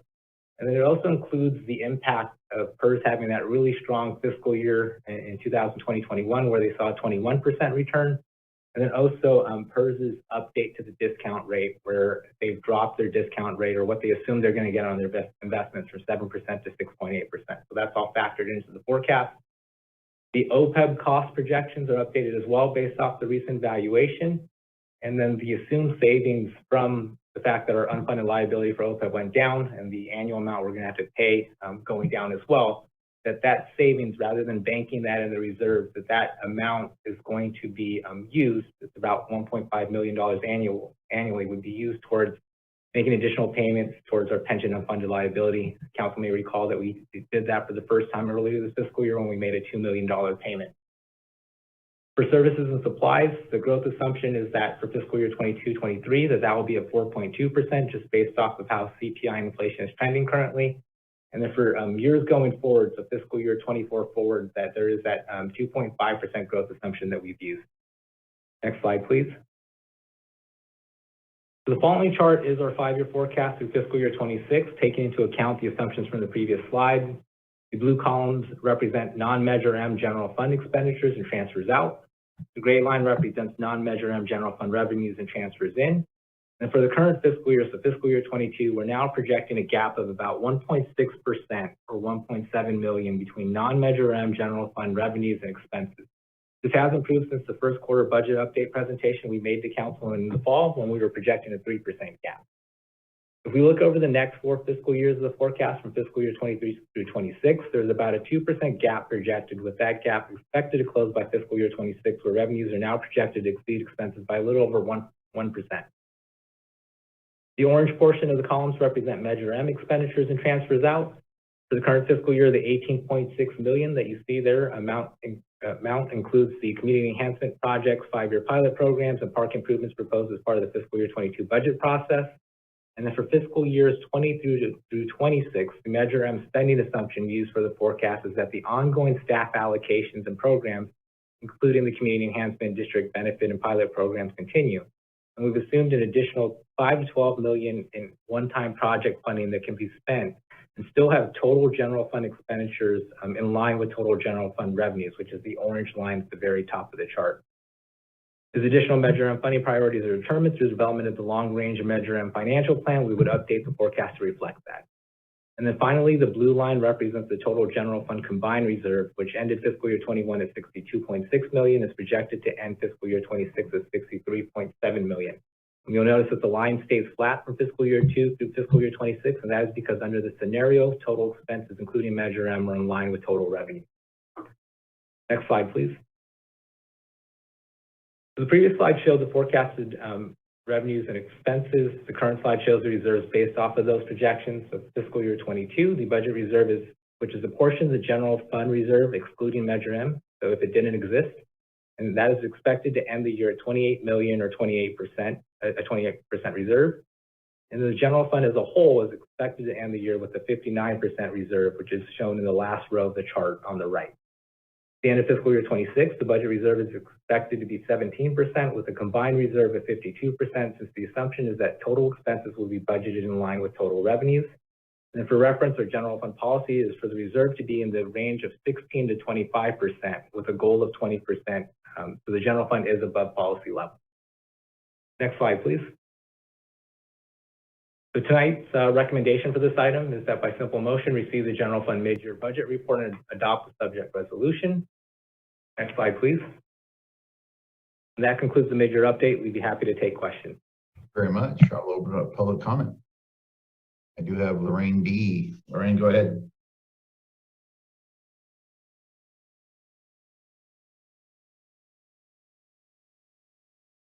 Lorraine, you're still on mute. Sorry. Okay. Hello, can you hear me? Yes, ma'am. Go ahead. Okay, thank you very much for your guys' time. I was wondering, in this proposal, does that affect park lights and city street lights? Because we have in my area, Trower Park has 5 lights that are out, or like 2 of them you can't even see. There's a lot of lights in our area, which make it very difficult and very dangerous for people to walk. And a lot of people don't have vehicles. So, you know, I'm wondering, how can we go about getting these light fixed? So I know that this is a full expenditure for the year. And does it come out of that general fund or somewhere else? You know, actually, are you done with your comment, Lorraine? Yes. Oh, almost more of a question. Are you done with your question? Yes. Okay, perfect. I'll just answer real quick. I know Public Works is on here. I know that they'll get someone out there. And absolutely we can fix your lights, not even under this item. So thank you. Wendy?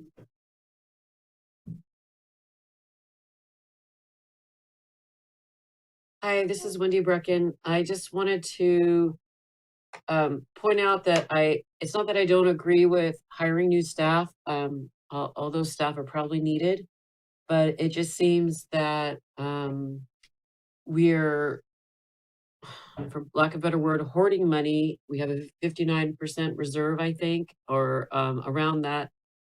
And the policy requires less than half of that. And we have a huge need for spending. And, you know, we have park amenities, parks, all kinds of things that are in master plans. And it would seem that, I'm not saying spend down to the policy level, but at least maybe consider addressing more of the need for the community rather than just the needs of staff. Thank you. Thank you. I'm going to close public comment and bring it back to council for motion or comment. I have Councilmember Silva. Thank you, Mayor. So just a quick question. A couple months ago, council approved a motion to bring back proposal to have a Spanish-speaking liaison, someone someone that would be able to connect our services to the Spanish-speaking community throughout the city and assist in different areas. Is there any reason why or any update on that from staff? City Manager. Yeah, that's something that I'm trying to coordinate with our HR department and Councilmember Silva to see just exactly the expectations for that, so that we can make sure to address the concerns and the accuracy of where that position could fit in the organization. Perfect. So it's in process. Vice Mayor. One more question, Mayor. Sorry. Sure. So it just kind of goes off of, kind of just stems back to the previous topic. If we approve less than what we needed to for ARPA funds, from ARPA funds to supplement the cost for the Allison from the ARPA funds, would that be something that we need to bring back on a budget augmentation if in the event that happens prior to the next budget year? City Manager. If that makes, if I need to reframe a question, I can. So just to clarify the comment, the concern about using different financing mechanisms or funding sources for the construction loan for the Allison apartment project? Yes. I'll confer with our city attorney, but I believe that because the motion was clear about the direction, that we put forth an option in the ARPA discussion for alternatives. And as it stands right now, the only two choices that we really see as options to fund that $3 million are either ARPA or Measure M, or a combination of those two funding sources. Okay. All right, that's good. Thank you. Vice Mayor Roberts, go ahead. Yeah, I just wanted to follow up kind of what Wendy Brecken said. Yeah, if we have the ability to pay down a little bit more with stuff that's in reserves. So for example, if you have a high interest credit card where the interest rate's higher than what you currently achieving through your savings account, make more sense to pay down other things that are costing you more money a little bit first if you have the ability to. And then I don't know if Greg had comments. If he does, then I was going to make a motion. But if Greg has some comments, I'll let him go first. Sure, Mr. Ritchie. Well, I was going to make the motion too, so I'll let Vice Mayor Roberts do it. But I first of all, I want to thank the staff, and that was a major task for this major report. And I think I did recognize Wendy's comment, but just because you can spend money doesn't mean you shouldn't. I mean, I'm pretty understanding this concept. I run a small business. It's good to have reserves. You never know when you're going to need it. So let's be a fiscally responsible city and not just blow money for the sake we have it, and make sure we spend it and invest in the right places.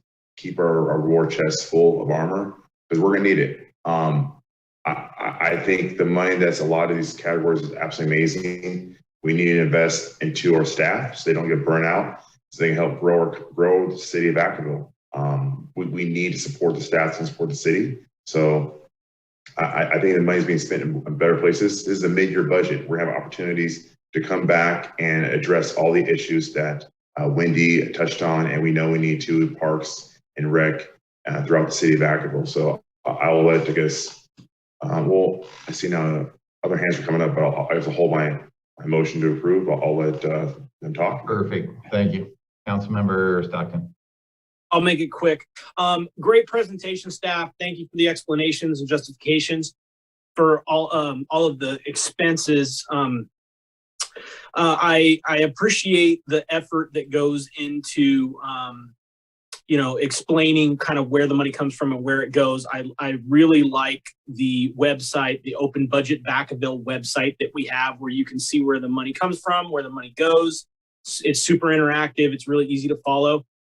Do we have something like that? And if not, can we have something like that that shows where the money for Measure M is being spent specifically? Hi, this is Ken Mossamy, the Director of Finance. So that's a great question. That is something that we're actually working on with the City Manager's Office, and so that is kind of to come, but we do plan to have, we do have a transparency website for Measure M. I think with kind of some staffing changes, it just hasn't been updated recently, but the plan is to work with the City Manager's Office to get that updated again. Yeah, and the only reason why I ask is because, you know, I understand that staffing is a portion of the Measure M funds, but I do agree with the callers in the community about, you know, we need to show the community something when it comes to an amenity, a new amenity, or upgrading some of our amenities with that Measure M money. So if we can get something like that open budget Vacaville for Measure M, I think it would be amazing for the community to really see where that tax money is going. And with that, I will make a motion that we pass this because I don't think there's anybody else with their hand up. I do have, well, now I have more. Okay. I'll entertain that motion. Can I have a second? And then we'll run to someone second. I'll second. Perfect. I'm still going to leave it on the question though. So it's Councilmember Wiley. Thank you. Right. I just wanted to jump in there also, kind of what we've been saying. I do feel like all these staff positions are important and will help the city run smoothly, but we do need to spend, not just have a war chest, but spend money on our citizens and our amenities and have the parks and things that we need, particularly since Measure M was really for that issue. And on the jobs that we are adding or the positions we're adding, most of them are from general budget, but just the FRC one was from the Measure M. But I just wanted to agree with Ms. Brecken and some spending some money in our community as well. And we are doing that with the, you know, the beautification in the districts and things like that. But I agree with the rest of this. Thank you. Vice Mayor Roberts.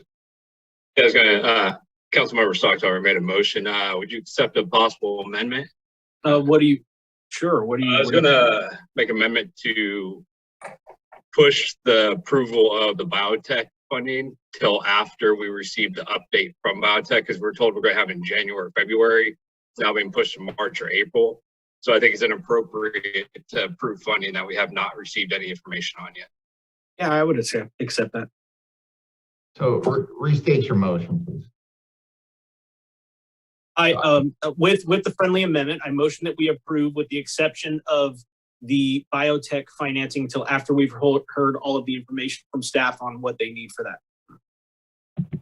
I'm sorry, Mr. Mayor and council members. This is Ken Mossamy, the Director of Finance. I'm not sure if, would you like to hear from Don Burst, the Economic Development Services Director, related to that biotech initiative? Because I believe we're currently out of contract. And that's sort of what's driving the timeline for having it approved now. So if council would be okay with having them speak on that.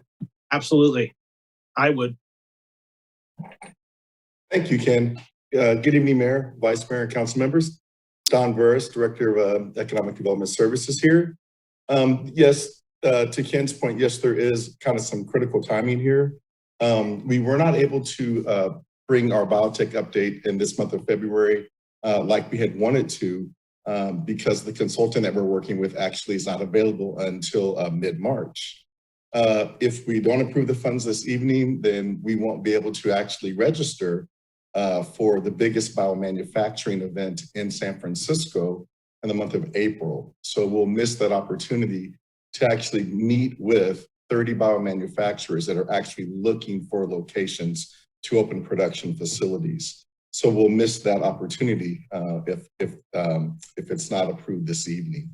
Then as well, we won't be able to bring on the CBC as our partners to start the work that they need to do now so that we can have one-on-one meetings with the mayor and our city manager, with other prospective biotech companies in San Diego in June. So the timing is actually critical at this point. Thank you very much. I appreciate that. I'm glad we jumped in there because I don't want to lose this money. There are a few extra hands up. Councilmember Stockton, I am going to come back to you and ask for clarification on your motion, but let me get to Councilmember Silva. Thank you. Yeah, thank you, Jason and Roy, our council members, vice mayor, council members. And Don, for the explanation, I think, what Don is expressing, what I've kind of looked into and further understanding that our ability to champion our city and our prospects here is something that's necessary. So I would ask that we support the staff suggestions as is. Yes, thank you. Vice Mayor Roberts. Yeah, I mean, yeah, thanks, Don, for clarification. I do have a couple of issues which has been reoccurring since I've been on council is staff bringing requests to council with last minute where this has to happen right now. Otherwise, X or Y is not going to happen. This biotech conference has been known about for a while. And there's some other reasons, like I spoke to Matt Gardner and he was available tonight. So we could have had the biotech update tonight. And he said he was available today, but it's moved to March for some unknown reason. And so it's like, yeah, I guess we can prove it tonight, but I'm tired of getting these very last minute things. Same thing happened with Rocky Hill art projects. Like we have to do this now, otherwise we're going to lose this opportunity for these things that you've known about for a year. Because this conference in San Francisco is nothing new. They've done it in the past. And so it was like, why wasn't this information presented last summer, last fall, when a lot of the stuff could have been presented minus a few of the details. You could have gave the council an update. Obviously, you have the details for phase 3. All that could have been presented tonight before asking for money. But yeah, I might ask staff to refrain from doing these last minute things that either we do it now or we lose it, because it kind of forces the council's hand into doing something, especially with some of the biotechnology that was number 3 on the economic development presentation on what we need for the city. So when you do this, it kind of forces our hand into doing some certain items. And I might say we at least need like 2 or 3 weeks, a council meeting or 2 prior to when it's due. Other than that, that's not really appropriate for you to ask us this when it's last minute. Councilmember Stockton, do you want to restate your motion? Do you want to go back to your original motion? Yes, with the additional information, and considering all the comments, I would just like the motion that we approve as it was presented to staff with the initial money. Perfect, thank you. Councilmember Ritchie, do you want a second? Yeah, I'll absolutely second. Okay, can we have a roll call vote, please? Councilmember Silva? Yes. Councilmember Sullivan? Yes. Councilmember Wiley? Yes. Vice Mayor Roberts? Yes. Councilmember Stockton? Yes. Councilmember Ritchie? Yes. Mayor Roulette? Yes. Okay, we'll move on to item 9F. And I'm going to go to Mr. City Manager. Thank you, Mr. Mayor, members of the City Council. This final item is a resolution of the City Council to authorize the fire chief to enter into a master service and purchase agreement with Flex Financial. Our fire chief, Chris Concepcion, has a presentation for the council.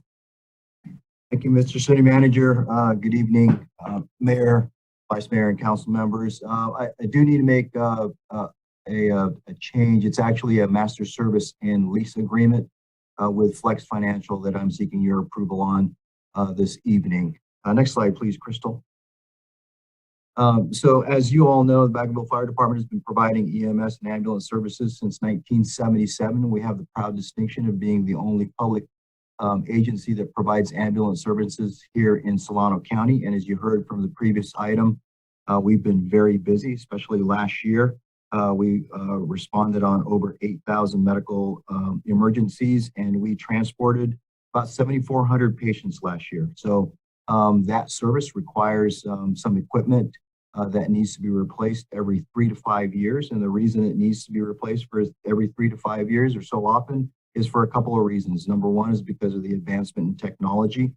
So the equipment that we're using, like heart monitors and defibrillators, become obsolete as far as the technology is concerned. And as you heard already, we use it quite a bit here in Vacaville.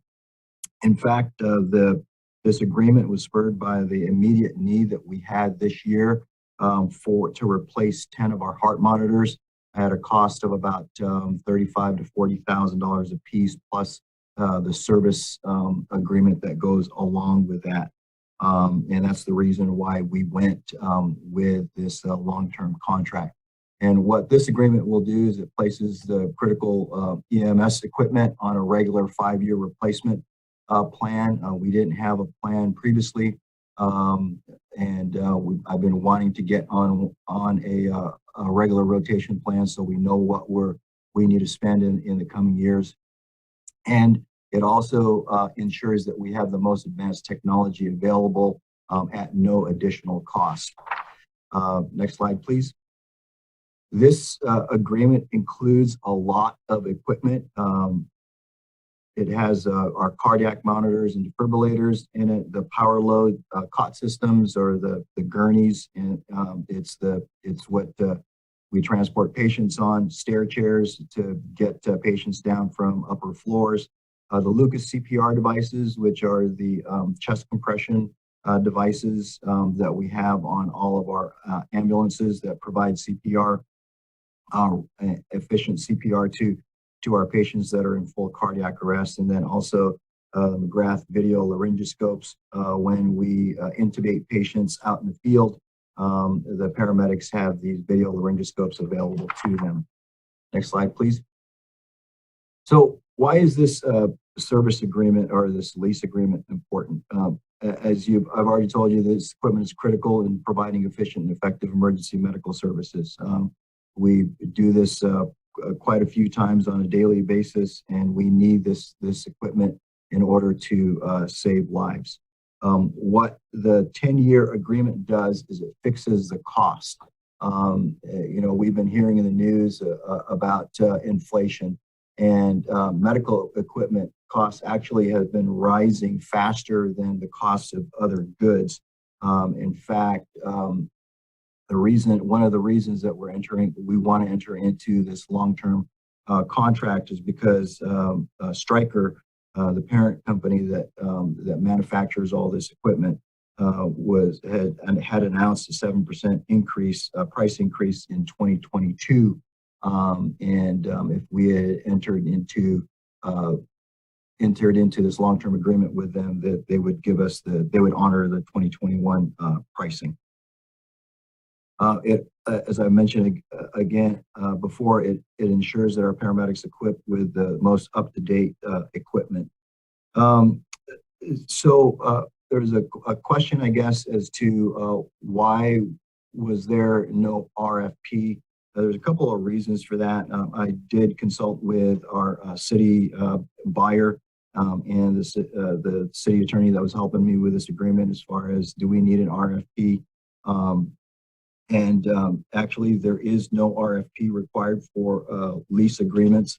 And we both agree that it was in the best interest of the city to enter into the agreement with Stryker because they have been the supplier for all of this equipment. Changing suppliers for the heart monitors and the gurneys, especially the heart monitors, would be really cost prohibitive because if we change vendors, you're changing equipment. And this equipment is tied to our records management system, to our ambulance billing software, and such. And then also we require extensive training for our paramedics on how to use the new type of equipment. So it really would be cost prohibitive to go to a different manufacturer as far as that equipment is concerned. Next slide, please.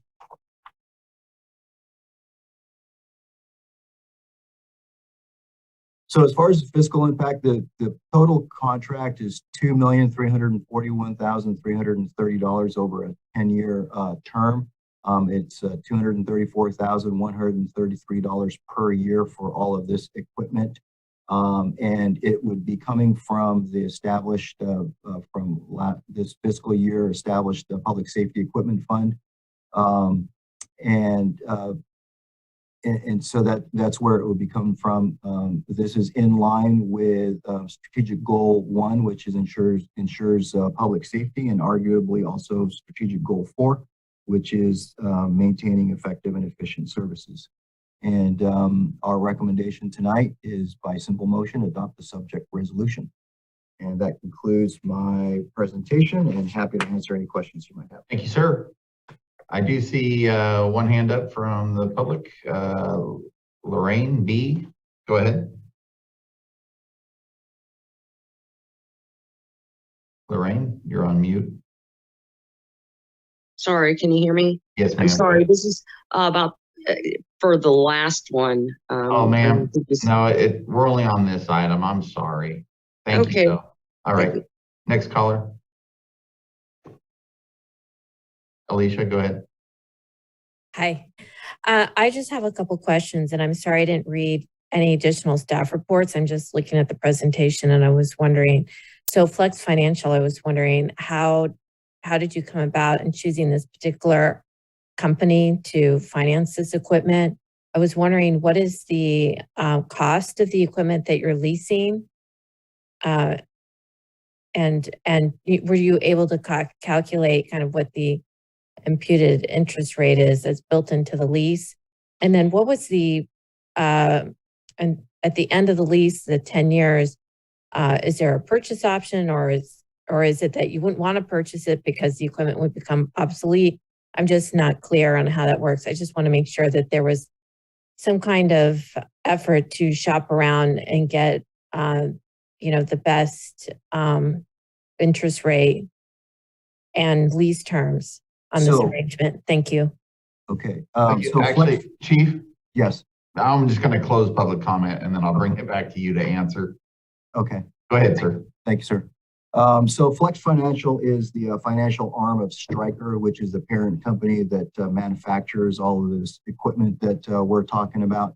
The value of the equipment is roughly in the neighborhood of about $1.7 million, and the rest of that lease agreement is actually for the service and maintenance of the equipment.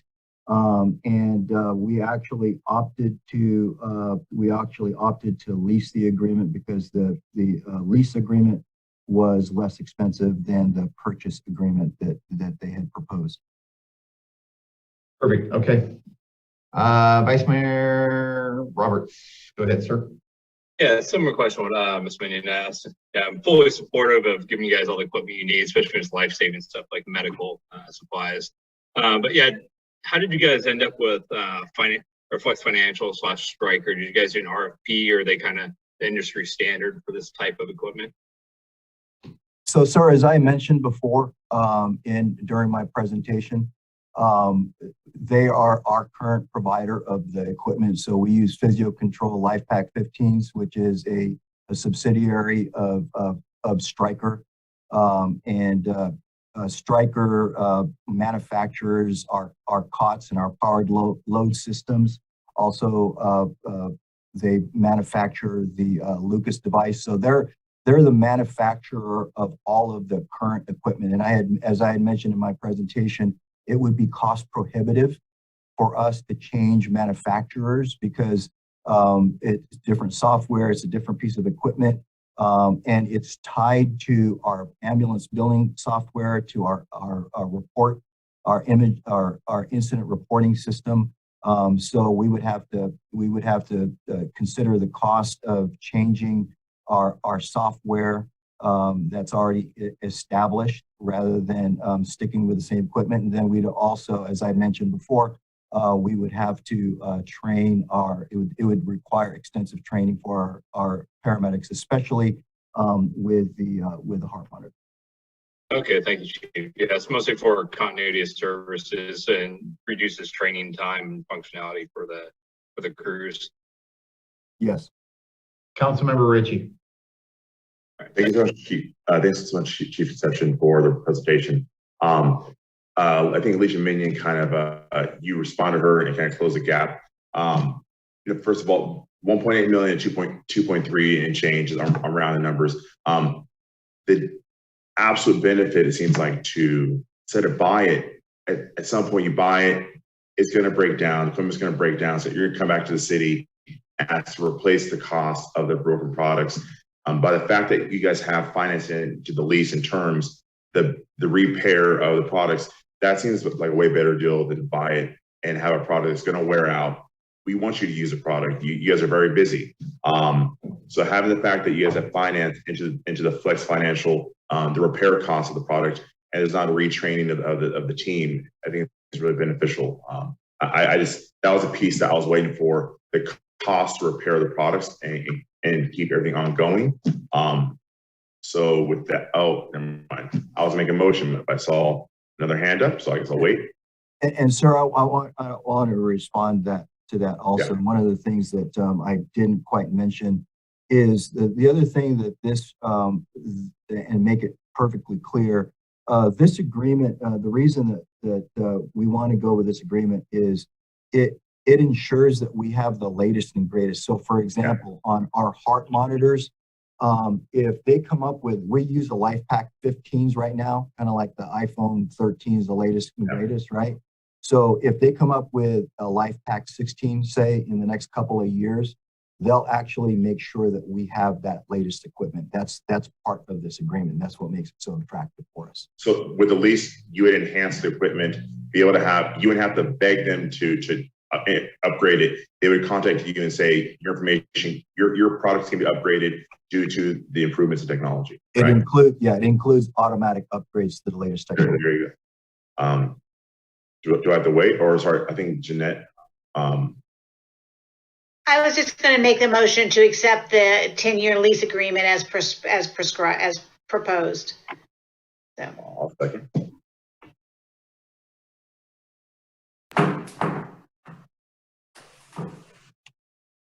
Richie, did you second? Oh yeah. Okay, thank you. Roll call. Councilmember Sullivan? Yes. Councilmember Wiley? Yes. Vice Mayor Roberts? Yes. Councilmember Stockton? Yes. Councilmember Ritchie? Yes. Councilmember Silva? Yes. Mayor Roulette? Aye. I'm going to ask the chief to come back for item G, COVID-19 update. Hello again. Next slide, please, Crystal. So as I always do with the latest numbers, we're at California's 8.3 million cases. It's an increase of about 209,000 since our last council meeting 2 weeks ago, and 83,500 deaths so far. The good news, though, is the 7-day positivity is down to 3.6%, and that's a drop of 2.2 over the last 7 days. But that number was 8.8% 2 weeks ago at our last council meeting, so that's really good news. In Solano County, we're up to 78,218 cases. The real good news is we're down to, and we've cut it in half in the last two weeks, we're down to 1,153 active cases. We also have seen a decrease of 37 hospitalized, so we have 50 people that are hospitalized right now. ICU availability has gone up a little bit. And 394 deaths, so it's an increase of 6 over the last two weeks. 7-day positivity, just like in California, dropped by about half. It was over 10% 2 weeks ago and is now at 5.7%. And Vacaville is at a little over 19,000 cases. Next slide, please. We've got good news throughout as far as COVID is concerned. New daily cases nationwide continue to drop. Most states, actually, as of today, every state with the exception of Hawaii has dropped their indoor mask mandate, so that's good news. In California, even though the state of emergency still remains in effect, Governor Newsom last week did announce his endemic plan, basically how we're going to live with COVID for the foreseeable future, and he introduced a new acronym. Smarter. We're going to work smarter, I guess he says, and that's through shots, mask awareness, readiness, testing, education, and prescription medications for COVID. In the county, this is old data because it was a holiday yesterday. So as of last Friday, there was 1,153 active cases. That's probably lower now. Which is good. We are still currently in the high tier of, according to the CDC. Hopefully we'll go down to a lower tier here soon. And then as far as the city is concerned, we did open back up along with the state, open back up for walk-in business on February 16th, which was last Wednesday. So residents can come in and conduct business in person now here in the city. And I believe that concludes my presentation. I'm happy to answer questions if you have. Fantastic. Let's see if anybody from the public wants to speak on it. I have nothing. Thank you very much. Appreciate the update. Good news. Item 10, reports to city manager. Mr. City Manager. Thank you, Mr. Mayor. I do not have anything for this evening. Thank you, Mr. City Manager. Item 11, reports of city council. Anybody from the city council want to speak? Mr. Councilmember Greg Ritchie. All right, getting late. Well, first and foremost, thanks everybody. Yeah, I know it's a late night. I won't ramble on, but we had all the familiar faces on the city council and representatives from the city of Vacaville at the second annual Black History Month celebration downtown. There was a comment earlier that was negative, but it doesn't matter. It was a great celebration. It was wonderful to see people all over Vacaville representing and coming out to support the celebration of one culture, but we all celebrated together. It was focused on the youth, and it was this absolutely amazing experience. It was really touching to see when you look out the crowd. It was every race, walk, color, creed. People were just happy. It was very impressive to see all the city council there, and really reflecting on the fact that we are the most diverse councils that has been history of Vacaville. And it was a proud moment to see the support we had from our staff and the community. So I just really want to for people that always going to find the negative, find the positive. And that was a great expression of our community, how we all came together, regardless of your race, color, creed. It was a positive expression of community. Thank you, sir. Councilmember Sullivan. Thank you, Mayor. One quick comment. I wanted to thank Roy for all of his work on the homeless 2x2. We're finally getting someplace. On March 3rd, we have a homeless forums sponsored by the county being put on. So Roy and I will be attending that, as well as 2 electeds from Benicia, Vallejo, Fairfield, Sassoon, and I think that's it. So we've been meeting as a 2x2 with those other council members now for about 8 months. We've developed a couple pretty solid plans.